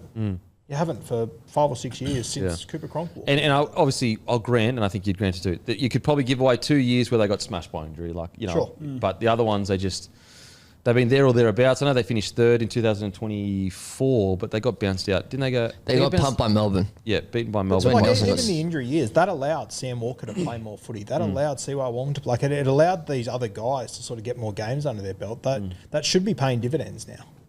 Yeah, I do. I'm still quite bullish in that they'll finish the year quite high. The question is that full-on gel that you need, like in that finals footy, I'm still just need to see more of it. Timmy, what are your thoughts, bird's eye view of the Roosters? Definitely a squad to win a comp. Should, at the very least, be competing for a premiership and should be there at the pointy end of the season. A bit like you boys, I'm struggling to see the DC and Sam Walker combination working, at least early on. I get a bit of deja vu from a few years ago when they had Keary and Sammy Walker and they brought in Cheese and Teddy was a Dally M medal winner and just Joey Manu. The team was just stacked. And they started pretty slowly. And they eventually got things going by about mid-season, but it was because they couldn't find this balance between Keary and Sammy Walker and all the stars and how to play. That can't repeat. I don't know exactly what that looks like, but... Sorry, just to further your point. So, a few years ago, Sam Walker and Luke Keary. Luke Keary's won 3 premierships. Is it 3? Yeah, 3. You know what I'm saying? So, sorry? So, if Sam Walker couldn't make it work with him, you know what I mean? Luke Keary's club resume is better than DCE's club resume. And it didn't work. And I feel like what we learnt from all of that, Sammy Walker with different halves, and namely Keary, was that Sammy needed to be dominant. And, every time he's out there, he's now the dominant half and looks fantastic. I just don't know if I can see Daly Cherry-Evans doing that. And I will say, sorry, Keary did say that he's been very much not telling them how to play. He's very much like, what do you want me to do? Yeah. DCE has been. And glass half full is, with the experience of Daly Cherry-Evans, if they get this combo right, and to be fair, it doesn't have to be from round 1. No. Just by... Probably won't be. I'd be stunned if it is. I think they'll be very clunky early on. They get it right by finals time, which is all that matters. Look out. Yeah, they'll all be almost unstoppable. Yeah. If they somehow make this gel, that spine, they'll almost be unstoppable. And I just want to, there's Roosters fans that are probably sitting there going, oh, you're talking about us like we're going to miss the 8. We're talking premierships with the Roosters here. We're not talking about, oh, this would be good if they make the 8. So therefore, we are, the standard for me from a Roosters perspective, if I'm a Roosters fan, is grand final. Prelim is acceptable, satisfactory stuff. But even then, I'd be a little bit disappointed. But anything less than that, it's a bust. Yeah, it's not our standard, it's your standard. It's literally said on your jersey. Yeah. Hammy, thoughts? I'm higher on them than you guys. I think they can win the comp this year. I've got them right towards the top. And I reckon there's a little bit of a factor of there's a little bit more to play for this year because a couple of blokes are switching codes at the end of the year as well. Okay. So I actually think this is the window. If they don't win it this year, it's going to be a couple of years before they potentially can. Angus Crichton obviously going and Mark heading back across. But I just feel like the players that they've added in, I don't really see how that team's any worse. Yes, the halves gelling is going to be interesting because I feel like last year Savala and Walker kind of complemented each other really well, and it's not easy to find someone that works well with Sam Walker. So this is kind of starting from scratch again, which is going to be a little bit interesting. However, I'm confident that they can find a way to make it work because the spine they've got there, just with the names, that's a premiership winning spine. I think that they'll be able to put together. Would you feel more confident about this side if it was Sam Walker and Savala 7 and 6? Yeah, it's such a tough one. It's because I've thought about that quite a bit, and I like how they gel with each other, but the DCE factor is still a factor. Okay, would you feel more confident if this side was DCE and Savala? I feel like I'd have a better idea Roosters, of at least yeah. what I know it's going to look like. A Roosters led DCE in good form. Shit. Yeah, that's a tough question. Don't get me wrong, DCE and Walker are, the best players. I just don't know how it's going to work. I think what makes it so hard to answer is we all know if it gels, it's probably the best spine in the club, or at least one of them. He's right. I reckon a Walker and Savala or a DC and Savala start the season the first 8 rounds with a better win record, but DCE, Sammy Walker, has more chance of winning a premiership. I think that's fair. That's fair. I like that. Yep. Because, because I have them high up for the season. I do think they just got such a good roster that they're going to be able to beat most, stay consistent, all that good stuff. It's more just like when the crunch time happens, and they've actually come third before, 2 years ago, obviously. They just get to finals footy in the last 5 years, and they don't fire a shot. They literally don't fire a shot. I haven't seen a finals game, and maybe I'm wrong, but I'm trying to think of a finals game last 3 or 4 years where I've watched them in the finals, not in clubland, in finals, watched them and said they can win the comp. I don't even the year where they just beat the Sharks. I bet the Sharkies over at Shark Park, didn't they? It was like a shit. It was just an absolute poo slinger. Obviously it was a good game. Don't get me wrong, but it was like blokes getting injured left, right. It was just all over the shop. Sharks bombing tries. Roosters being incredibly brave. It was just their defence that won in the game. But it was at no point over the last couple of years have I looked at them and gone, wow, that's a premiership team. But I just think this is what I think will happen this year for the Roosters. Start really slow. There'll be all those negative headlines. Then we'll know what they're about, probably about 10 rounds to go in the season. We'll have a good idea of where they're headed. They'll start to do their usual end-of-year ramp-up. Because, again, even though DCE has been seven for so long, he plays like a 6. He runs the ball a lot. He takes risks. He's the point of the spear. And so if he can still play like that, but just be second fiddle, then it can work, in my opinion.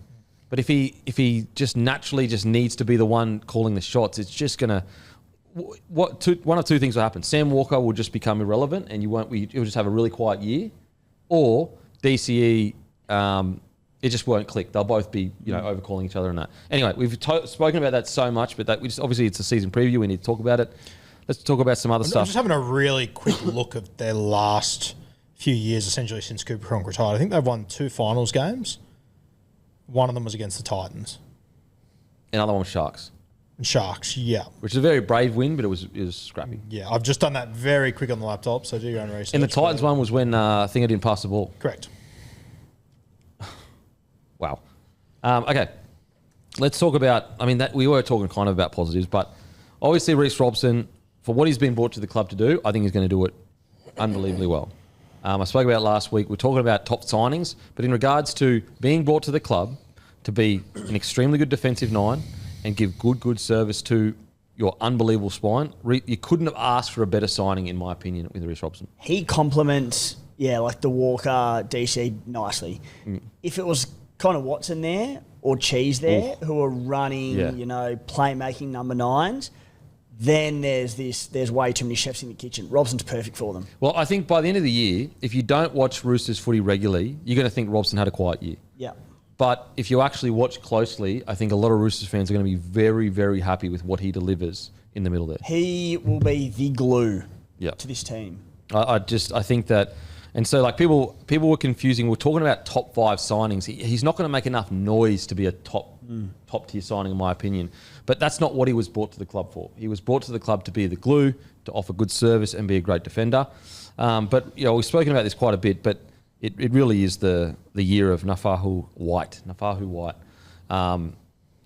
Another year under his belt, the more confidence. Heading towards the back end of the year, you could see he was getting a bit of swagger about him. He knew that he was more powerful than most other forwards. You saw in the Pacific Champs, I thought he was outstanding. It really is an opportunity for White to go from, the fringes of the top tier to pushing for a Dally M front row position this year, in my opinion. Yeah, I'm I was sceptical of him at the start of last season. He was a little bit inconsistent. If he gets better this year, holy moly, I'm going to be blown away. Yep. I thought he was so good. And I think people forget because he did so well and everything. He stepped into the frame of Jared Reece-Hargraves, and he was a fringy before that. And he went and was one of the best front rowers in the game as well. Yep. So, huge shoes to fill, and honestly, it didn't seem to faze him. Not at all. And like before he stepped into that role, he was a fringy. Yep. And also, he stepped into the role not because he was probably tapped on the shoulder, more because he just played so well that he became that guy. You know, like I feel like it was probably Spencer Leniu or Lindsay Collins that they were probably expecting to become that person when Hargreaves left. But he played so well that he is alpha's a strong word, but he is the focal point of their pack now, in my opinion. Yeah, I completely agree. He's the head of the spear. Yeah, and so I cannot wait to see him play. Guys like Fiketti, I can't wait to see him get another year under his belt. So I think, do we all agree it's probably going to be Connor Watson at 13 with Victor Radley on an edge? Yeah, I think that's how they're going to line up. Angus Crichton on the other edge? Yep. Well, I've got, what do I have? Jeez. Radley's going to miss the start of the season, obviously. Radley's out 5 rounds or something. Yeah, so Wong will start on that edge, I would Yeah. assume. And then Radley, when they did their photo shoot the other day, read into what you will, but all the numbers seem to be pretty accurate. Radley had 12 on his back. So. Yeah, okay. So Radley, Crichton. Is there any concern? Now, their forward pack is good. I don't think it's the best forward pack, but is there any concern of the age of Lindsay Collins? Radley's not necessarily old, but he's more of a solid, good edge back rower now rather than like a kick out or a, you name it.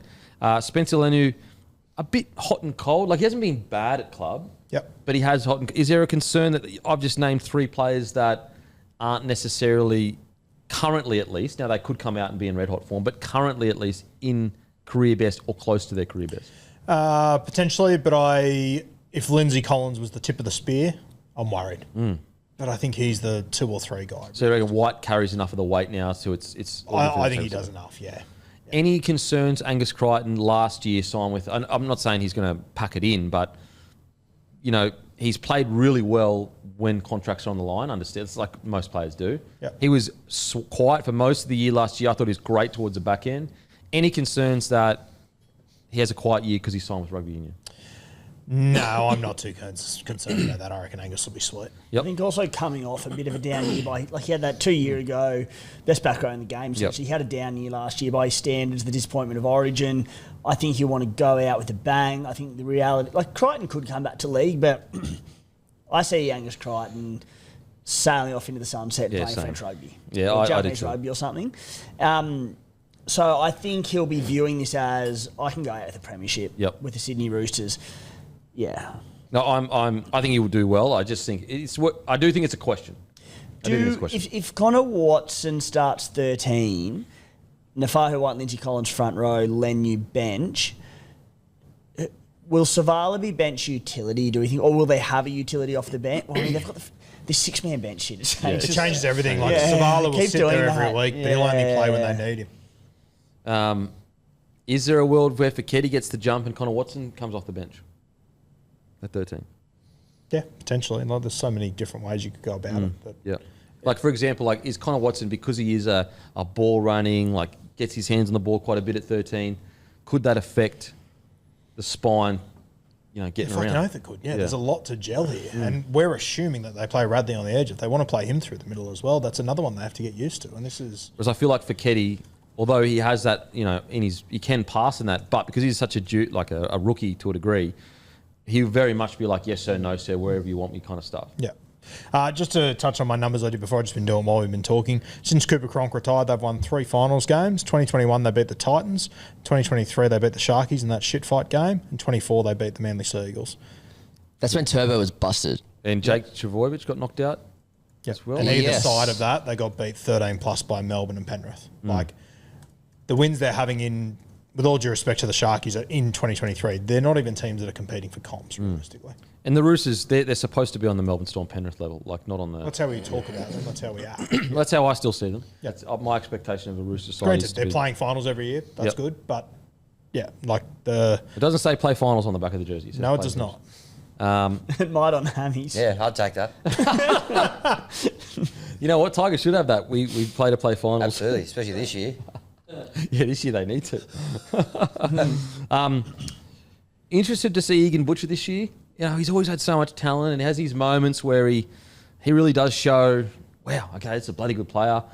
And then other moments where you're just like, a drop ball here or a missed tackle here. I'm super interested. Look, we know what Nat Butcher's going to give us. He's going to give us a 7.5, 8 out of 10 every single week, so I don't have to worry about him. But I'm really interested what happens with Egan Butcher. Is it a make or break year? Look, Roosters tend to be quite loyal, but I do think it might be getting close to that. Not make or break to be in the NRL, but to be at the Roosters for Egan Butcher. Maybe I'm not remembering correctly, but I thought he was pretty consistent last year, wasn't he? I thought he was better. Pretty or good, not? but like when you look a Roosters forward, at a club for a long period of time, do they fair. accept solid? Oh, yeah. Yeah, fair. Is he in the starting? Is he in your 7? I've got him on the bench. But once you add in Radley, Oh, when I add in See what? Radley, he probably drops out. well, one of Steep or Butcher will drop out. On your 6-man bench or your 4-man bench? Well, Oh, my four-man bench.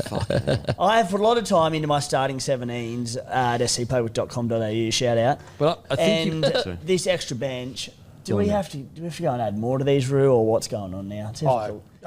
Can you imagine if we would have recorded this today and then in 2 days' time this 6-man bench came out? Oh, fucking hell. Back in here and do it all again. I will say, I do think last year he did string together some good games. I think you might be remembering correctly. I just thought in general he was more consistent last year because that was the thing that frustrated me in the years come by. I've talked him up so much and he could have games where he dropped 2 balls and it was just What about your man, concentration issues. Wong? I'm hoping he explodes in the first few games of the year. But this is my other thing. I don't like that fella has got so much fucking potential, and so does Egan. I don't know why they haven't put it together yet. Yeah. Victor Radley was the best lock in the game 6 years ago, and since then, he can't keep himself on the field. Suspensions. He's playing on an edge. I've been saying this for a few years, obviously, but I think the proof is kind of in the pudding with the Roosters' results. Okay. In regards to back, we go Nanga Tawase, Tupou, Toya, Billy Smith, and Ponga? Tupou. I said Tupou, Billy Smith. Yeah, Nwangani Tawase, Rob Toya. Sorry, that's the outside backs. Apologies. Outside of that, I'm looking. I think Benaya Uelu. I hope I'm saying that correctly. Pretty hard done by his. I thought he was really building towards last year. The young fella. He looked really good. He looked good, but if I'm a club that needs a 9, I'm knocking on his door. And it just shows just how good this squad is. That as good as Benaya looked, we're going to add the 6-man bench, and I'm not convinced he's going to be on a 6-man bench. Well, not when you've got some other guns that are going to miss out on this side. Like, for example, Celesi Feketi will probably be there quite a bit, you'd have to say, if he doesn't get this bench spot. Yep. With Connor Watson already in the squad, do you need to carry Benaya realistically? Yeah, it's a tough one. Alrighty, it is time for the rubber to meet the road. Anyone want to put their nuts on the line for the Roosters? No? Okay. My hammer's already on the line. Mate, my balls are on the line. Okay, I am going Roosters. I am going to finish the season, as in NRL season, 2nd or 3rd. I've got 5th or 6th. I've got Closer to 3rd for me. 3rd or 4th. Yeah, I've got 2nd or 3rd. That chat makes me think ladder-wise they might start slow, but I'll stick to 2nd or 3rd. Yeah. 1st or 2nd for me. 1st or 2nd? Yeah, Okay, I boys. reckon they got the ingredients. And as I said, if it's not this year, I definitely don't think it's going to be next year. They're going to lose too much quality. Yep. Okay. I'm going to hold you all to that. What? If it's not this year, we have to be looking at them differently next year. Oh, yeah, for sure. I'm of the mind of if they... Let's say they go bang bang out of the finals. I think Trent Robinson will be under massive pressure. If they miss the 8, I think that, and there's not a crazy amount of injuries or whatever, and even if there is, I think there's a good chance that they potentially move on. Mate, you have to have a lot of injuries for this squad to be depleted. Yeah. So even if one of their halves goes down, DC just goes in, Hugo comes in. Yep. They're 4th in the betting, $7.50 to win the comp. They are $1.50 to make the 8, $2.63 to make the top 4. Yeah, I've got him 2nd or 3rd, but if I had to have my ladder, I'd probably have 3rd. Matty? 3rd or 4th. On to the Warriors, ladder position, 6th. They won 14, lost 10. Points scored, 517. Points against, 496. Attacking stats, they came 12th in points, 16th line breaks. They came 12th tackle breaks, 9th metres per game, 16th in offloads, which is as a Warriors side, the myth that the Warriors footy is offloads and I know it hasn't been like that for years, especially under Webster. So they came 16th in offloads, 16th in errors, 2nd in completion rate. Another thing that is something that you don't usually associate with Warriors. Defence and discipline, Points conceded 13th, missed tackles 9th, penalties conceded 15th. Okay. The Warriors. I mean, I absolutely love their forward pack. I think it is phenomenal. Like Barnett, Aaron Clark, James Fisher-Harris, Jackson Ford when he's playing his good footy, Valmunga. Then you've got like Catewell, you've got Lecker, Laban, Niakorte, like crazy forward pack. Like such a good forward pack. Then their nines, Egan, Gunn, Sam Hilly, Gunn, Harris Tavita, and Tamate Martin. Good enough for a number 6, and also Gunn when they're playing their best footy. The biggest question is really, when you look at their entire squad, is how well does Luke Metcalf come back and play? Because without Luke Metcalf, I think it showed last year, and I understand they had other injuries and that. They still managed to jag some wins here or there, but I think without Metcalf, they're no chance of a top 4 in my opinion. I'll throw them back at you before you get into it. Without getting stuck too much into fantasy land, like realistic, what is Luke Metcalf's realistic ceiling in terms of top-rated halfbacks in the NRL? We've got Nathan Cleary, Jerome Hughes. Can he get to top 3? Can he get to top 5? Where does he sit for you boys? Because that'll determine the prospects. Well, I think if he stays fit last year, he probably wins a Dally M medal. Dally M medals. Ugh. Okay, sure, it's not everything, but it's not nothing. Like you don't fall ass first into a Dally M. I'd say top 5 or 6 around there. Is his at his best? That's his ceiling. Yeah, I think at his best he can be there. Yeah. Okay, cool. I don't know if he has he's a great, incredible running game, very deceptive, all that good stuff. All the little things that the extra stuff that Cleary and Hughes have kind of developed. I think Metcalf can get there, but just not in 26. To counter that, as you just said, and I thought the same thing. I went and had a look at the Warriors season last year without Metcalf start the season. Like, Metcalf went down in round 17. I think they were almost like a shoe-in for top 4. They were 4. Yeah, sure. And cruising. They were 4th in round 24. Like, it didn't fall off a cliff. Yeah. Like, they finished, I think, 6 on the ladder. Mm-hmm. They did have other injuries and all that stuff, which maybe talks to the point you might be making that, when Tanner Boyd came in, it didn't look as good, don't get me wrong, but it didn't fall into a heap. Oh, man, they did incredibly well to hang on. They definitely did. I'm with you. And also, it wasn't just him that got injured. It was fucking everyone pretty much. Yeah. But I think if they want to land in the top 4 this year, Metcalf's probably got to play 20-plus games and play well. I look at a guy like Tanner Boyd. I look at those halves, put it this way, a spine of Egan, we'll just say Tanner Boyd, Harris Tavita, and Chance. That's not a top 4 spine to me. Fair. That's a 8-ish kind of spine in my opinion.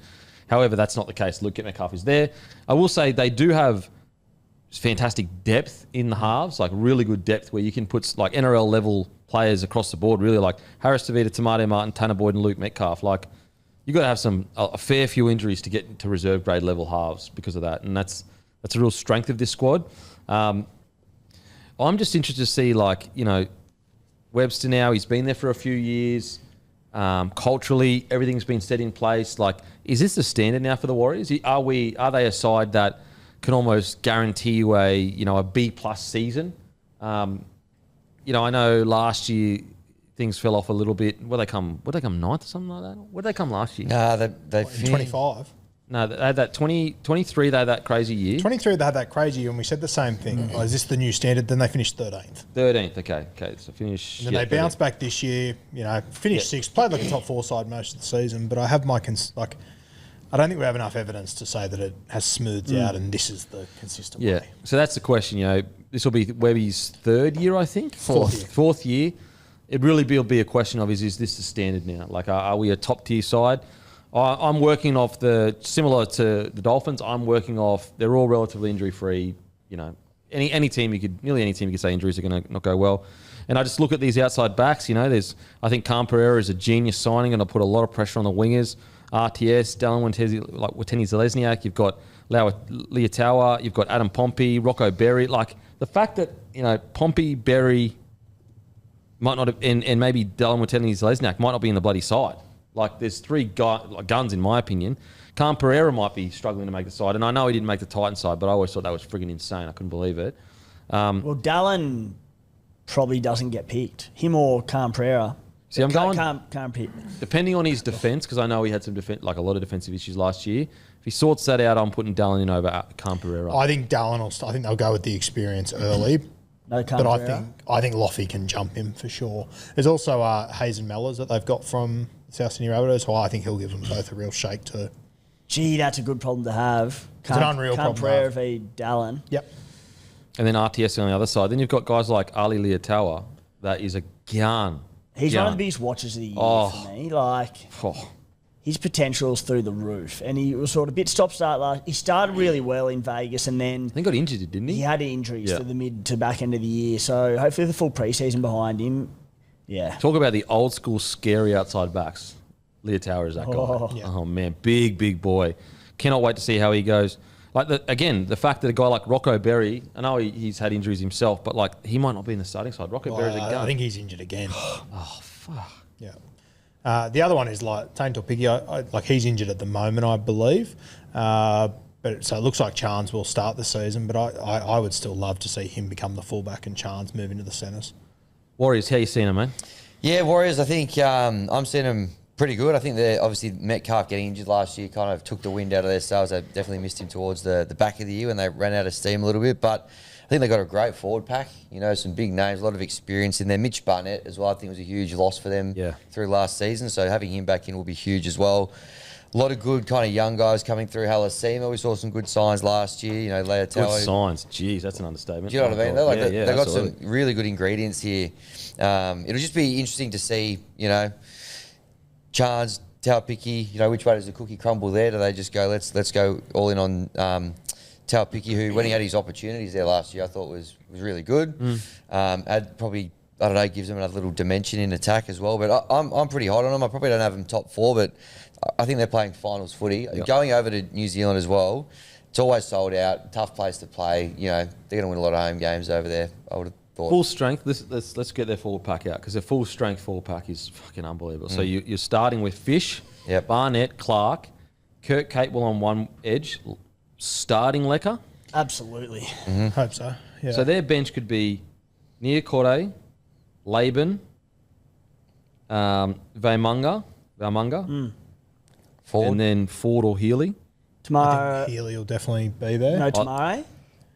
Well, I six think man now with bench. these, They'll both be there. I think if it was a four-man, God. I think it was a four-man bench. I think they'd go Healy over Tomato. Personally. So their bench could be Healy, Niokore, Laban, and Vaumunga. That is a fucking good bench. Yeah. It's got Shit. like that. It's got a bit of Doggies 04 about it, where they had like your Sonny Bill type and a few. I can't remember what age he was, but I think Azatazi and the bench was ridiculous. Rennie Matua. Thurston, and it's like these guys could be superstars. And that year they all did end up being superstars. This has a similar sort of vibe about it. Mate, Vaumunga, that chop that he got, I've never been more sure he's going to play good footy. Have you seen his haircut? No. Vaumunga? Full shaved head, bald, but the back connected with a big ponytail. Oh, yeah. Like, we're talking, that's premiership kind of You stuff. should get one of those. Wow. Like the beak on one end and the ponytail on the other one. Just like to it. balance it all out. Yep. My head would stop falling forwards. I'd stop flashing. The other one they've got to that I don't know too much about him, but I've heard that he's doing well over there is this Morgan Gannon who's come over from the Super League. It'll be another interesting watch. Yep, absolutely. And like, what's crazy is like, there's a bunch of like other young guys. Got to remember, the New Zealand Warriors. This will be the first year ever they've gone into and I know it's been not very long since they've had it. Their reserve grade side won the interstate champs and won their comp by a mile. Yep. Like they're going into the season with technically you could, I mean, not even argue, the best reserve grade in the competition. Yep, and they've got, Harold Matts and SG Ball. They're all doing really good things. You've got kids over there that are starting to pick playing, SG Ball for the Warriors over playing Union. Yep. Just huge. My rookie to watch, and I know this is, the reason why I didn't go one of the forwards is because we did that last year or whatever. And I know this, the name, stands out, but it's Jet Cleary. It's Jet Cleary. Like a lot of people felt he wasn't probably ready for New South Wales Cup last year, and we all saw what happened there. And I'm just really interested to see if he made that much of a leap quickly at the Warriors. I just wonder what another 12 months is like for him. I'm not sitting here saying he's going to be starting or whatever, but because he finished the year as the number 7 in New South Wales Cup, didn't he? Towards the end of the year. Yeah, but In then season. Then Tanner Boyd came back and he went back to the bench, but he Yep. led them for the back end of the season. Yeah. He did really well. So let's say he leads the New South Wales Cup side to another top tier finish. I don't know. I think it's a good watch. Because like you can speak better on this, but when he arrived, he was quite a way away from reserve grade, to my understanding. Well and truly. And I had conversations with people at the Warriors who agreed. Yeah. But And then the way by- that he came on yeah. really blew them away. I've heard them say he's one of those guys that just the level you go to, Yep. he keeps getting better and better. And like I guess the flip side of this 6-man bench stuff now is the beauty that Jet will get a heap of experience sitting on that bench and will probably get an opportunity earlier than what he would. Yeah, that's fair too. So it is confirmed, Ivan, Nathan and Jet Cleary to the Warriors 2027. It is confirmed. Good watch. Confirmed, Wise fans. Look, I'll let you know now. Yeah. Don't shoot the messenger. Imagine Cleary punching around with that pack around him. Imagine Halasima running off Cleary. Imagine trying to spot Cleary up and you got Halasima just flying in at you. I don't want to put on your tinfoil hat, but I am interested to just see over the next few years how this all, like, Jet's obviously there. Wouldn't shock me whatsoever if Jet goes back to the Panthers at some point. Because Ivan was watching a lot of Jet in reserve grade last year. He went and signed 3 or 4 players from Warriors reserve grade to come over to the Panthers. We'll get to that too. We'll get to them soon. Yeah, I it's just interesting. like the Toby Crosbys of the world. I just wonder if it wouldn't shock me if in 2 or 3 years' time Jet comes back and Toby goes back. Yeah, They okay. both just got more experience in more needed positions at other teams, sort of thing. So just because it's such a key position, because how far he came, again, I'm not sitting here saying, he was the best 7 in New South Wales Cup last year or whatever. It's just, obviously his genetics matter. Like it's Nathan Cleary's little brother. So you're gonna have, I guess, a bit of a different take on what he potentially could be just because of that. And then the improvement he made in such a short amount of time, he's the one to watch. Now, before we kind of lock in our where we're going to finish, Wade Egan is obviously the best 9 at the club. And this is getting super nitpicky, but he's the best 9 at the club. However, just constantly head knocks. He's too tough for his own good. He puts his head in places I never would. At some point, it affects the way you start selecting people on the bench. Now, granted, the fucking 6 on the bench has changed Probably everything. doesn't anymore, to be fair. However, does the fact that Sam Healy, at least at this stage, seems a little bit more durable, put a little bit of pressure on Egan can he afford to have another year where he's in and out? Oh, I think he probably can now. Yeah, with the 6 bench. Realistically. And as I just said, I think Tim said Tomato Martin at 14 solely because of Wade. I would have gone with Sam Healy as my 14. But I think that problem's sort of been taken care of. Because of the 6 bench. I think the Warriors will be, they're one of the teams I'm most excited to see what they do with the 6-man bench because they will have Healy sitting there. They'll have these explosive forwards. Then they'll probably have a Tomato Martin and a Topiki. They could, I'm very keen to see how a good coach like Webby actually goes about it. What do you reckon, Timmy? Is there extra pressure on Egan, not because of his ability, but just to stay on the field? Because Healy's been great when he's played. I think, in theory, yes, but no, I think he's good enough and has a big enough impact on that squad, especially when you add up change to the spine with Luke Metcalf out as well to start the season. I think, look, there's a lot of head knocks and he has a few soft tissue injuries and that sort of thing, and it's not ideal, but it happens. But yes, he'll be one of the big beneficiaries in terms of that 6-person bench because they'll probably just carry Healy for a lot of the time. Yeah, it's like, and what they can also do in doing that is when the Warriors have a good lead, or on the flip side, if they're getting dusted up by a team where they probably in tight games might look to try and play Wade Egan 80 or close to, they can just go, all right, Wade off. Healy, you come in, get some minutes under your belt, etc. Because like with the 6-man bench, it benefits them a lot because Wade Egan's the type of player, obviously he's the best 9 at the club. He's a gun, and they look so good with him there. Like his ability to square up defence, it's probably the most underrated. His attack is probably the most underrated of a 9 in the competition. Very good. Because, I mean, he's got a good little dart and a good running game there, but there are hookers in the game with a fair bit better running games. But you're right, Kempy, it is the way he squares up and, it attracts the markers and he's able to get it clear. He does it as good as most hookers in the game. Yeah, he's unbelievable. So, like, he is getting to the point where obviously he's the starting 9. Obviously he's a gun. However, because there's just been so many knocks and little niggles or whatever, if you have the chance to get him off the field, you do, in my opinion. And, like, that's where the six player bench really does help him, because like, let's say you're going into a finals game, Sam Healy's been playing really solidly, Egan has been playing well, but he's been getting niggles here, knocks here. Like, it's a tough decision for a coach. Like, you're sitting there going, well, obviously Egan's the guy I want to be there, but if he comes off every second or third game, I'm not saying he does that right now, guys. I'm just saying, you know, he's had a lot of head knocks. Yeah. It's just something you have to consider. Big time. And so I hope you understand what I'm saying, guys. I'm not at all questioning his talent, his commitment, anything like that. It's more, you got to start caring about a bloke at some stage and say, mate, you've had a lot of head knocks. The less tackles you make, the better. And the longer your career is going to go. And I just don't want him playing 80 minutes at the moment. Obviously, he can and he will if he has to, but at the moment, I just don't I think the Warriors are better when he doesn't play 80 minutes. I think it's mad when Healy comes on with 30 minutes to go. I think it adds a completely different dynamic. Yeah. And you're developing a guy for the future. Yeah. Developing a guy for the future. Interesting, Healy from Penrith as well, isn't he? Was that Penrith before? From Cronulla. He might have been from Penrith. Oh, apologies. No, you're right. Cronulla, Cronulla, yeah, apologies. He definitely would have got started at Cronulla. It's like their number 9's always injured. Fucking hell. Okay, boys, it's time for the... Hasn't he nailed that? What a difference. One of the all-time leaves. As the six-man bench comes in, that's huge. Okay, it's time for the rubber to meet the road. Where do we think the Warriors will finish? I've got them 6th or 7th, a really well-balanced roster.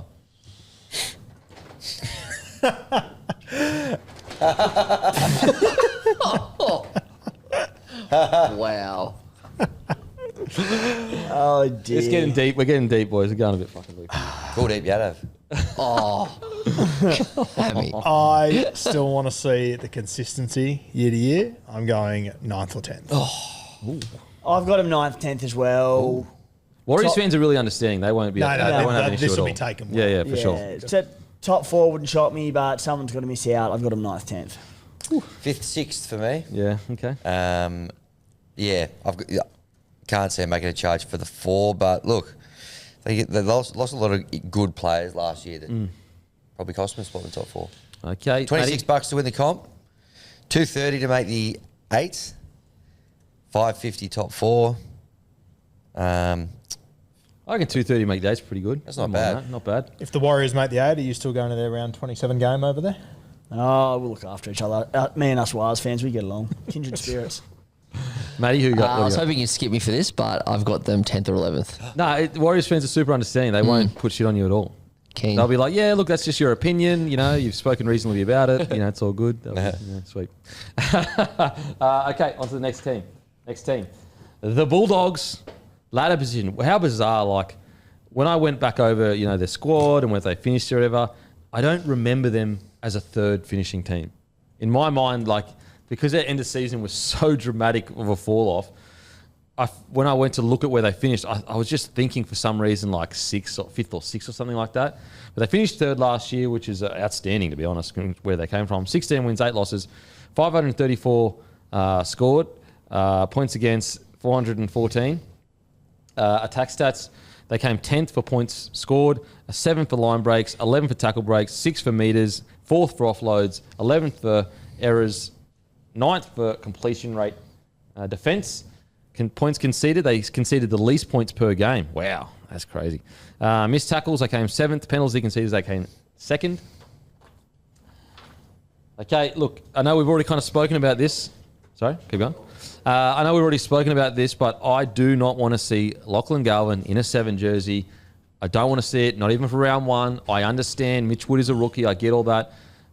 Lachlan Galvin is not a 7. The earlier you rip the band-aid... Look, obviously, as long as Mitch Wood is mentally prepared and ready for the rigours of first grade and physically, I think that's their biggest concern is if they try to kind of go, oh, we'll see how Lachlan Galvin goes again, we'll put Burton at 6. I just think they need to bite the bullet, put Galvin at 6, put Burton in the centres, give Mitch Wood a very simple game plan to follow. Don't overthink things. Let Galvin do all the good stuff in attack, because I just think that they're probably going to have to make that call anyway midway through the year, and they may as well make it now, as long as he is mentally prepared and ready for first grade. Yeah, I think you're going to be an unhappy little Vegemite over in Las Vegas. I think they're going to go Galvin at 7. I think Woods is still carrying an injury at the moment, so I don't think he's training. Okay, well, there you bloody go. Anywhere I actually agree Sullivan? with your logic. Okay, sorry. As soon as I can get Woods in there, I would. There is the argument. I spoke to someone there the other day that sort of said, look, patience needs to be key. The kid's played 9 New South Wales Cup games, which very fair. I don't know. When I've seen him, he impresses me. I think he can handle it. I watched him play under 19s Origin last year. I think you give him a simple game plan. I think he's... You know what annoys me about that patience comment? And I know the Bulldogs aren't the one that said that. You're the ones that made it impatient because you moved everyone on. Yeah, you know what I mean? Like, you're the ones that put this pressure on everything because you fucking got rid of everyone. fair. Yeah. Yeah, sorry. Little outburst there. I would be getting him in there as soon as I could. I just think as long as Galvin is in the 7 and Burton's in the 6, you're treading water. I just don't think you're achieving anything. Any chance of O'Sullivan starting at 7, Galvin at 6, Burton in the centres? Maybe if Hammy's coaching. Yeah, that was my shout whenever we did it a couple of weeks ago. I was like, I could see that happening while they transitioned into it because I'm with you. Gavin's a great player, but he's not a number 7. And I think we learned that last year, at the end of the year, particularly kind of once they got into that rhythm. They lost 6 of their last 8.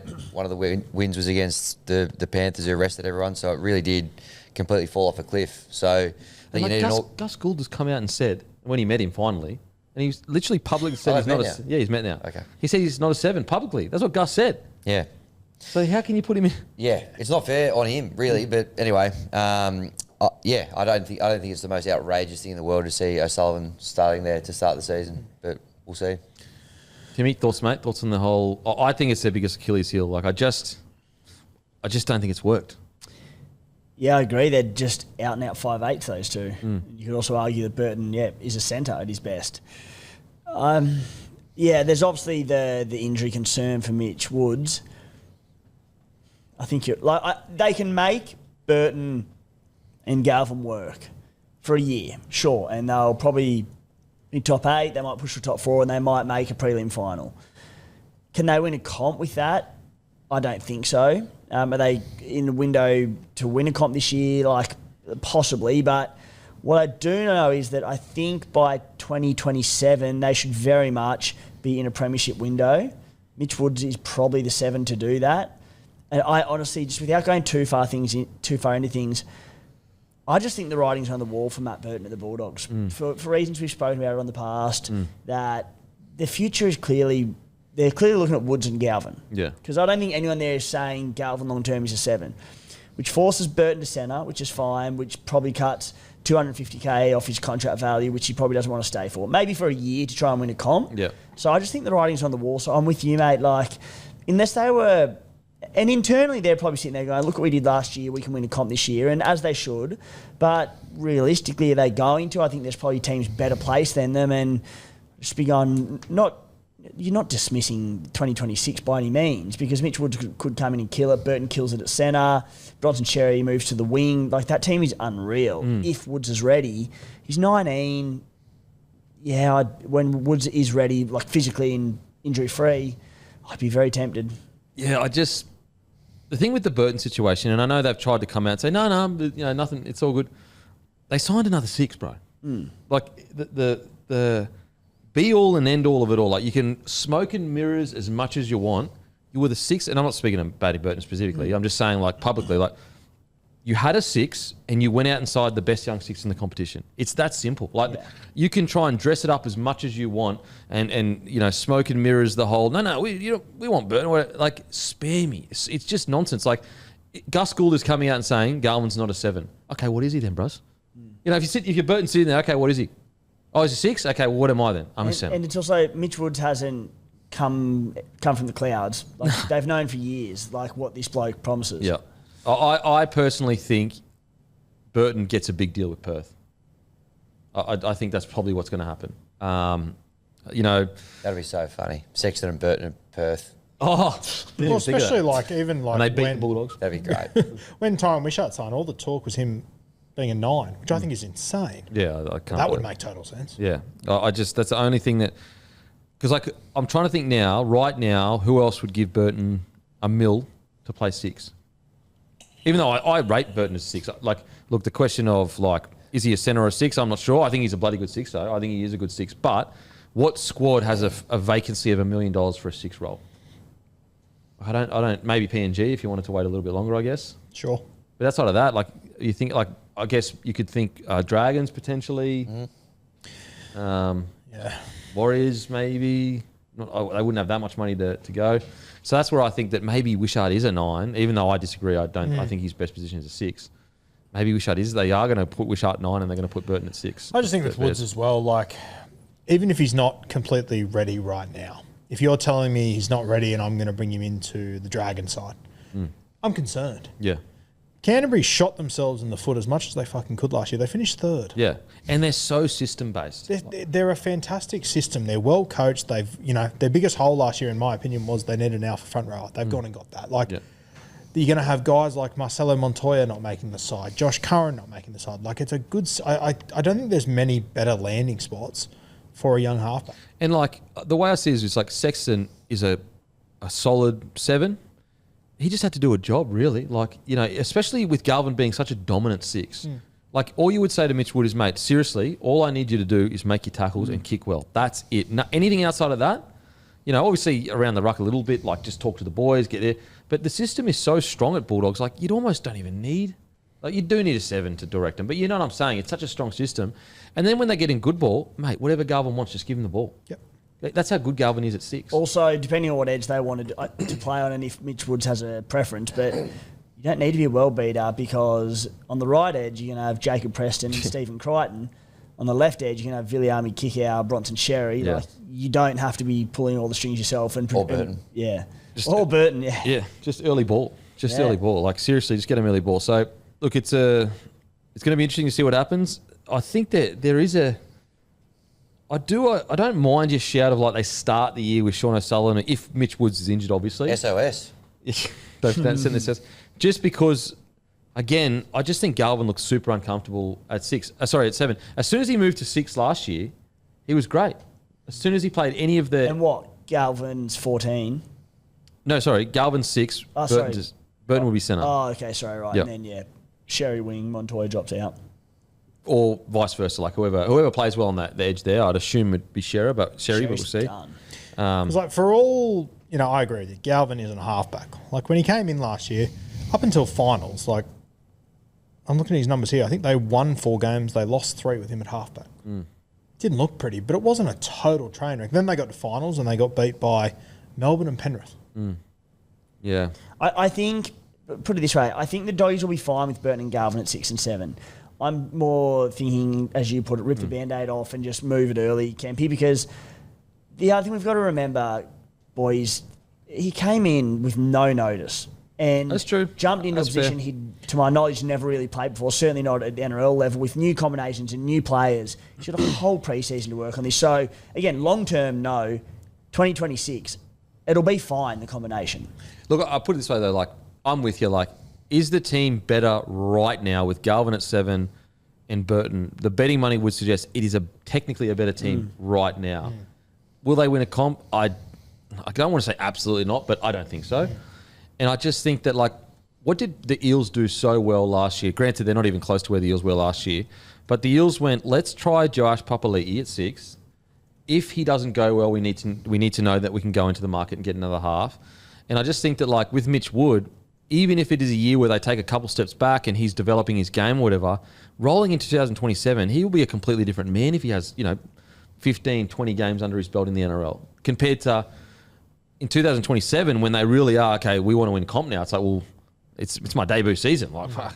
You know what I mean? Yep. Yeah, I think if you don't do it with Woods this year, they're just lessons you're going to have to learn later. You're just going to kick the can down the road. And you're not winning. Maybe you would win the comp. I don't think they'll win the comp this year with Galvin, Burton in the halves. Yeah, and to be honest, this year, I don't think they'll win the comp with Woods and Galvin. No, not at all. But if they go through it this year and they get some experience in it, I think they can win it next year. Yeah, I do think that him under his belt, Galvin there, they would have recruited probably another fullback, I'd say, by that stage as well. Haywood with another year. Anyway, in regards to some other concerns with the Bulldogs, and don't get me wrong, guys, Bulldogs fans, settle down, don't kill me. I've still got them quite high up. I'm a little bit concerned about the number 9 position. So they've got Haywood and Patrick Young. I don't know much about Patrick Young. Haywood, for me, he was such a good utility 13. Like, he was almost the perfect one. Is he an out-and-out 9, Roo? Speak to me. What's going on? No, he's not an out-and-out 9, but I think he'll be able to do a job there. They've got Jake Turpin at the club as well. who's another one that can play there, I guess. But, I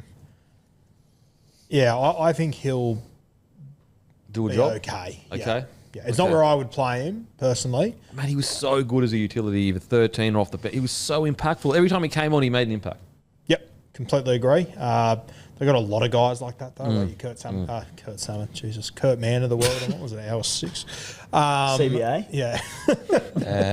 But, yeah, I think at 9 he'll do a job. He'll be okay. It's so fun. I remember sitting there watching their trials last year, and they flashed to the bench, and he was throwing like a dummy half pass. I remember Sowie texting me time and goes, "That's the end of Reid Marnie." Yeah. And I sort of went, throwing a pass on the sideline, like, I don't know. And he's like, "No, that's the end of Reid Marnie." And Mate, spot on was. Oh, mate, what about how the whole smoke and mirrors with Reid Marnie? Like, at the start of last year, no, we love Reid. Like, all this, like, carry on, and then, just a typical... And I don't know for sure, but... obviously I've been in these positions before in clubs when they do this to players, but like they would have been saying that to Reid as well. No, we're all good, and then it would have been all the little anyway. But I am like, for example, let's say Bailey goes down. Obviously they got Jake Turpin there, but who's the long term guy there, number 9? I don't think Bailey Hayward is a 9. I'm sort of sitting here going like, all right, I know you can say this about any club, but Gus Gould, Cameron Schrader, I'm like, they've made this plan at least from sort of mid last year, probably far earlier, and they see the 9 in him. I haven't seen Bailey Hayward play enough 9. It was a decent stretch, 5 or 6 or so games at the back end of last season where he played big minutes as a 9. And again, short term, he'll be fine. And he's another one like Galvin, who he'll benefit with a full preseason at number 9. True. But I just think he's a 13. Man, I think he's so good. Slash a fantastic try and Wishart style 14, which, again, there's nothing wrong with being off the bench these days. It's a very valuable role, but even just a starting 13, like, he's a good ball runner. He's got sort of good footwork at the line, and Tough as anything, goes all day. Again, like, why he'll work okay at 9. He's got great line speed. He's a good defender, but I don't see him.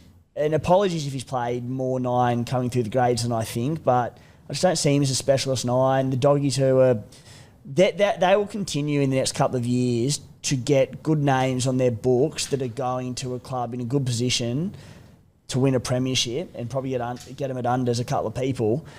And I just don't know if Bailey Hayward, if they can win a combination for years, is their number 9. I think he's a 13 or a 14. And he's a bloody good one. Like, the amount of games he changed the momentum as a 13 or a off the bench.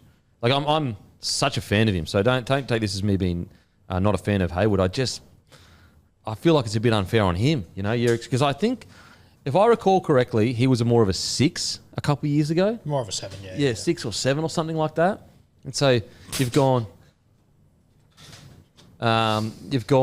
okay, you're a bench utility, okay, you're a 13, okay, you're a 9. Like that, these are like so different from each other. They couldn't be more different. I mean, to Canterbury's defence, like, if we were talking about him 2 years ago, you would have said he's a halfback. Now we're talking about him as a great lock. Like, Yeah. I mean, it is a pretty short sample size of him playing 9. Reid was still there, a lot going on. Like, yeah, I still think he can make a really good fist of it this year, personally. Okay, fair. Okay, in regards to, that's the questions of the season, but the positives that we need to talk about. Like, potential backline of, let's say Burton is moved out or whatever. Burton, Crichton, Kiraz, Sherry. Then you've got the depth of Montoya, Tuala. And then you look at the guys arriving, you've got Satili Tupanua, who arrived obviously last year, but he's apparently training the house down. Leo Thompson.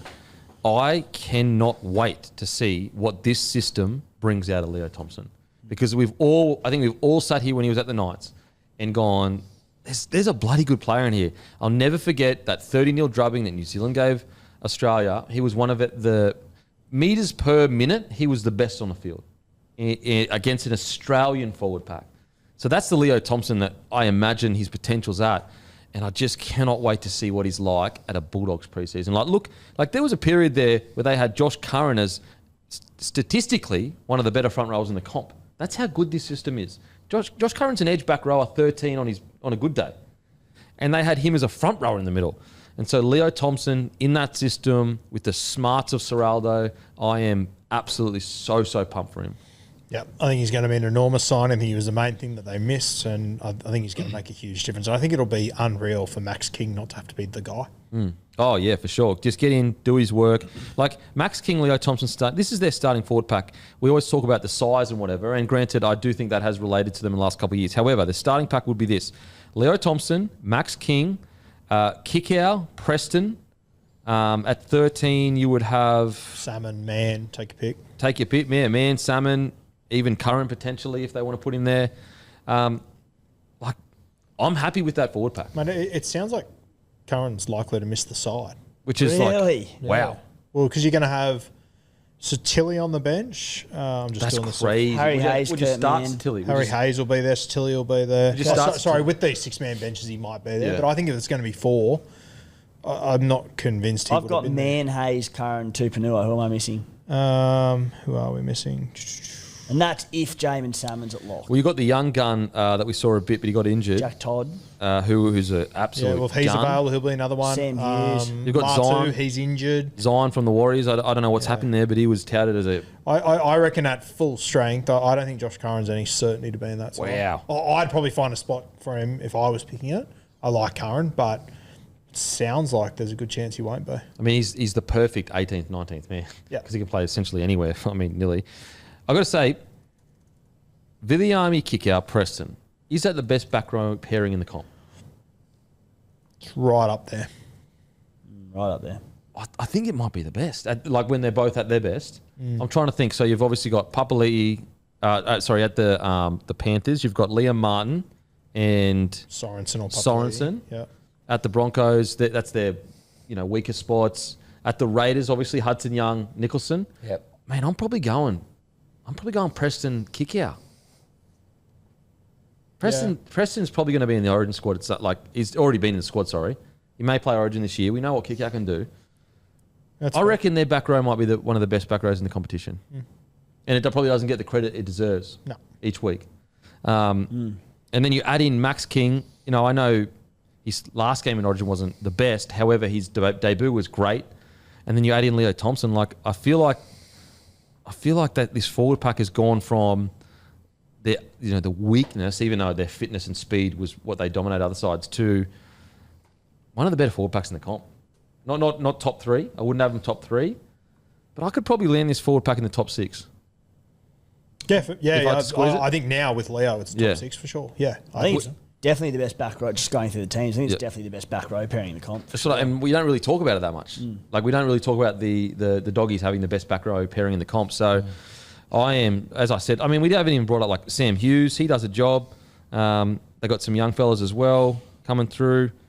Like See, the other one that took me by surprise when I looked, I didn't realise he'd signed there. Fletcher Baker's at the Bulldogs. Yep. Great depth signing. In regards to the rookie that I'm keen to see, and you probably know, I think you do know more about this bloke. Finau Latu. Yeah, he's injured at the moment. Gus said not that dramatic. Like it's not like a long half season injury. Gus. Well, unless, you can listen to Gus, okay. whatever you want, my You got me friends. there. You got me there. One. But yeah, I think it'll be him and Jack Todd that are the two. I think one of them will have a good little breakout season for And Canterbury. he's an out and out 13. So there could be a world where by the end of the year, if he, kills it, you've got one of the best young forwards in the comp, as in teenagers or whatever. How old is he? 19. Yep. With Leo Thompson, Max King.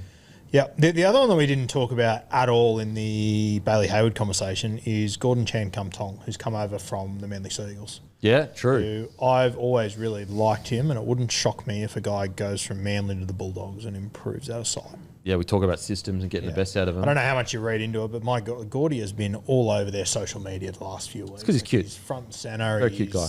All over the place. Little cutie patootie. Out and out 9 as well. Yeah. Need to- Oh, yeah, I really like Gordy. Man, I remember a few years ago was the preseason challenge. He was friggin' phenomenal. A good player. Yeah. Very, very crafty around the ruck there.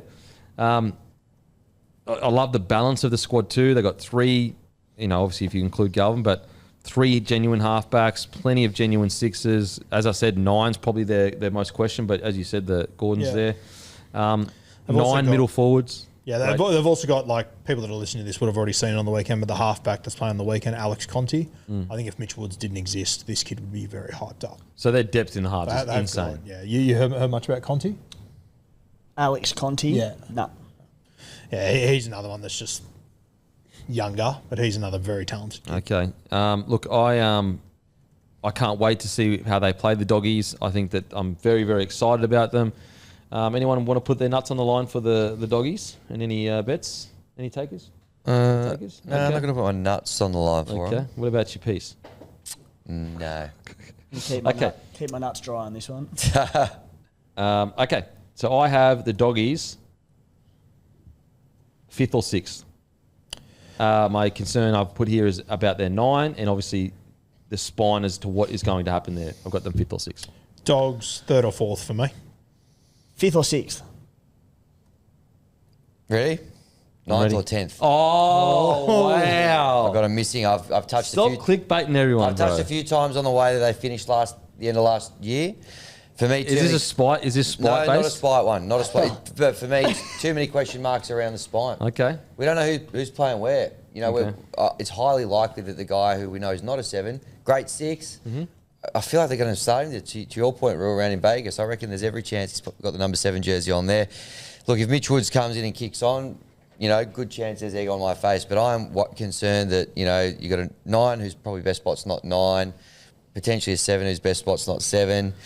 I don't know, just too much disruption with the. They were flying. They were first when they cut this whole thing up. Yes, they've got a great forward pack and some good backs and stuff like that. But the spine for me, I don't know. You can't even tell me what it is, and B, I don't know that it's a premiership winning spine. Galvin Dalium, halfback of the year. Oh. Apparently he's flying. Multiple houses trained down. Yeah, Very like, good.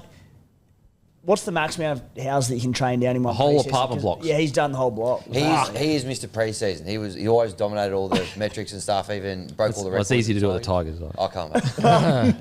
Add that, Matty. But anyway, 9th or 10th. 9th or 10th. I got him 5th or 6th.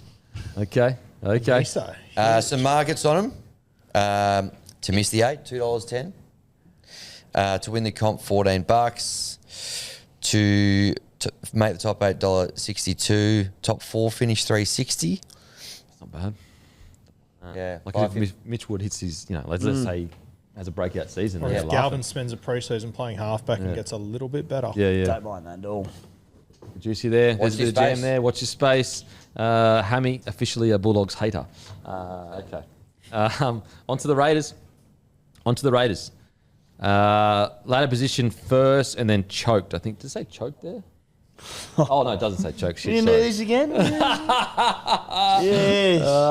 Yeah. Wins 19, 5 losses. Points scored 654. Points against 506. Points, they came 4th. Line breaks 5th. Tackle breaks 3rd. Meters 8th. Offload 2nd. Errors 13th. Completion rate 5th. Defence and discipline, they came 12th in regards to points conceded. 12th, missed tackles. And they became 4th in penalties conceded. I am so intrigued. Funnily enough, it seems to always fall around the halves, but that's what it is for this team. Like I have the utmost faith that Ricky Stewart will not allow this team to pick up bad habits. They definitely won't be complacent. I think Ricky, if anything, will drive them even harder after winning a minor premiership and bowing out the way they did. They got as many hookers as you need. Didn't mean it like that, but you know what I'm saying. Number 9s as you need. Shout out Fish Week. I don't know what that is, mate. Kobe Black, Ethan Sanders. Ethan Strange. The real question is, if Ethan Sanders, we're assuming he gets the first crack or whatever, can come in and just do a job, there is no reason why they can't, be a force to reckon with. But that is the question. Ethan Sanders, he is a rookie. He needs to come in and do the job and do it well. Outside of that, forward's incredible. I will say a little bit of questions around the outside back when I compare them to other top-tier outside back lines, but they've proven that they can do it without that. So very excited for the Raiders. I'm not minor premiership high on them, but there's a lot of pressure on some young 7s, whether it's Kobe Black or Sanders. I'll go to you first, Timmy. Yeah, it'd be funny. Like after the minor premiership, I think things become more difficult. But because of the straight sets exit and the manner in which it happened, the Broncos game, the Sharks game, when they just looked out of gas, I think that's just going to drive so much motivation for this year. My concern is that we were the Hunters last year. I know we only went week 2 of finals, but there's a subconscious thing in teams, absolutely, when you're playing the top tier teams and you lace up extra hard that week and you run 10% harder and you tackle 10% harder, your scramble is 10% better because you know that's what it takes to beat the best, or at least in the regular season last year. So we ambushed the entire competition last year. Mm-hmm. We don't have that this year, and we won't pick off easier wins as a result of that because I think every game becomes infinitely more difficult. So nonetheless, the squad's pretty well being kept together with the big question mark, as you said, Kempy. It's our number 7, and Ethan Sanders looks like he'll get the first crack ahead of Kobe Black. Kobe Black being there's great for competition, and there won't be any complacency certainly in that spot. So life after Jamal Fogarty. Fogarty was outstanding for us. We haven't, it's not good. We haven't lost a top 3-4 halfback in the competition. I think we'll be okay. It's just how quickly we can adapt to not having a very reliable number 7 and a quality 7 in Jamal Fogarty. And it's just like I know we go, we'll just be simple and do your job. And you look at a guy like Mitch Wood, who we're kind of asking that of the Dogs. But I think it's a little bit different because, let's say at the Dogs, he comes in and they kind of finish, 7th or 8th or something like that. I think a lot of people would be like, yeah, that's fine because this plan has been there. I think the tough thing for the Raiders is I just think there's more expectation on them to finish in the top 7 or 8. I don't think Ricky Stewart will be happy with Sanders as a 7. You know what I'm saying?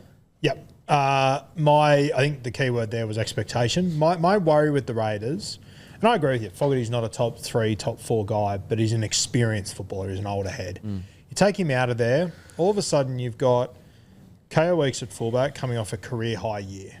You got Ethan Strange at 21 years old coming off a career high year. You got a new halfback coming in. I assume it'll be Sanders for the start of the year. You got Tom Starling coming off a career high year as well. I think it's going to take a lot for that spine to play at the same level that they did last year, is my concern. Now, I'm not burning the village with the Canberra Raiders. I've got them probably lower than I reckon you guys do, and I'm not comfortable with where I've got them. But I just think there are going to be a lot of challenges for this young spine this year. Because you're right. When it comes to experience, you've got probably Starling starting, but he's not necessarily like a regular 200 gamer that can, he's... you could argue as of last year, he's fighting for his spot. Really his first year. And even this year, that's why they signed Jaden Bradley. Yeah, even this year, if Owen Paddy comes out as the starting number 9, although I'd be, that's a tough call on Starling, I wouldn't be shocked beyond belief. So there's a world where, they come out first round 1 and their spine is literally, I won't say kids, but teenagers nearly. I know KO Weeks is a little bit older at 22, 23, but you've got Paddy, 20 or something. You've got Strange, 20. Sanders, I think he'll be turning 20 at this stage, and then you've got KO Weeks 23. That's a young It's an interesting spine. point, isn't it? I suspect Tommy Starling would have been the starting 9 anyway because he was fantastic last year, but we know how good Owen Paddy looks and how good he can be. I wouldn't stun to have seen him start at number 9 on any other year, but because of the lack of experience in the spine, I think it makes sense just to keep the rotation going. Yeah, I think fair. Paddy will play a few extra minutes this year. I suspect that split might be more like a 50-30 or maybe they shift Tommy Starling to play a bit of 13 sort of thing, but I think you need that experience in the spine, at least early. You know what the key for me is with the Raiders, though? And I can give you a million reasons why they'll fall completely out of the 8. I'm just such a fan of Ricky Stewart as a coach. I just think he's matured so much. I think the Raiders culture is so instilled with these guys now that I'm not going to say Storm-esque because Storm have done it for 20 years, but there's a sense of this is the standard now. This is who we are. And that's what keeps me relatively confident they'll stay in the 8 is the fact that I just think Ricky Stewart has become one of the better coaches in the competition, at least at this stage. And I said the finals exit, straight sets, doesn't that knock any complacency out of you? Because you go, we were great, we were the best in the regular season, who cares? And also, you were the closest to beating the Broncos. You essentially beat them 3 times. So it's... I know that's kind of Ricky Stewart would never cop that as an excuse, but it's a reality. And granted, yeah, I know the Sharks next week, they lost or whatever, but, that it was very hard to get up after that. And I know people don't like to make excuses and like, oh, Mo, it's a game. It's like, mate, these guys are human beings. Like, it's a lot. We've never seen anything like that. Whoever played the Sharks that week, I reckon, was going to lose. Yeah. Because of what God took out of him the week before. Yeah, I'm with you, mate. Yeah. It was crazy, crazy week. As I said, I just think Ricky Stewart, he moves with so much more confidence now. He's very sure in exactly the type of footy he wants to play. He's a really good example of a club giving a coach enough time to really build a culture, I think. And granted, I understand there's not many clubs that would give a coach as much grace as Ricky got, but I don't know. I just have a lot of confidence in him, even though I disagree with a lot of his takes in press conferences, being a non-Raiders fan.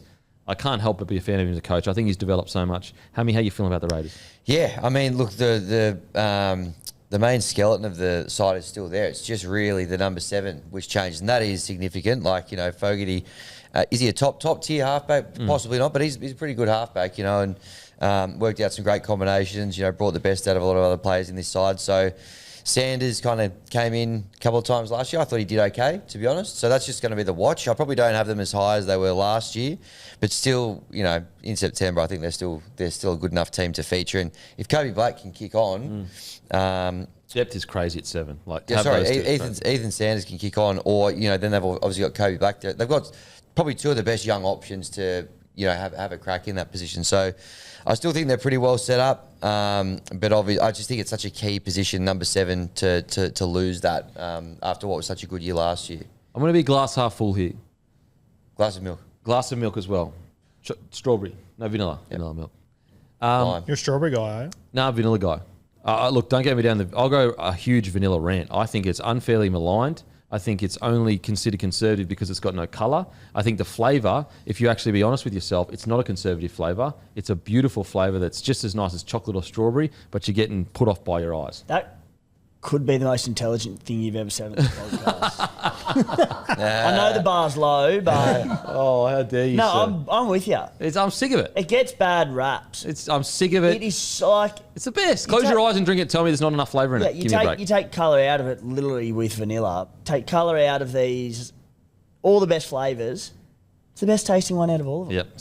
See, at least we agree on something. Where's that analysis been for years? Yeah, I know. What's going on? Come to life, the kid. Yeah, well, it's the milk. It's You you started know talking about what? milk. I've always been like a fan of the flavour, and I've just never really heard anyone say what you just said out loud, and it struck a chord. I'm like, this bloke's right. Good shit. Now, okay, so here's a glass half full. Glass of milk, vanilla, not a boring flavour. I think we're milking this one. Fogarty didn't play first grade until he was 26 or 27. So there's an argument, or not even an argument. You could say you could argue it's a fact, I guess. Sanders is more naturally talented as a 7 than Fogarty was, or is even potentially. Potentially, yeah. Did Fogarty make under 19s? Yeah, but I think it all comes. Yeah, depends where you are, where you place, the opportunities you're given. Yeah. Or do you think Sanders would take so long to get in first grade? It took Fogarty to get to the Titans playing in bloody Q Cup for 6-7 years. Yeah, okay. Well, then is he a better player than Cody Walker though? Like, is he better player than same Cody Walker? situation. Like, it all depends on opportunity. Cody Walker's one of the best in his position. Like, whereas Fogarty is not a top tier 7. Yeah. Yeah, I think that's a bit of a stretch, but yeah. Anyway, yeah. Anyway, well, my argument is this: there is a world where he comes in and his natural talents, he hits the ground running and he runs the team better. Like, I'm saying that's not impossible. If you look at it at glass half full, Especially with his forward pack, yeah, it's possible. Like if you were to say Sanders had a better, like I know Fogarty was great last year, but let's say the year before that, young, best of his grade, 7 comes in and has a better year than Fogarty, you would be like, well, that's not out of this realm of possibility. As I said, and the key to it with that pack, he's going to have the platform to play off, so why not? Like I'm not like, for example, if it was like young 19-year-old who has a better year than like Cleary or fucking Hughes or Moses or Hunt or Reynolds, like no, I don't think that's a reasonable thing to say. That would be an outlier. But young, good number 7 out of school that's made all the rep sides has a better year than Fogarty, who was a good solid 7 in NRL. I don't think that's too unreasonable to suggest could happen. And so that's the glass half full aim. Just to back up my thoughts that I opened with about just the inexperience of the spine and whatnot, like if you have a look at the 4 spine members that I think will be round 1, Weeks, Strange, Sanders, Starling, we all agree. Not a single one of them has started in more than 50 NRL games. Wow. Like when Starling's played 180 games or whatever, but come off the bench a lot. Weeks has obviously just arrived and been playing fullback the last 2 years. But the expectation on KO Weeks is much higher than a guy that's played 36 games at fullback. The expectation on Strange is much higher than a guy that's played 45 games at 5'8". Yeah. And Starling is probably more than it is, based on what he did last year.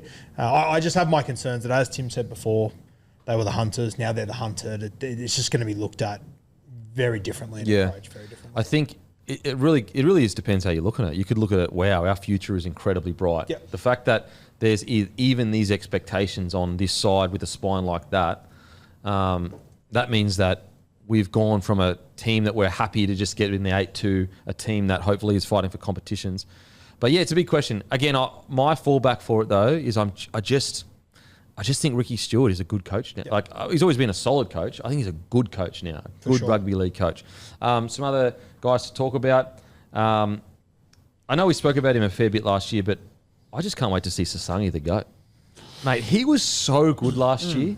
Like, I'll go as far as say this. If they start the season with Hudson and Sasangi, I wouldn't be shocked at it. That's how good I thought Sasangi was last year. I don't think they'll do that, but I thought he was that good. I don't think they'll do it either, and I'm so keen to see where he fits on their six-man bench and how they utilise him and where they put him on. Mate, he was so good last year. Like his game, when he was played centre, he would tear teams apart. Almost a little bit like Tallis Duncan in regards to out of nowhere kind of moving between edge and I mean, he played 6 one game. Mate, he killed it in that fight. They lost, but he had a cracker game. It's interesting that like a player like Sasangi's value to a team reduces because of this 6-man bench. Because I'm looking at it, like I've got a bench of Paddy, Sasangi, Mariota, Nicholson, and Sasangi was so good when asked to play centre last year that you can carry him and not carry an out-and-out sort of outside back utility, which allows you to go with the dual hookers and these forwards, etc. But now that you can carry that, I mean, don't get me wrong, Sasangi's outstanding, and I can't tell what he does, but it changes so many things, right? Well, who do you reckon had better games all up? Matty Nicholson last year or Sasangi? I think Sasangi had bigger moments, but I thought Nicholson was pretty it was different. Nicholson was sort of that, before he got injured sort of mid-year, he was playing 80 minutes, I think close to, if not all 80 every week, and he was really reliable. Sasangi, you're right, he just had these big standout headline moments. Yeah, see, I would say Sasangi played more better games than Nicholson last year. Not by a huge margin. I thought Nicholson was outstanding. Nicholson was really good, and then he missed the whole back half the year and Yeah. came back like around 27 or something. Yeah, he came back around 27 and then all of a sudden he was too unfit to play for England. Yeah, I heaps believe that. Not on Nicholson's side, on the fucking coach's side. Yeah. Biggest G I've ever heard in my life. But Sasangi was available for 22 games last year. Nicholson was out for 12 or 13, wasn't he? Something like that during the year? Yeah. But okay, well, take Nicholson's best games, Sasangi's best games. I would say Sasangi played better. Yeah, he had bigger moments for sure. And what's crazy is you could even have, mate, Hoskins could win the fucking edge back row spot for the start. Well, I think Matty Nicholson won it over him last year. He did round one. But yeah, so Hosking, obviously Hudson Young's got one. So it's Hosking, Sasangi, Nicholson going for the other edge back row spot. Like, good spot to be in. Absolutely. Like, it's crazy. Interesting. I'm really, really interested to see Atta Mariota this year because I wouldn't say it's like a make or break year for him at all because he's proven that he can play good footy. However, he's probably going to need to eventually by the end of the year probably take Josh Papali'i's spot. I'm trying to think who's the other front rower that is the next up. Well, they've let a lot of guys go. Yeah. I've got a bit of mail out of the Raiders or out of Canberra that Venna Patuki Cates. That's a name to watch this year. He's a big bopper. He might be actually quite young. He's about 195 centimetres, 110 kilos, but that's who I've got as the rookie. They rate him highly. A little bit of shades of like a young Joe Tarpanay, they sort of think. So great footwork. Yeah. If I remember the highlights I watched last night, it was like, wow. Yeah. So there's a guy that just wanted to watch it. You know, probably can't see him playing heaps, but one that they're probably looking to bring through, I reckon. Is that a fair statement that if the Raiders are going well, Mariota is putting pressure on Papali'i this year to start? I think the other option is, yes, absolutely is, but they have a few options because they've got Corey Horsburgh at 13 who could also start if Papa went to the bench, and then you could have like a Zach Hosking, and probably not a Matty, well, you could do Matty Nicholson, but Simi Sasangi, you've got options at 13. Yeah, I'm just more looking at that next main Enforcer front kind rower. of thing. Yeah. Yeah, I mean, Red could be that man, but yeah, if he's good enough, absolutely will. Like, round 1, 2027, with a big year this year, Mariota probably replaces Papali'i. Yeah, because I'm looking at him going, if I'm Ricky Stewart, I wouldn't say it exactly like this, but you're almost saying, mate, we let go of Trey Mooney to keep you here because that's Yeah. how much we care. Like, you are the next guy up. You are our front rower for the next 4 or 5 years when Papali'i goes. We want we want Big Red to play 13 because I think 13 is his best position, Big Red. Yep. So yeah, I'm just really interested to see as he develops. Outside of that, and I know, I mean, there's other guys that can play many years. So anyway, outside of that, another guy, Ethan Strange. Just can't wait to see his, what's his 3rd year now? The confidence he's going to come into this year. Like, this is the back end of the year. He was unstoppable, unstoppable. So can't wait to see him. All right, what's our starting forward pack, boys? We're going to go Papa, Tarpane, Horsburgh at 13, Young on one edge, Nicholson on the other edge. Yeah, I got Nicholson. Nicholson or Hosking. I've got Hosking, Okay. but either or. Have you had a big pre-season, mate? Big pre-season. Big Big pre-season. pre-season, yeah. But as a guru, like Nicholson was named to start last year. It could be either of them, though. Now, just to you, Timmy, before we give our final votes in where we think they're going to finish, are you concerned about your back line? I know it's relatively the same as last year, but just comparing to other ones that have improved and, Why would I be concerned about our backline? Well, I mean, we talked about, for example, the Dolphins backline compared to this backline. I think Tamale is an absolute weapon. Yep, That gun. was his rookie year, essentially, so I think he will go from strength to strength. Timiko's got, he's had this for a while. He's got some defensive things he needs to sort out. Seb Chris reliable. I think Savage is going to face a lot of competition from Sione Finau. Probably Sione not me. Finau. Not Guru, Sione Finau, which is good for depth out there. Yep. Albert Hopowade's gone, so I'd like to see Finau have a good pre-season and put a bit of pressure on Xavier Savage. Yep. So, I mean, you look at them like Savage is young, Tamale's young, Kyle Weeks is young. We know the halves are very young. So these are all blokes with, except for Sanders, a full year of first grade under their belt. So I don't see why they can't improve. Okay. Matty Timiko's not that old either. Like, Yeah. Tell you what does make them interesting too now is that, like, I sort of looked at the Dane Laurie signing and said, where does he fit? The 6-man bench now. You can carry him and Owen Paddy. mate, I think you look at the signings. Laurie, it's all been Kobe, Black, this and that, but Black, Laurie, Finau, and Brayley across very different positions. They're such good depth signings. Like, we can lose 2 hookers and Jaden Brayley could be our former Knights captain, could It's be our crazy. starting 9. And, like, I think Dane Laurie's someone that hasn't had a lot of attention, but I think he's him at his best. And, like, I know he's not a 19, 20-year-old anymore and he's had a few chances, but moment to the Tigers, I know there was the back of that season when they were battling and he was playing 5'8", tearing clubs to shreds.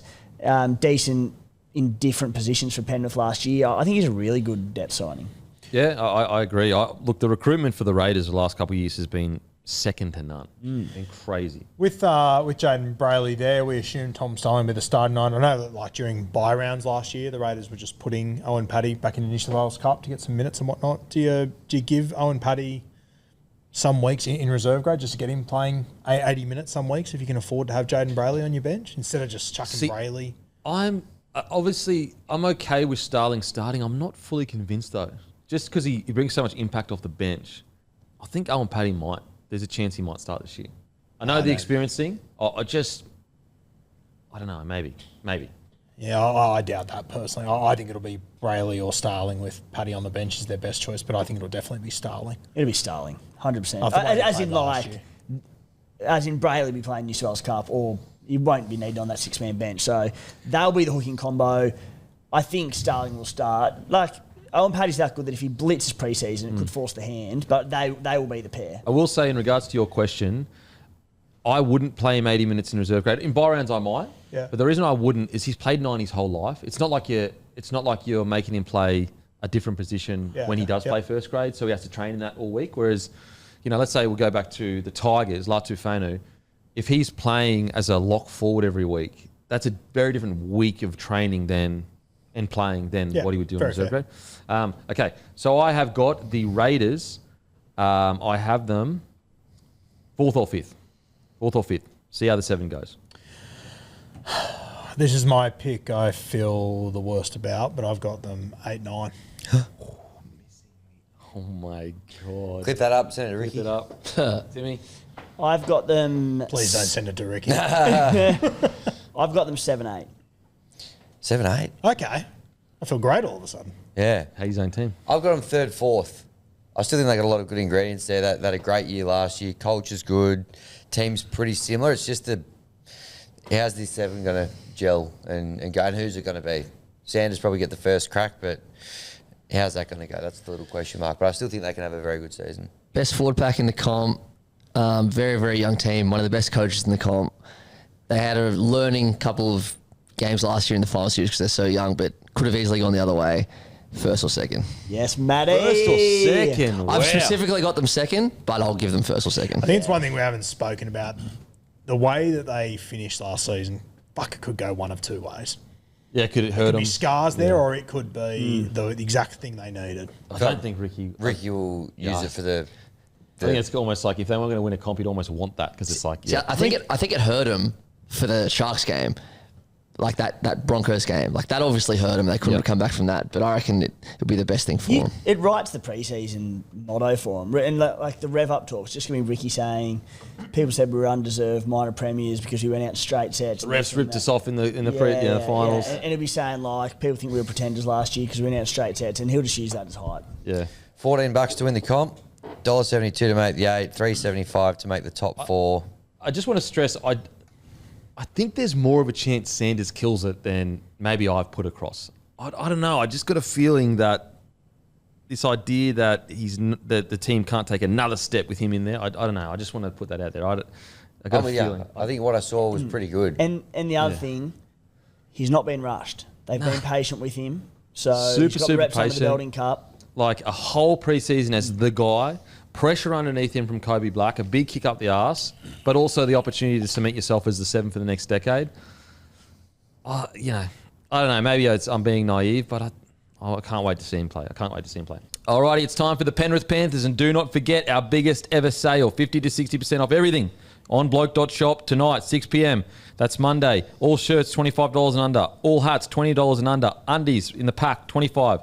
All jerseys, $50 and under. Everything must go. Biggest sale ever. Let's get into the Panthers. Also, Grumpy Coffee, limited edition, disappointment blend for Valentine's Day, guys.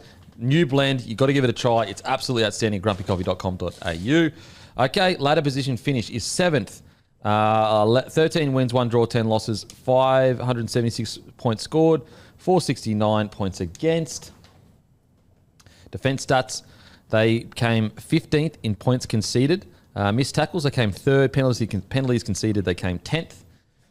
Boys, I'm just going to get it straight out there, put it on the desk, on the table. And I'm not talking about my hammer. I'm talking about my keenness for the Penrith Panthers. I am red hot on them this year. I think they are absolutely going to be a juggernaut. I think they're going to be the team to stop, the team to beat.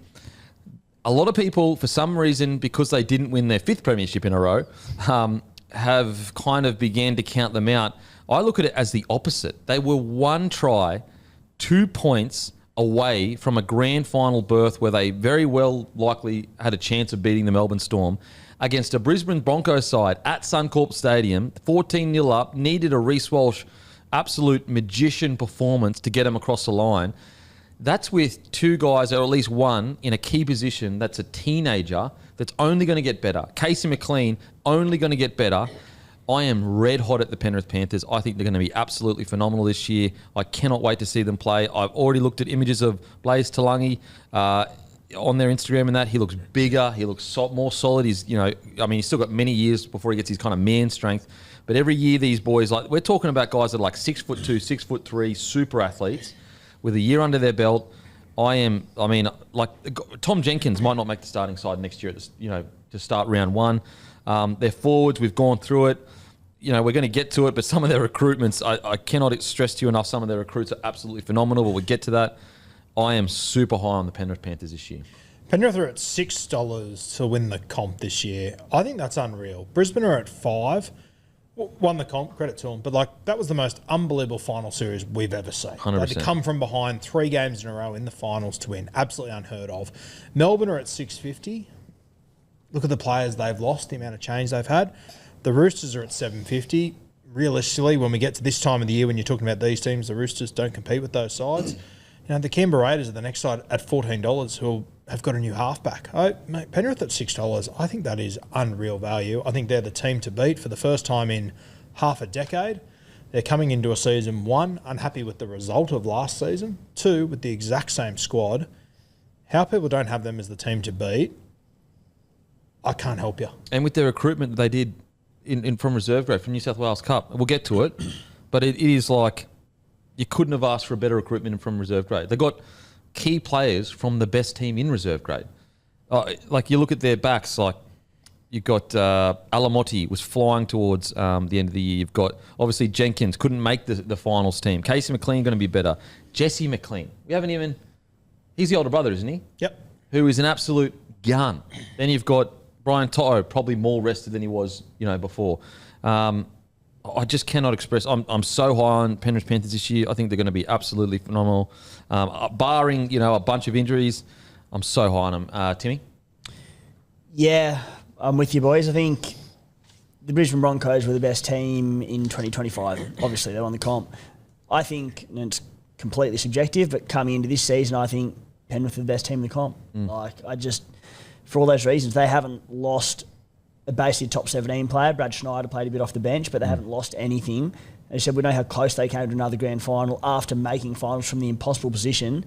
They had, for the first time in a long time, injuries last year that hurt them pretty hard, but assuming they come in with a pretty well clean slate, a clean bill of health, I think they're absolutely the team to beat. And you mentioned Blaze Talangi there, who full season at 5'8", put on a bit of weight, combination with Cleary.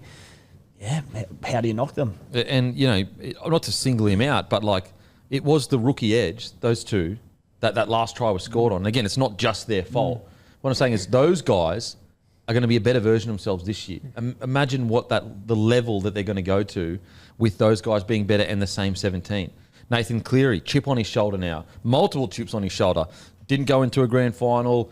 Origin stuff going on. The Australian trip, he's already publicly come out and said he probably wasn't happy with the way he played overseas. Obviously, he was stoked to get the win, and that's the most important thing. And the other thing, it's like you look at it, a lot of sort of dynasties that end or period eras of dominance from teams, it doesn't have to be 4 competitions, but more often than not, they end A, because they lose players, which is natural, and B, just because of ageing rosters, and eventually you sort of run out of steam and they lose their shine. It's the last thing from an ageing roster. In fact, players in this team are coming into their prime, in Dylan Edwards, in Nathan Cleary, Isaiah Yo's 31, fine. He's durable. Liam Henry's going to get better. Yeah. Lindsay Smith, 27, 28 max. Liam Martin's 28, 29 or something. So it's they're all, or the majority of them in the prime of their careers, and the rookies who fell just short of a grand final again last year, they have a full year under their belt. Yep, Papali'i, they found their position for him, towards the end of that last year. I'm red hot on them. Absolutely. Mate, thoughts on the Panthers? Yeah, I think they came home with a wet start, considering where they were at the halfway point of the season. They were stone motherless last, I believe, and they came home so well. They got their act together.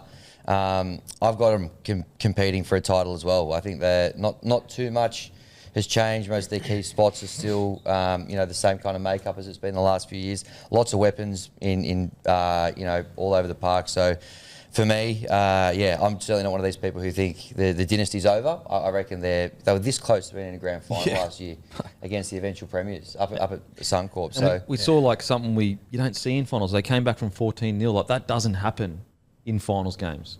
And it just, for some reason, the Broncos did it that year. It's an anomaly. It doesn't, that's what it took to beat a Penrith Panthers that was already in a rebuild. Yep. And as we've said, it wasn't just that left edge defence. But that did turn out to be a really important thing. And this is the beauty of the Penrith Panthers, is their coaching. You go back to Vegas round 1, we're all expecting Blaze to be named at 6.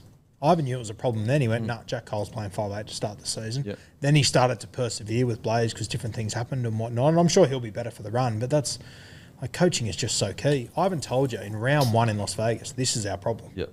And what's the beauty of it, if they win a premiership this year, it's because Ivan sacrificed to a degree. Now, granted, there's no way he walked in and said, boys, we're not going to win the comp this year. But I think there's a little voice in the back of his head that said, you know what, little bit of pain 2025 to go again in 2026 with Blaze and Casey McLean having a full year under their belt. Like, honestly, like, they're so clear for me the favourite. It's them and Daylight, then second, in regard to only because, like, yeah, okay, the Broncos, the footy they played towards the end of the year was like some of the most enjoyable I've ever watched. I've never seen anything like that in a final series. But they were a couple of games from not even making the top 4. You know, we have to remember where their season came from. Whereas the Penrith Panthers, granted, yes, they had that first start of the year where they were really slow, but they've got 5 more years in front of that show that they know what to do to be in the good position to win a premiership. I just think they're in such a good position. It's I'm so excited for them. The main watch for me is Blaze Talungi. Like, I just cannot wait to see how much more confident he's going to be in his position, in his body. You've got to remember as well, Blaze Talungi before the season, before he got called into the first grade side, and you tipped us onto this, Roo, wasn't he playing centre in New South Wales Cup? He got sent back to Cup to play centre. So it was like, as I said, Ivan addressed early, there's a fucking problem. Yep. Did his best to try and fix it, and it got better throughout the Absolutely year. got It just better. got highlighted in big moments in finals, which is the NRL. Which is also understandable. Blaze Talungi is 19, 20 years old. Like, and I want to be really, really clear. He's not the only reason that they lost the game at all. It's more a testament to Ivan Cleary identifying Blaze Talungi as a long-term player and backing him in, showing him faith, giving him confidence, saying, you know what? Okay, maybe you are a year or so away from a premiership level 6, but I'm going to back you in. And when I say premiership, I mean winning a grand final. They got to a bloody prelim with him at 6. So I'm going to back you in because I know the dividends it's going to pay long term are going to be huge. Yeah, and I think you need to remember with Blaze, I think it's quickly forgotten, he's not a 5'8". He's learning to play 5'8". He's been a fullback coming through. I think that still is his best position, but he's working it out as he goes. And when you go into last year, that was going to be the obvious weakness. Blaze Talungi defensively, and you know, we're on the money with this one. You look at average missed tackles per game for players who played more than 5 games in the year. He ranked second. Kurt Capewell was actually first, 22 games for 5 misses per game. Blaze was second with 4.9 per game. So, as you said, a bit of extra size on him, getting used to the defensive systems, the week in, week out of defending in the front line, which is a big thing for a bloke who's come through as a fullback. If nothing else, he's going to be improved. Yep. And also, like, even if he improves that to 3.9 tackles a game, that's the difference between a grand final and not. Exactly. Like, which is crazy. I go and watch some of his attacking footy last year. It was insane, some of the stuff Blaze Talungi did with the ball in hand. And also just the kind of off-kilter way in which he plays. Like, it's a very unorthodox the way he plays as a number 6, which is so hard to defend. Like, I cannot wait for his season. I just think he's going to be so exciting. I think that a full preseason as the main number 6, knowing, okay, this is my job. These are the defensive systems. This is how I need to get my body. I'm excited. And then what's, just as exciting, right beside him, you got Casey McLean. Mm-hmm. Like, I've said it last year and I'll say it again. We're talking about a generational outside back, in my opinion. That's how good I think this guy's going to be. That's how good he is. Yeah. He's doing it. He's dominant week in, week out. And what is he, 19? Yep. He's 19 years old and he's already this physically dominant. He's going to be 19 until April. Right. And like, we're talking about, we've spent all this time on Blaze Talungi and Casey McLean. Barely even mentioned the best winger of all time in Brian Tottle on the other wing. That's 27 years old now? Yep. Speaks for himself. Yep. Like, bro, it's honestly a joke. Alamotti final series was, you could argue he was the best back in the finals outside of Reece Walsh. And once again, it comes back to coaching because Ivan fucking nailed that. Yep. Fuck. Pulled Tom Jenkins, put Alamotti in. Tom Jenkins was playing great footy, but it got the exact response he needed out of Alamotti. It's just, the coaching, the decisions, the courage, the guts to make these calls. Like, mate, it's just unbelievable stuff. And it, it hasn't got as much attention, and nor should it compared to other sides. But like, they've just made some depth signings that I think will come in handy. Like, they've got Tom Arley from the Warriors, who I think's very handy, and he'll come in and just play a role off the bench if they need him to. Kalani Going, who's a guy that can play edge, lock, bit of hooker if he needs to, but I think he'll play on an edge. Just a guy that can come off the bench, especially now with your 6-man bench. He'll be very relevant there. So, like, they've just added these little pieces that won't get all that much attention. No, I didn't want to steal your thunder, but Tom Crosby. Yeah, Toby Crosby. Sorry, Toby Crosby. That's right. Yeah, not like I did steal your thunder. Yeah. Fucking names. That's why he's the best in the business. That's why he's best in the business. Not stolen. Toby, I'm not sure if he'll... I mean, with these 6-man benches, he might play first grade this year now. I'm not sure if he's in the top 30 as it stands right now. No, he's not, but, like, he's a good signing, man. Like, you just don't know what he's... Like, in the next 2 to 3 years, when they're going to lose guys like Liam Henry, Lindsay Smith still not re-signed, but we know Liam Henry's going. They've also got, I forgot his name, but I remember when he came on, he absolutely towed the Broncos up, the big bopper off the bench. Yeah, like he's another guy. I think he's been shopped around a little bit, actually. Interesting. What I've Wow. heard. Well, anyway, Toby Crosby, also known as Tom to people that know him closely, he was the front row for New Zealand Warriors New South Wales Cup side. Yeah, he played Cup last year. He tore up Flegg the last few seasons. He's got a Liam Martin mindset. He's the dog. As I said earlier in the show, I wouldn't be surprised if there's a Jet Cleary, Toby Crosby swap again in the next few years. But I think he's more likely to get a shot at Penrith than he is at the Warriors over the next few years. But he's a good player. And so just like you look at this side and you just go, and like the depth they've got, Jack Cole, Jack Cogger, ready to go just in case, someone goes down injured. We've already seen kind of like what Jack Cogger can do. I know he didn't go as well at the Knights, but maybe that was a reflection of the Knights. I'm not sure. I know it's only one grand final, but geez, it was a bloody good grand final with Nathan Cleary. Super exciting times for the Penrith Panthers. I'm trying to sit here and go, okay, what's their weakness? Like, what's their Achilles heel? And I really struggle. I guess the only thing I could say if you, and we've said this for fucking 4 or 5 years now, I don't know, are they a bit banged up because they've been in 5 grand finals in a row? Well, maybe. I'm literally just saying anything now because I don't know what a weakness in the squad is. And I feel like through those 4 years where they had a remarkably good run without injuries, and then they obviously sort of started to come through last year, they'll adapt. They've obviously got a very good high performance unit out there up until last year where things were a bit pear-shaped. They'll adapt, and I don't know, it looks like whether they're a bit softer on this pre-season or they ease into I'm not sure, but you don't win 4 premierships without having a phenomenal high performance unit. So we've spoken about, so I don't want to go into it too much more, but it will still be Blaise Flungy's a spot. And the fact that we narrow it down to one player defensively is that the weakness in the team? There's not much there. But if Blaise Flungy's defence improves substantially, which it could, I said he's still young, learning it, we spoke about before, there's hardly a weakness in the team. Well, we might see another Parramatta Eels year where they face like a Parramatta Eels in the finals and just dust them. Like that's how strong this side is. Depth, key positions, chip on their shoulder. I struggle to see a weakness. I really do. You're right, Timmy, that the only real question would be, can Blaise sort his defence out quick enough? But like, again, what's so crazy, in his first freaking year as a 6, they got to a prelim. Suncorp Stadium, away from home, 1 try. That's all it was. 2 points. A sideline conversion from Adam Reynolds, one of the better kickers in the competition. That's what cost them. Yeah. Or it was a clean up from Payne Haas for some reason, cleaning a grubber up. When does that happen?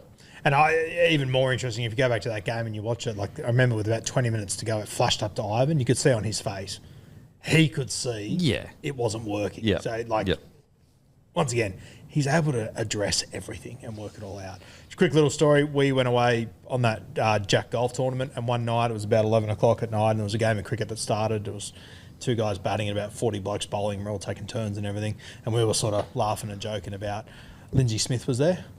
Everyone was on the piss and everything, but if he wasn't batting, he was bowling. If he wasn't bowling, he was keeping. Just gun. And he was keeping, like, you didn't need third slip because the motherfucker was jumping all over. He's just so athletic and just always had to be involved. Yeah. I laughed. There was only 2 blokes all night that batted 3 times.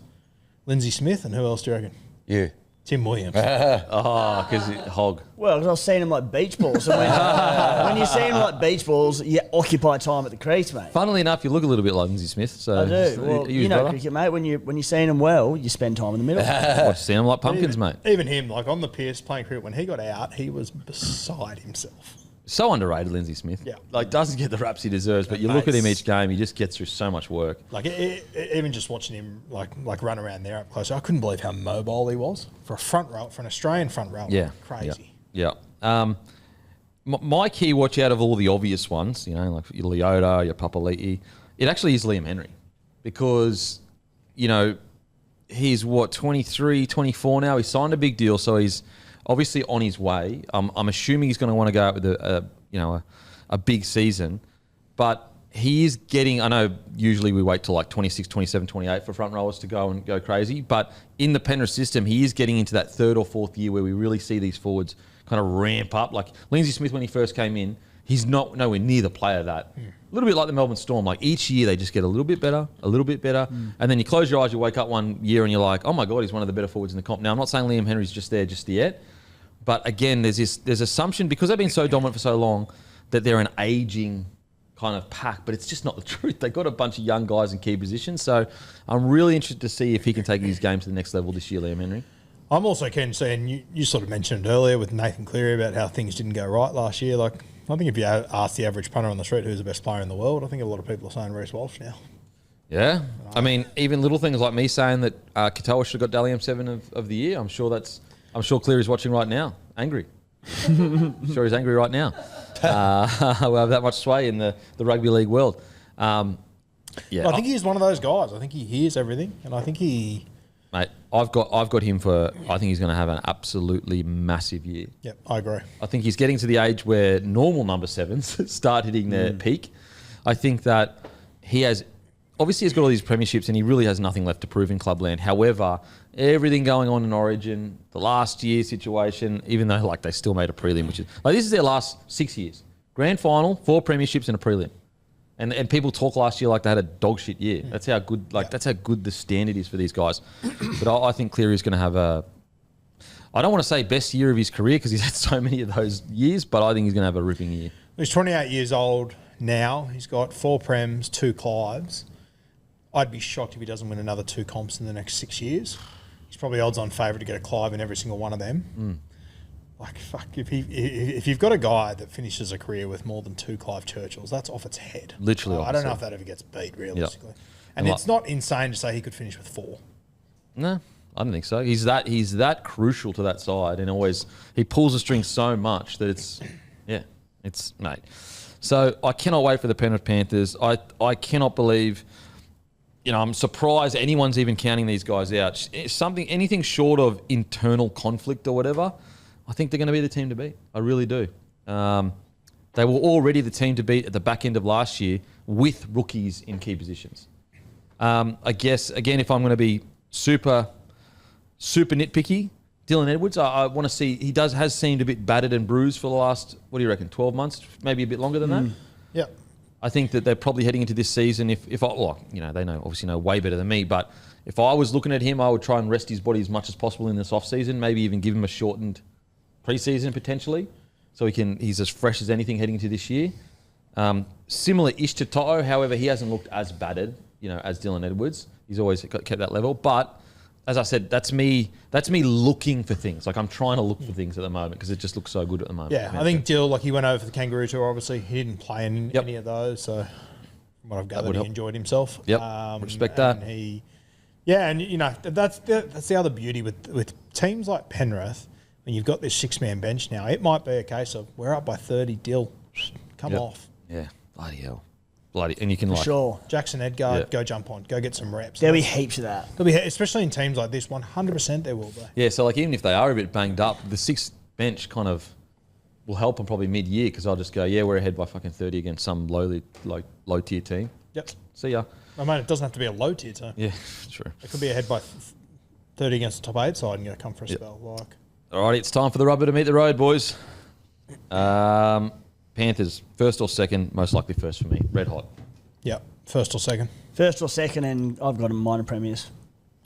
Yep, I've got them first or second as well. $6 to win the comp. Top $8.20. Top $4.83. $3.30 to make the grand final. I've got them first or second, and this is where I'm going to use my bet. Okay. So Buxton's balls are on the line. So I'm glad you said $3.30 to make the grand final, Hammy. I think they'll obviously be there grand final day. If they're not there on grand final day, I'll walk to a core stadium and back before kickoff. Oh, wow. Holy shit. If they're not in the grand final. Yep. It's paying $3.30. That is like balls on the line stuff. That might be more What hectic. if Souths are in the fucking thing? Well, I was thinking about this, Guru. If Souths are in the grand final, and they're not playing Penrith, I will walk anywhere. Like, that'd be the best case scenario for me. But no, I'll just get up at 4 a.m. and... How about this? Just walk to the stadium instead of back. I mean, you can do the back if you want, but that's a fucking lot. How far is it, Matty? 25 Ks. 25? 25 Ks. There and back, or just there? No, just there. So you can do a 50k walk Yeah. before. Just It's a 4-hour 40 walk there. Just do there. Just do there. I'll walk there. It's just a do that. 9-hour return walk. I can't without do a that break. to you. That's still balls. I like that. Buxton's balls on the line. That's big. That's big. He's going to be fitter than you after. Join the yeah, exactly. I might join you, mate. Might be part of my 75. Okay, if they don't make the GF, geez, I respect that, mate. That is fucking big ball stuff. They don't have a home ground yet, do they? They're playing. Nah, come back again. I mean, respectfully, I saw the picture of the upgraded one. You know what, mate? It's like the idea of a 4-hour 40 hike. He's like, no, you can do that. That's all right. But it'd just be such a boring walk. wouldn't it? 25 Ks is that 4 hours? That doesn't seem like 4 Well, hours. 4 hours 40, but you'd hoof it quick. You wouldn't could listen to half of the season preview. Yeah. Oh, and that's part. You have to listen to the season preview for it.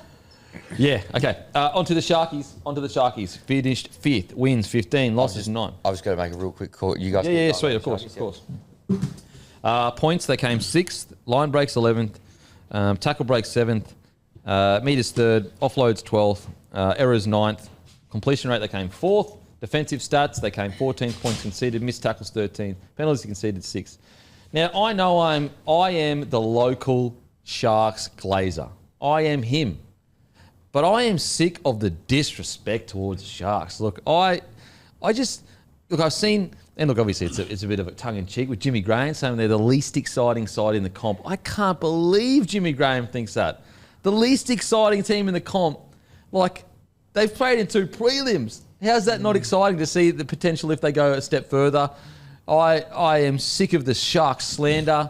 Yes, I know I live in Cronulla now, but it's not for that reason. Like, I just think that what Craig Fitzgibbon is doing with that roster, year on, year out, is outstanding. You compare that roster to any of the other top 4 rosters, and it's not on their level, respectfully. And they're still continuing to make prelims and make the top 4. I think some respect needs to put on the Sharkies' name. They're a tiny club with nowhere near the same resources, with nowhere near the same recruitment pool, with nowhere near the same roster as these other top-tier sides, and yet they're still mixing it with them. I think that more respect needs to be put on the Sharkies' name. There, I said it. Watch out. I think you're a bit disrespectful to the squad. You reckon they're on the level of I reckon it's a fucking good squad. Penrith, Storm, Roosters, Oh, they might not Broncos, have the out-and-out superstars, but they Rabbitohs? just don't have any weak points in this side. I think the Sharks' other big advantage when it comes to a ladder point of view is that none of them play Origin. So they're all there for the whole 27 weeks, essentially. But, like, I like the squad. Well, Like, you could make an argument they've only got one top-tier player. AFB. yeah, okay. Like, all these other teams have, like, fucking 4 or 5 of the top-tier players in each side. Like, That's- you wouldn't have, like, Mulatalo in the He's not a top-tier top-tier wingers? winger. I like Mulatalo a lot. He's not a top-tier winger. He's also done his ACL. And he's done his ACL. Sure. Ito, wouldn't have him as a top-tier centre? Not yet, but if you wanted to put him there, I'd be okay. I don't think he's done enough to be a top-tier Brick centre. Nikita? Top-tier No, I back don't row? think he's in the top-tier. What's back top rower. tier? Top 4 or 5? Like, I'm talking, okay, so, you'd have to say he's in the same tier as Critter and Herbie Farnworth. Okay. Blake Brayley? Same tier as Harry Grant and last half of the year, okay, I'll give you that. Last half of the year, but before that, no. Yeah, okay. Oh, I just think that there's no real players in that side that I find that I think have massive lulls or anything. They're just consistent. Oh, no, I'm with solid, you. always That's at the point top. I'm making. Yeah. That's the point I'm making. It's like they're so consistent. It's so balanced. They don't get enough respect for how consistent they are. Like, we respect these teams that have these huge highs and then they have these low lows. Sharkies are always playing to their potential, nearly to their potential. I've said for a number of years that I don't have any faith in them when they get to September. They'll be actually able to compete with the top sides. I think I've been proven right most years, in my opinion. I was down there for the Melbourne game this year. I've turned the corner on them. I think they can compete with those top sides now. I saw some of the players after the game, and I think I feel like there was a feeling within them coming out of that. Because if you go back to that Melbourne game, it was a trick play. I think it was a Munster chip over the top that Pappy scored off and whatnot. There was just a couple of things that just went against the Sharkies that I thought they well and truly matched it with Melbourne. And I think there's a head high on Nikora as well. There was a few things that I thought were very, very hard done by on the Sharkies. I think for the first time I'm actually putting them in. I genuinely think they can win a comp this year. Okay. I know, like we say it I don't. I know a lot of people say it every year, but I never really feel like, they're going to beat Melbourne, Penrith on a big stage. I'm starting to think they can take that step this year. Okay, Timmy, how you feeling about the Sharkies? Yeah, they're I feel like you can nearly, because their squad has stayed very stable for a number of years. You can nearly rinse and repeat our preview for in the last 3 to 4 years, but a few key things have changed. I think I've been on this potty since 2022, and they didn't have a finals win at the time. That continued, and then I think they didn't win one in 2023 either. 2024, they jagged one. They got a finals win, monkey off the back. Last year they jagged 2 and got to a grand final qualifier and were able to experience the pressure of that. So now they're going to get to finals time. They've got the experience. They've got the experience of winning finals We've got two prelims under their belt. So that's where this change has come in, that why not one step further now? Because in the past we've said, they're well balanced and all these sorts of things, very few weaknesses. None of that's changed. The roster's been very stable, but they've got the proper finals experience and winning experience. And in terms of, all right, can they elevate above that level and become NRL grand finalists again? The answer could lie in Blake Brayley's running game, honestly. Yeah, I'm with you. They've been very good for a number of years, but they haven't been a top-tier team, in my opinion. I think results have shown that. They weren't far off it last year, and then to the back end, when they won these 2 finals games, what changed mid-season? And that was Blake Brayley given a licence to run, and it took pressure off the halves. It gave him another attacking outlet. And at the end of the day, he's just a bloody good ball runner. So that could be the factor that elevates him to a grand final. Well, the only team that I see as their kryptonite is I don't see them beating him in a final. It's just Penrith. Every other team I can see, I don't know whether they'd be favourites, but I can see the Sharkies beating them in a finals game. At the very least, in a prelim and a grand final, I think Penrith have the roster to beat. And to be fair, if you actually go back and look at the last few years, Penrith have been Sharkies' kryptonite. But like this version of the Storm, at least now with what we see with their squad, I see the Sharkies definitely taking it to them in a prelim game. The Broncos, we don't know what Broncos is going to turn up. It could be the Globetrotters, it could be.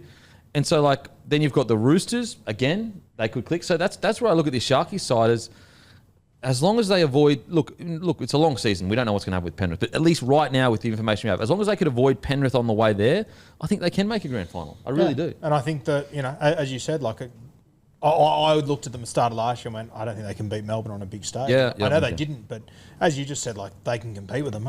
They competed with Melbourne last year, which I think will be a better side than Melbourne this year. Yeah, absolutely. And, if you took Eli Katoa, obviously we don't want Eli Katoa out of the game, but if you took him out of that finals match last year against the Sharkies, maybe that's 6 points. Maybe that's 12 points. I don't know. But it's definitely not as good a Storm side as it was the year before. And so I want to be real clear. I'm not saying I would have them as favourites. I'm not sure. But I am saying I do believe they could beat them. Whereas I'm with you, Roo. At the start of last year, I was a little bit more confident because they'd made the prelim before. Definitely the year before that, I was like, when they get to the top tier, I don't know where they can go with your Melbourne Storm and maybe one other side. This year, it really is only Penrith Panthers that I look at the squad and go, I just think the Penrith Panthers are too experienced, too good in too many positions. And that gives me excited. If they are to make a grand final, let's say they make a grand final and they lose. Again, obviously you don't want to lose, but the progression has been so consistent. It's almost like a dream for a supporter that you go, okay, we're not the biggest club. We're not expected to win premierships every year. However, if we can just get a little bit better every single year, all the way up to a grand final, I don't think you can ask that much more from a smaller club in the NRL. I really don't. Unless you're a Roosters, a Broncos, or a Storm, whatever, you can kind of expect, no, we should be winning premierships. If you're a Sharkies that were 9th or 10th when Fitzy took over, all the way each year getting better and better and better all the way to a grand final, I know obviously you want to win a grand final, but I think it's a pretty pass mark in my opinion.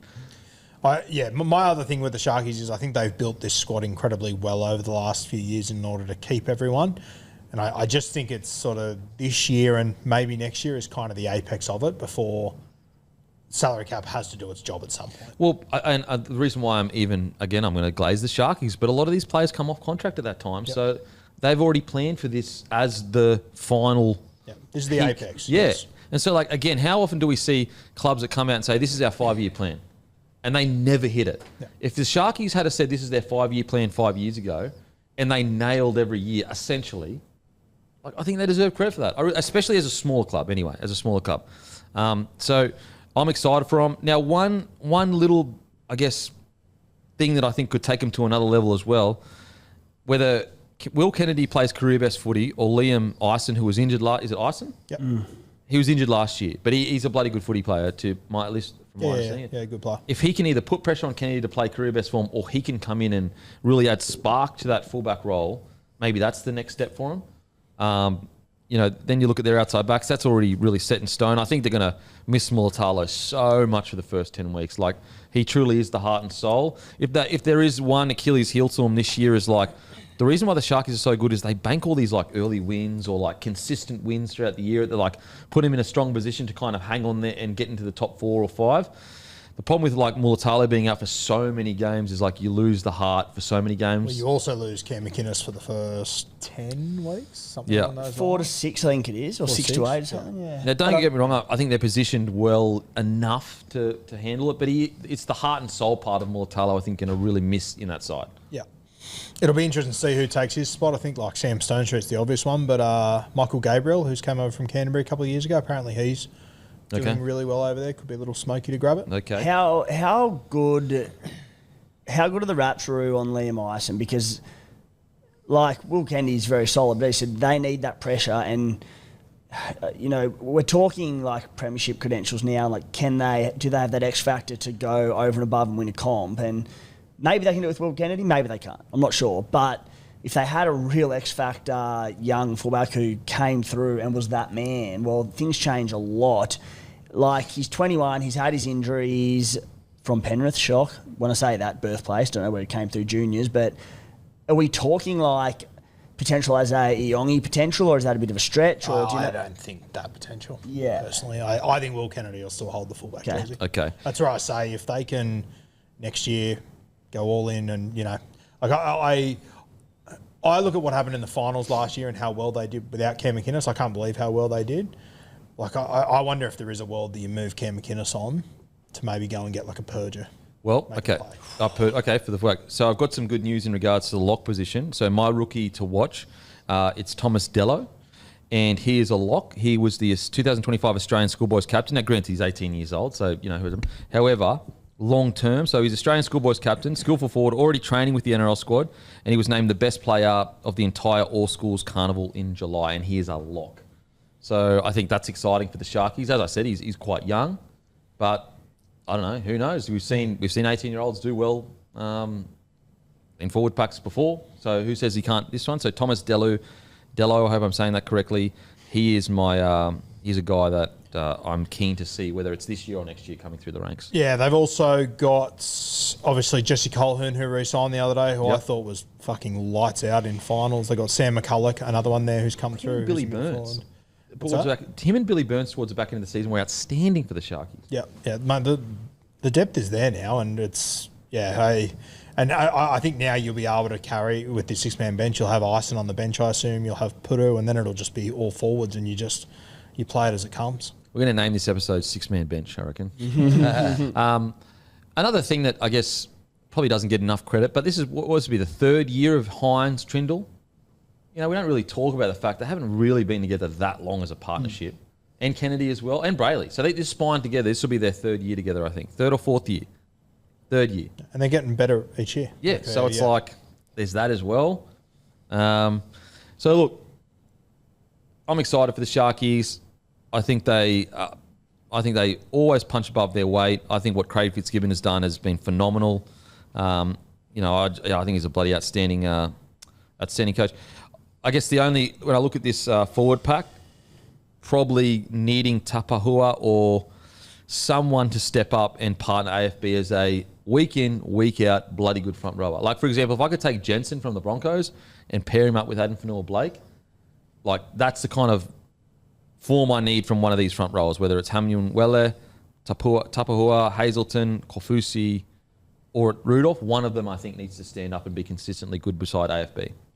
Yeah, fair. Yeah, they've all been good the last few years, but if one of them can really take a jump. So to be fair, I thought Toby Rudolph was unreal last year. I've been critical of Toby Rudolph in the past, but I thought he played some good footy. The only knock I had on last year is like it was like patches of games where he was good. Like he'd go good for like 4 or 5 weeks, he'd be a bit quiet.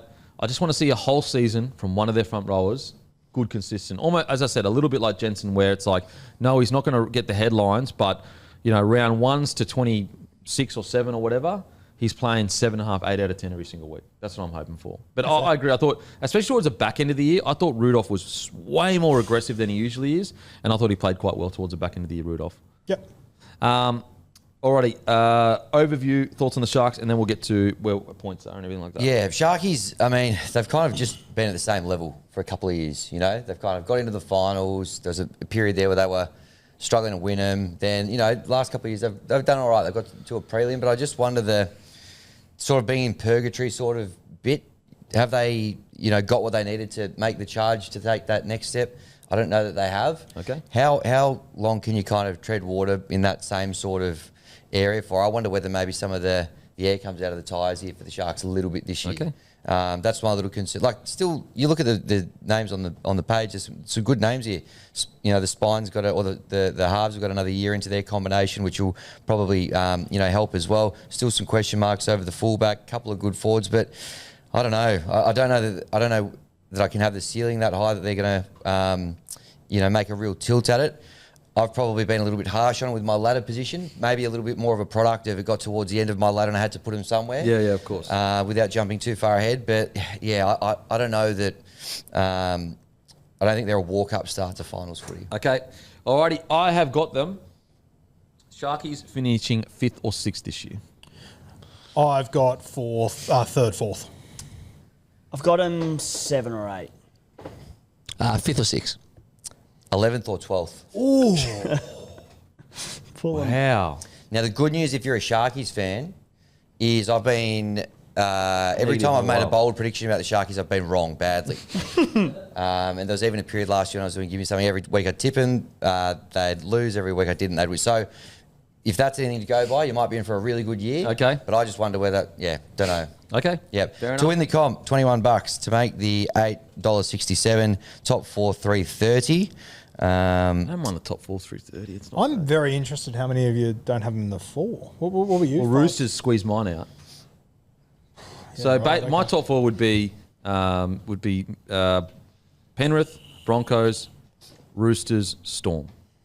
Yeah, okay. Yeah, look, I've got them 8th, but I found the top 8, outside of Penrith, who I'm happy to have at number 1, I found like 2 to like sort of 9, 10 Could change. really hard to place. Because like the Broncos could come fucking 7th. Yeah, You know? my 5 to 10 I can easily see making the top 4. Yeah.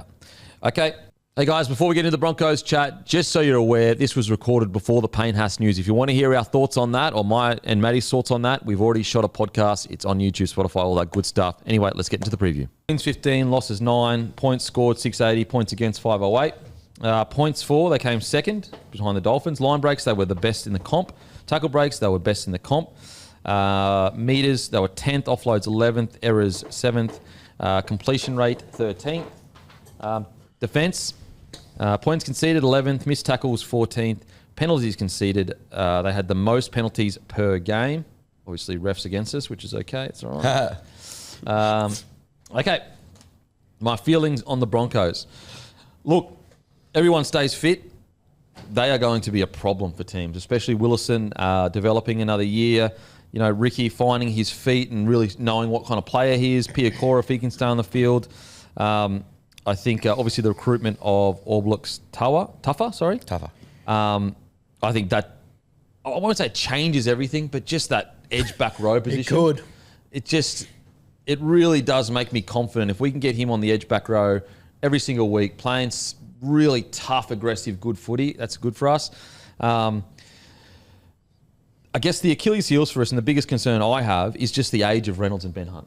You know, there is a world where both of those players are injured for a period of time this year with just their age, and I guess, and that's a little bit concerning. However, that would have to be 2 people that would go down. In saying that, like, I think guys like Tom Duffy, I think that is such a shrewd recruitment. I cannot believe that hasn't been spoken about more. He was the starting 7 for the Cowboys last year. No one's even talked about it. He's like a 3rd string 7 for us here. And like, I'm not saying he's going to set the world alight off the bat, but he's a young, good half. Like, I cannot believe they let him go. Outside backs, I'm happy with. It really is. The biggest question for the Broncos this year is, are they going to get ahead of themselves? if they come in, and I don't think Madge is going to allow it, but they are a very unique side in the sense that they're young, they're brash, they're cocky. If they get ahead of themselves, it could be a disaster. If they stay humble, try to do what Penrith did and back up again, I think they're going to be a problem for teams. Yeah, they should be a problem. As you said, mate, they're just such a unique side. Oh, fuck. Like, they are the Globetrotters right now. It's like even last week, like we joked about it on Beers and Break Evens, but like Reece Walsh got a haircut and it was a news story. I know. Honestly, it's bizarre. It's crazy. It is And he shaved his head. It wasn't even that crazy of a haircut. insane. Yeah. Yeah, they should be right up there. I like the signings they got. Obliques, I'm huge on him. I think he'll go enormous this year. I think Grant Anderson's a good get too. Yeah, flew way under the radar too. Plays multiple positions, super durable. Mate, I think it's outstanding. Because like you even like if you go back to the start of this season, we're sitting there in round one going, the fuck is Madge doing? There's Jack Goz is playing on an edge. Dean Mariner missed the side. Like just to say, hey, no one's safe here. I wouldn't be shocked at all if he does the same thing heading into round one this year. Yeah, I mean, He won a comp. I don't give a fuck. We're here to win this year's comp. Well, and what I like about that from Madge is, and I liked it last year as well, it's like, it doesn't matter what your name is. If you don't meet the standard, you're not in the side. Even if it hurts us as a team, the standard is more important than the side. And that's what got him across the line in the end. Like, you got to remember, in the grand final, Ezra Mam didn't start. Like, now he's starting this year. Like, that's another add to... You got your Ben Hunt at 9, Adam Reynolds at 7, Reece Walsh. I think another, if I'm being super nitpicky, the whole Reno Hunt Walsh thing, you know how, like, when obviously Reno wasn't there, Walsh said, it's my team, do what I say, and it seemed to work for him. I think Reynolds is probably going to have to adjust, and he will adjust his game. I think he will. Like, Reynolds has never been known to be... If anything, that's been his most admiring trait at the Rabbitohs, is that he allowed guys like Cody Walker and that to be the man. But there's that as well. But thoughts on the Broncos, Timmy? Yeah, they're a fascinating watch coming into the start of the season. I think I can't wait for the season opener against Penrith at Suncorp Stadium. And like, what an opening round fixture that's going to be. There's going to be so much emotion in that. The crowd are going to be going nuts, like coming off that prelim final last year. And I can see the Bronx just being up and about for it, putting everything into it, whether they win or lose. I see them winning it.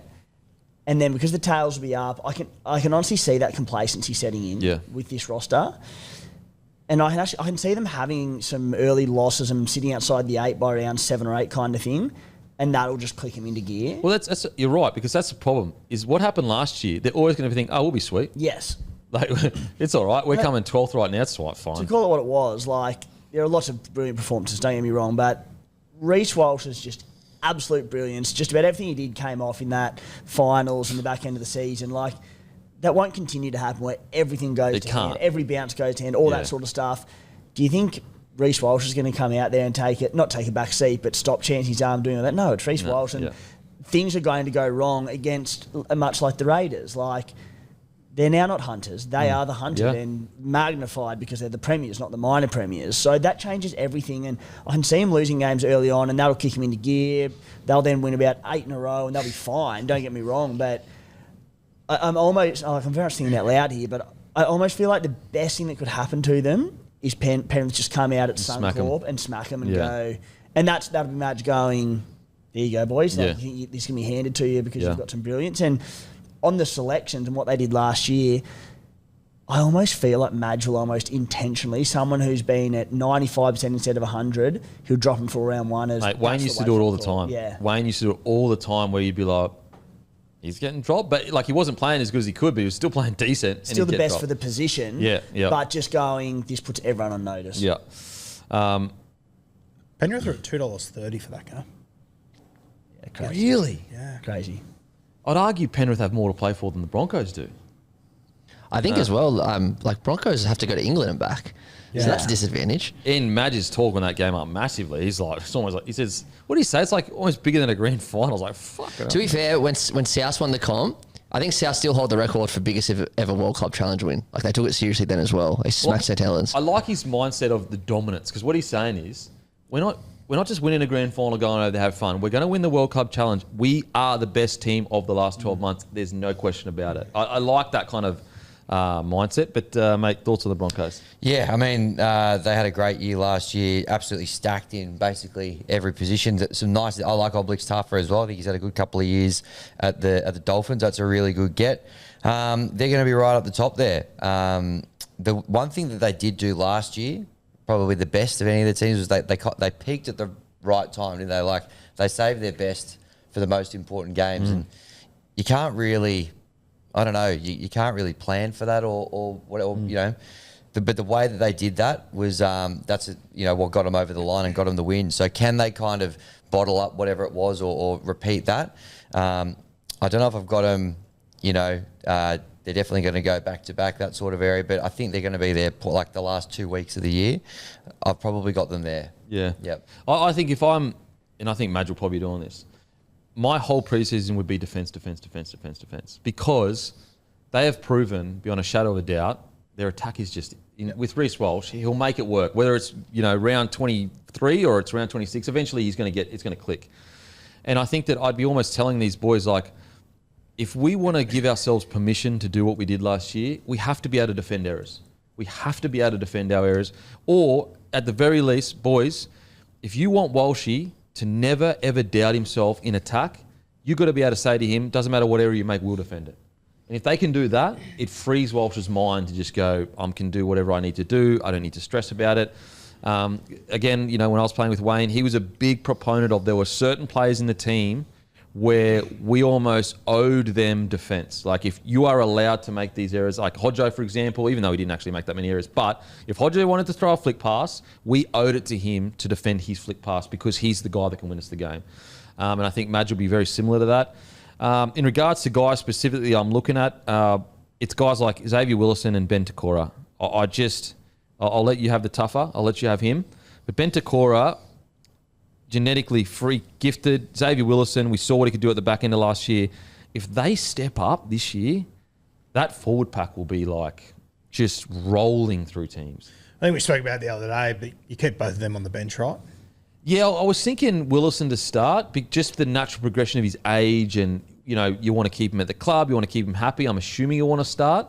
But I do understand what you're saying with Jensen. He's a tried and true. Willison comes on with heaps of impact. So I get what you're saying. I get what you're saying with the impact. I think Willison. as well, like Willis, I get what you're saying, but if I just want a comp, if you're not happy, miss me. Yeah. I don't necessarily he's not happy. It's more just like there is a natural, at least when I was coming through, there's almost a natural cycle of a top squad that not is promised to you, but it's like you do this, you get that. You do this, you get that. And I think like with Willison, he's been relatively patient. He's stayed loyal to the club. So there could be an amount of that. Madge has proven that he'll just put the best side on the field. But look, I'm not against it. Yeah, I think like back when you were playing, that was the case. But I just think now I personally think that's a bit of an outdated way to look at it. Like if you're a modern day player, I think you got to accept that bench spots aren't just the other guys in the team. They're fucking crucial. What do you reckon, Timmy, in regards to the starting side? What are you going with? What's your starting pack, including the bench with the Broncos? Corey Jensen and Payne Haas, Ben Hunt 9, Piakura and Ricky 11 and 12. Although just a lot of noise around Tafa. Yeah. So put it this way: if Madge is going to drop someone to make a statement, it'll probably be an edge back row and Tafa comes in, especially if he's training the house down. 13, Pat Carrigan. My bench, well, it'll be Tafa, Willison. Takura probably edges out Tolty, depending on who has the better preseason, and then Corey Pax or Moser. I guess Moses is an interesting one, isn't it? Because I do think he is a player. I know that you say modern players, they've got to cop it. I do think he is a player that will be like, mate, I better be starting. Well, a bit different. Yeah. Bit of middle. Yeah. Yes. I don't think he's copping a whole nother year. Does he jump Corey Pax? Like, or Billy Walters, whoever, because Billy Walters is a great 14. I know he did his ACL, so he probably won't be back mid-year. Oh, it's a tough one, because I know Madge is ruthless, but you just can't afford to lose Moser. You cannot afford to lose Moser. And he has been relatively patient, Moser. I know he got an injury at the start of last year and he was a front runner, but I do see a world where I know what you're saying, mate. It's different. It's a key position. It's completely and different. Willison has already been in the side. They've won a premiership. But I do think Moses, natural progression might force him into the side to They've keep been him. patient with Moser. He's 22 in May. You're not waiting. And especially, we're not even asking for him to go and start. Yeah. Like, it's 20, 30 minutes off the bench. If I'm Moser, I'm sitting there going, I'm ready. Yeah, and Cam Smith's at the club too, so like there'll be all the improvement he'll make under him over the last few months will be, which is with Corey Pakes, who mate, talk about a year from, mate, he was nearly on the plane somewhere else at the start of the year. Comes on, does an incredible job this year for the Broncos. Okay, I agree with all that in regards to my forward pack. I'm trying to think outside of that. Jesse Arthur's fallen a bit down the pecking order at the moment. I don't think he's actually going to England with the squad. He's not going. No, he's not going. I think we were playing in the All-Stars game, so maybe that had something to say about it. I don't know. Yeah, he's not going, which is interesting. Mate, the 2023 grand final, he was... It's like nearly the best player I on thought the he was freaking going to win the field. Clive Cup. He was fucking flying. Oh, mate, I'm with you. He's super hot too. Okay, outside of that, yeah, look, mate, it's just about complacency. That is all it is about for the Brisbane. Obviously, injuries, complacency. And even in injuries, outside of the Roosters, they're probably the most stacked depth spine-wise because you've still got Duffy in the... Outside of fullback, right? Yeah, fullback. So they've got Jesse Arthurs who can play Hayes Perham. Yeah, fullback you could say. I think they've 6'7", 9's ridiculous. Ridiculous, yeah. But yeah, you're right. Fullback is probably an area that I'm sure they got a guy on the extended squad that is young coming through. I know they lost Latrell to South or something, didn't they? Siegwaltz.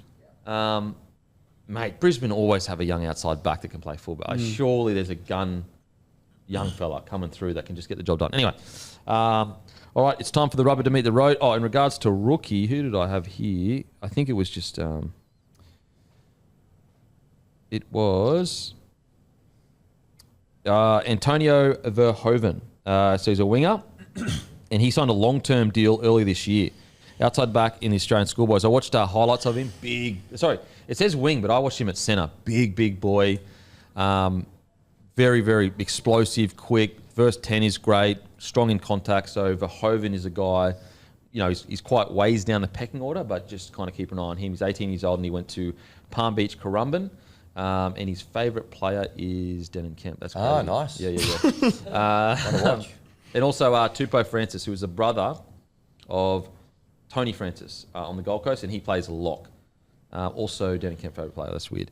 I've got Broncos finishing second or third, but second or third. Second or third. I have got the Broncos. I think I've got them around about the same. I've got second or third. Third or fourth.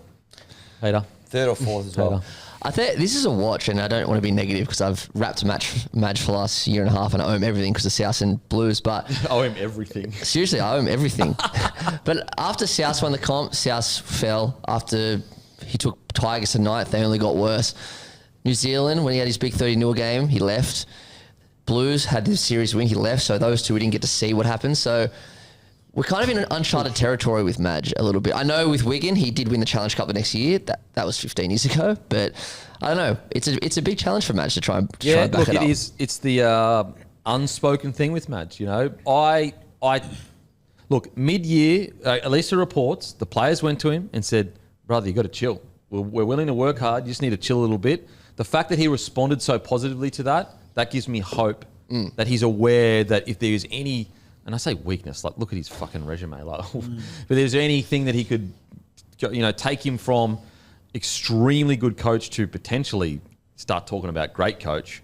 Maybe it is that, but you're right. It's something to consider. It's something to consider. I still got him third or fourth, by the way. Yeah, $5 to win the comp, $1.62 top four, $2.88 to make the grand final. Oh, I forgot to say. So if they miss the eight, I've got to do something. Yeah, I've got to do something. So Beaks ball's on the line. Oh, fuck, I haven't even thought let us about know it. in the comments. What should he do? Yeah, let us know in the comments, actually. What should I do? If the Broncos miss the eight, what should I do? I'll go to training and boo them. Boo. They'll like that. I won't get kicked out. That'll go down well. That'll be good. Yeah, really well. Probably get bashed. But they wouldn't because I can throw them. But don't worry about that. I'm an old man now. Okay, so let us know in the comment section. What do you reckon I should do if the Broncos fall out of the eight? Okay, now on to the Melbourne Storm. Ladder position, second. Wins, 17. Losses, 7. Points scored, 671 against 459. Attacking stats, points, they came third. Line breaks, 12th. Line breaks 12th. Jeez, that is actually surprising.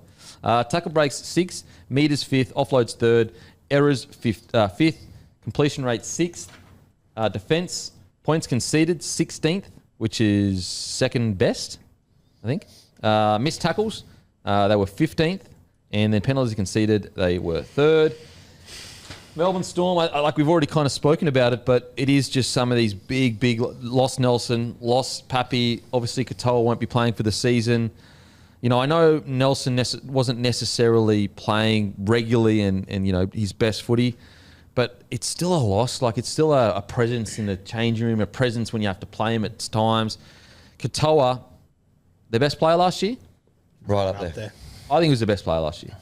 I'll say he's the best. And for me anyway, I thought across the whole season, I would say he was their best player. And obviously we wish him all the best in his recovery. Like, I think for sure.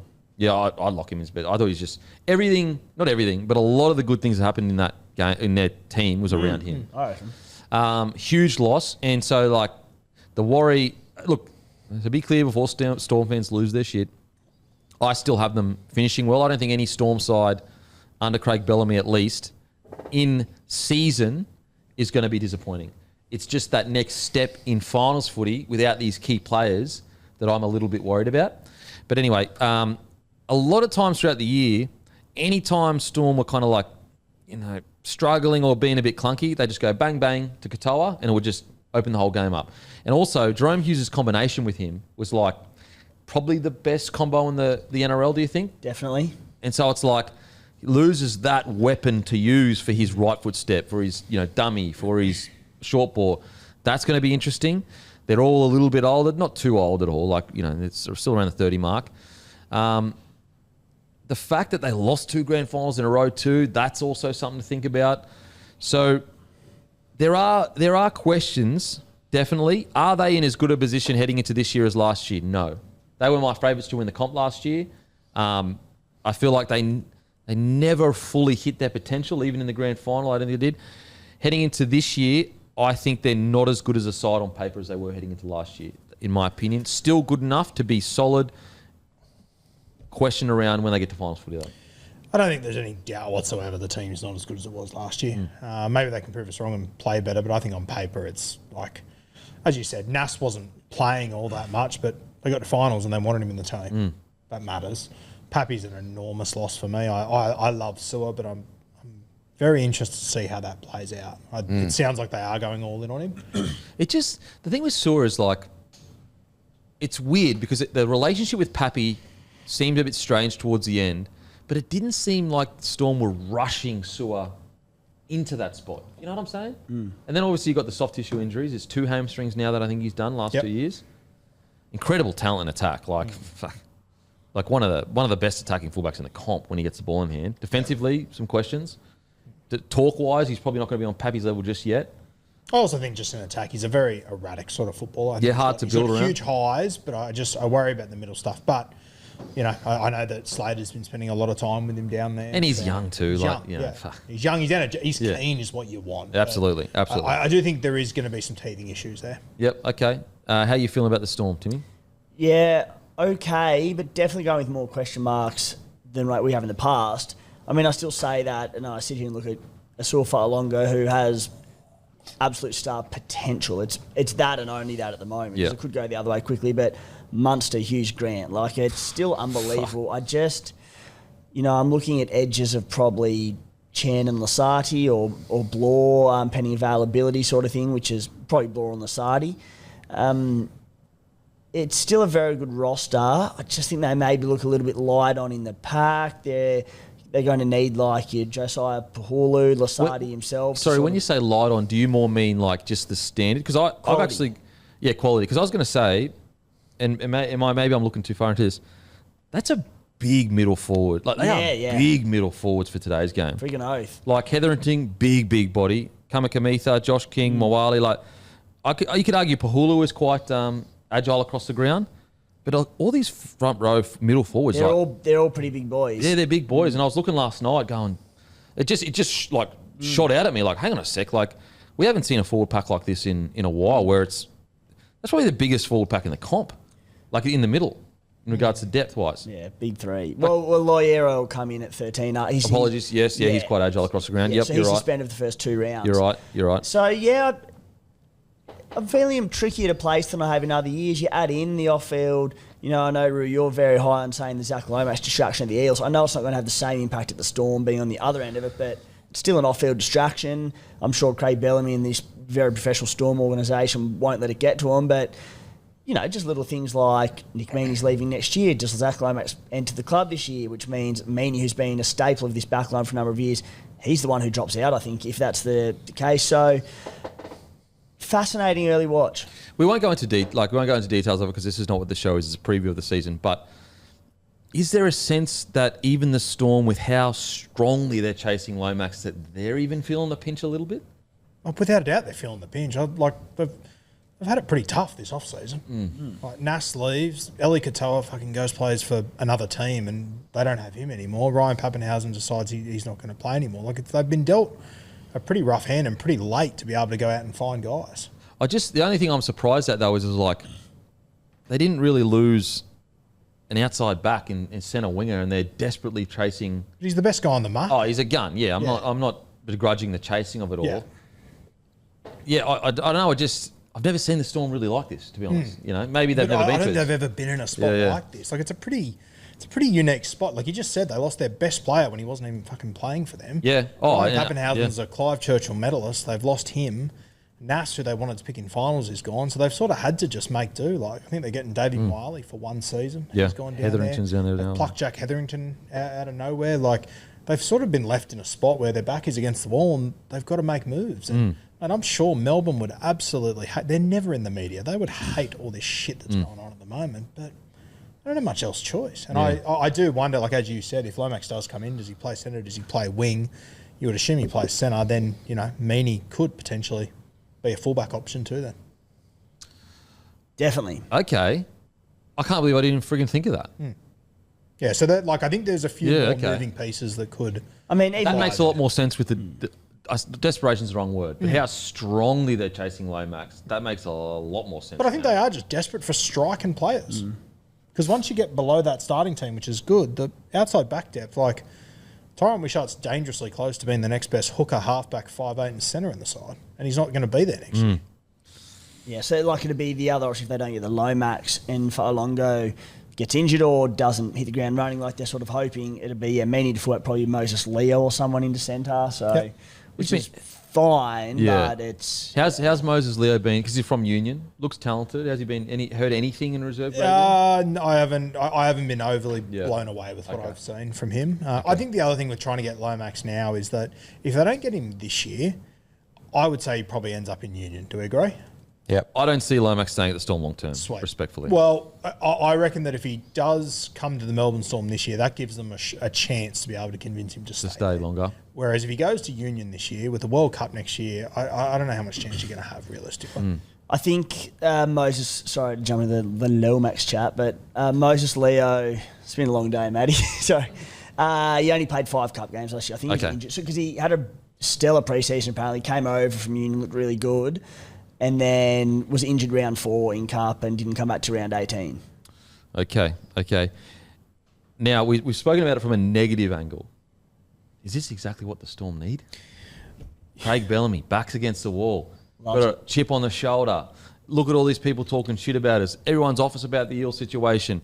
CEO or founder or, the owner comes out. He's already painting them as the little guy that everyone's bullying.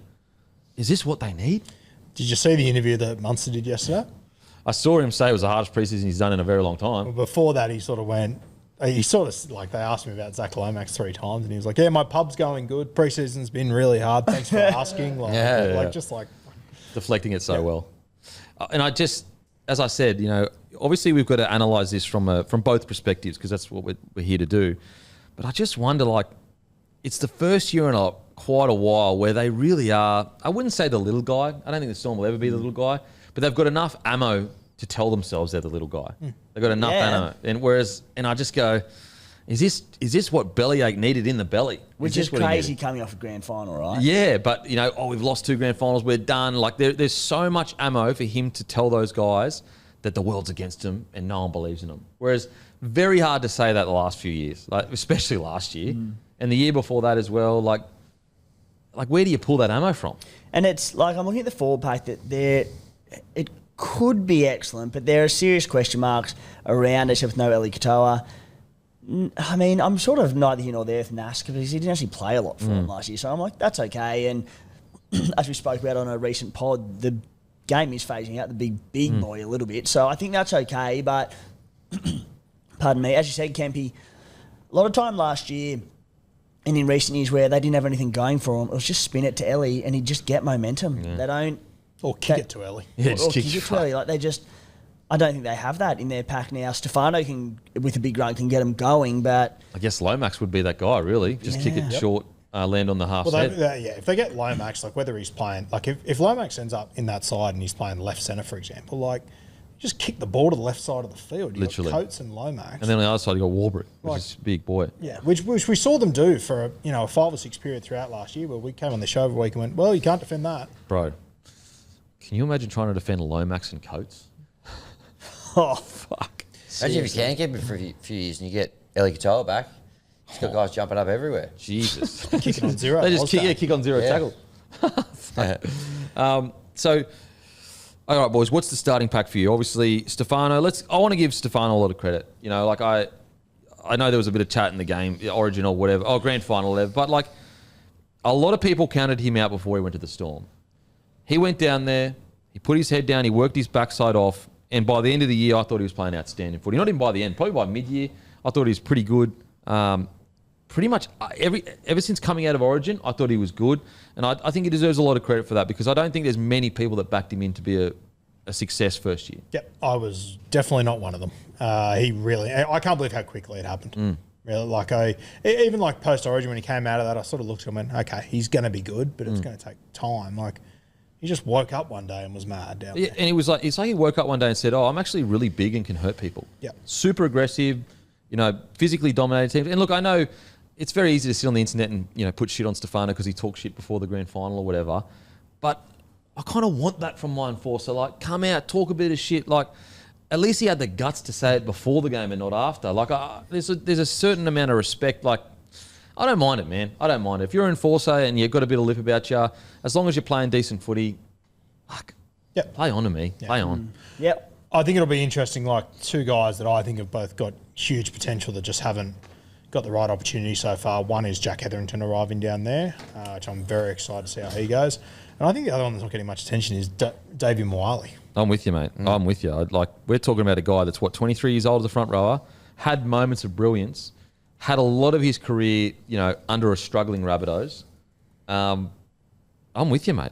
Let's say Hetherington plays to 90% of his potential and Moali plays to 90% of his potential. All of a sudden, you've got a front row rotation of Josh King, Hetherington, Moali, and Uto Ikamanu.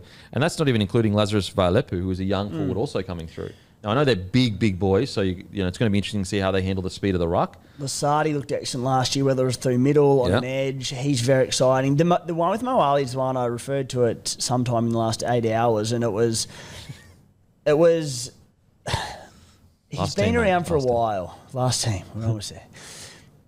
He's been around a fair while, and the Bunnies, who have had so many injuries in recent years, and he was a 25, 30-minute man for them. I'm like, what are we missing? Why is he not... Doesn't even have to have...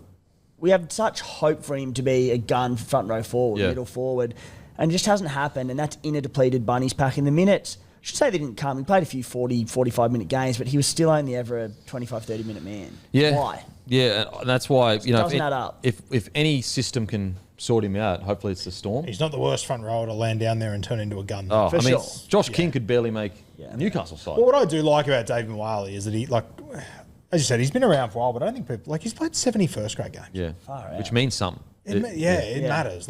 Yes, he might not be playing enormous minutes, but if you play 70 first grade games, you're not a bum. And look, More than me, maybe fuck. they see him in the Spencer Lenu mould or what we want Royce Hunt to be mould sort of thing, where it's impact off the bench. We only need 30 minutes out of you. Yep. You don't need to be a big minute man. I tell you, so that's the big boys that I'm focused on, but I'm so intrigued about Josiah Pahulu.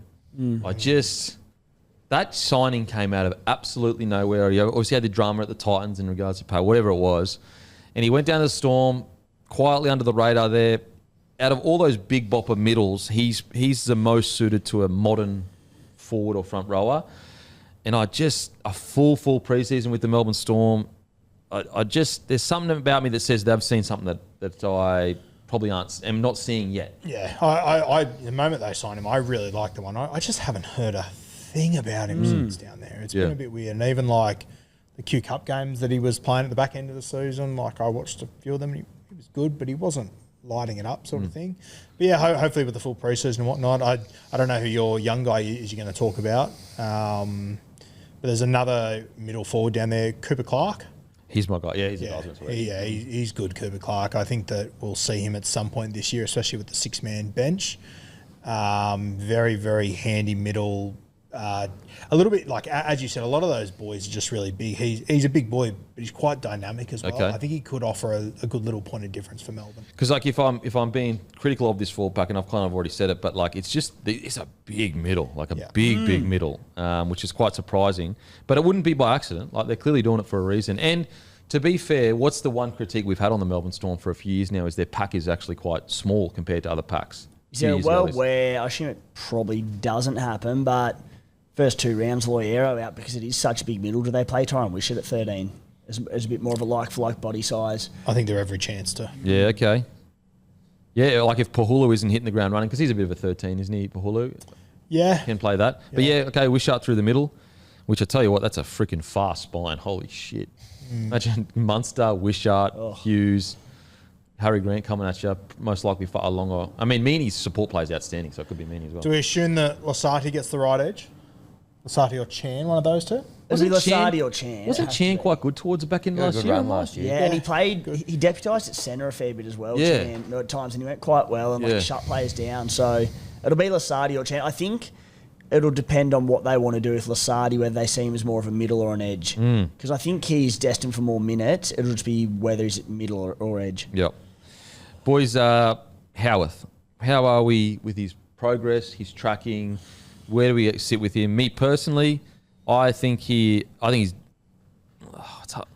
I don't want to be hyperbolic, but I don't think he gets enough appreciation by how physical he is as a centre. Now he's not a top tier in the centre for me. I'm still a little bit out on the jury as to whether he's a centre or back row. I know it's been this weird, back and forth or whatever, or a little bit anyway.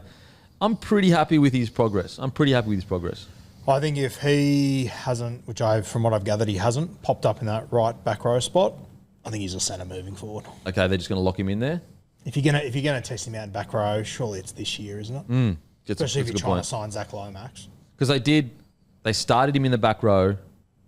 No, sorry, they started him at centre, moved him back row, and then back to the centre. I think that's what happened. But yeah, I felt like he has flown a little bit under the radar. I find him a really solid, good young centre, in my personal opinion. I was a little bit surprised by some of the chat on socials and whatnot, like when the Zach Lomax thing came up and Parramatta was like, give us one of these players. And I think a lot of people sort of like, just give him Jack Howarth. I'm like, Jack Howarth's a very important, he's a key cog down there. He's a fringe origin player at the moment. He's a fringe origin player, and he's just a very popular dude down there in Melbourne. I think he is just a little bit underappreciated. Looks like Keanu Reeves too, a little bit. He does look like Keanu Reeves. Huge plus. Good point. Point break stuff. Okay, it's time for the rubber to meet the road. Just quickly, any concerns around Hughes and Munster? A little bit banged up, not in a injury-prone sense, but a little bit banged up. Any concerns? Who was that, sorry? Hughes, Munster. Yeah, I mean, they're 32 years old now, so yeah, there's concerns there, but I think it'll be a bigger concern next year once Wishy's gone. For sure, yeah. Rue nailed it. When you've got Tyron Wishart sitting there, who's the best backup half in the comp, they can get away with it. And it'll also allow us, even if there's key games, like we need these guys to play to win, but like we've got Wishy, do we need to play them? And you can rest them. It's big. Okay. Any concerns at all, Munster, Hughes? Not I'm being nitpicky here. I still think they're going to be bloody good, but a few soft tissues here or there. And anyway, okay, rubber to meet the road, boys. It is time for the rubber to meet the road. I have the Storm 4th to 5th. and I've got my notes. The size of the middle forwards, I'm quite surprised at. There's a big boppers in the middle there. Yeah, I've got them 4th to 5th as well. Okay, great minds think I've alike. got them 5th, 6th. I got them 7th or 8th. Low. Jesus. Still make the 8, but I've got them 3rd or 4th. I think before I had Canberra, I think I might have said I had them 3rd or 4th. I've got them 5th or 6th. But I got the Storm still in the top 4. However, I think they've lost too much quality to win the comp this year. Okay, so you reckon a little bit similar. I don't. I have to wait and see how they go because Craig Bellamy always just proves everyone wrong. Yeah. Every time you think they're done, they friggin' win a comp or something like that. But that is my only question. In season, I've got no doubt about a Craig Bellamy side getting enough wins to be, in the middle of the top 8. Like, I just got no doubt. And I think as well, if he can just get enough out of everyone, if Hughes, Munster or Grant has the best season of their career, which you can never rule out, Yeah. the world's been flipped again. Yeah, and so that's the question I have is when they get to finals footy is will they have the form to take that, or not even form, I guess the cattle to take that next step up as a team? Any worried about scars from back-to-back grand final losses? Yeah, a bit of that, I reckon. It takes a lot out of you. Yeah. It's, you know what, I'm not worried about the scars. I'm more worried about okay, what's the probability you go to 3 grand finals and you win the 3rd? That's the more, just because Hughes and Munster have won GS before. Yeah. If they'd never won a grand final before, I'd probably be a bit more worried about it. But Well, if you have a look at Craig Bellamy's history, every time he loses a grand final, he wins one within 2 years. The whole time. Wow. But Clock's ticking. Went back-to-back on losses there. First time they've done that. And being up by 10 at half time and, all that jazz. Isn't it crazy how things change? If Reece Walsh doesn't tackle Pappy, doesn't tackle Pappy, we're talking about the Storm completely differently.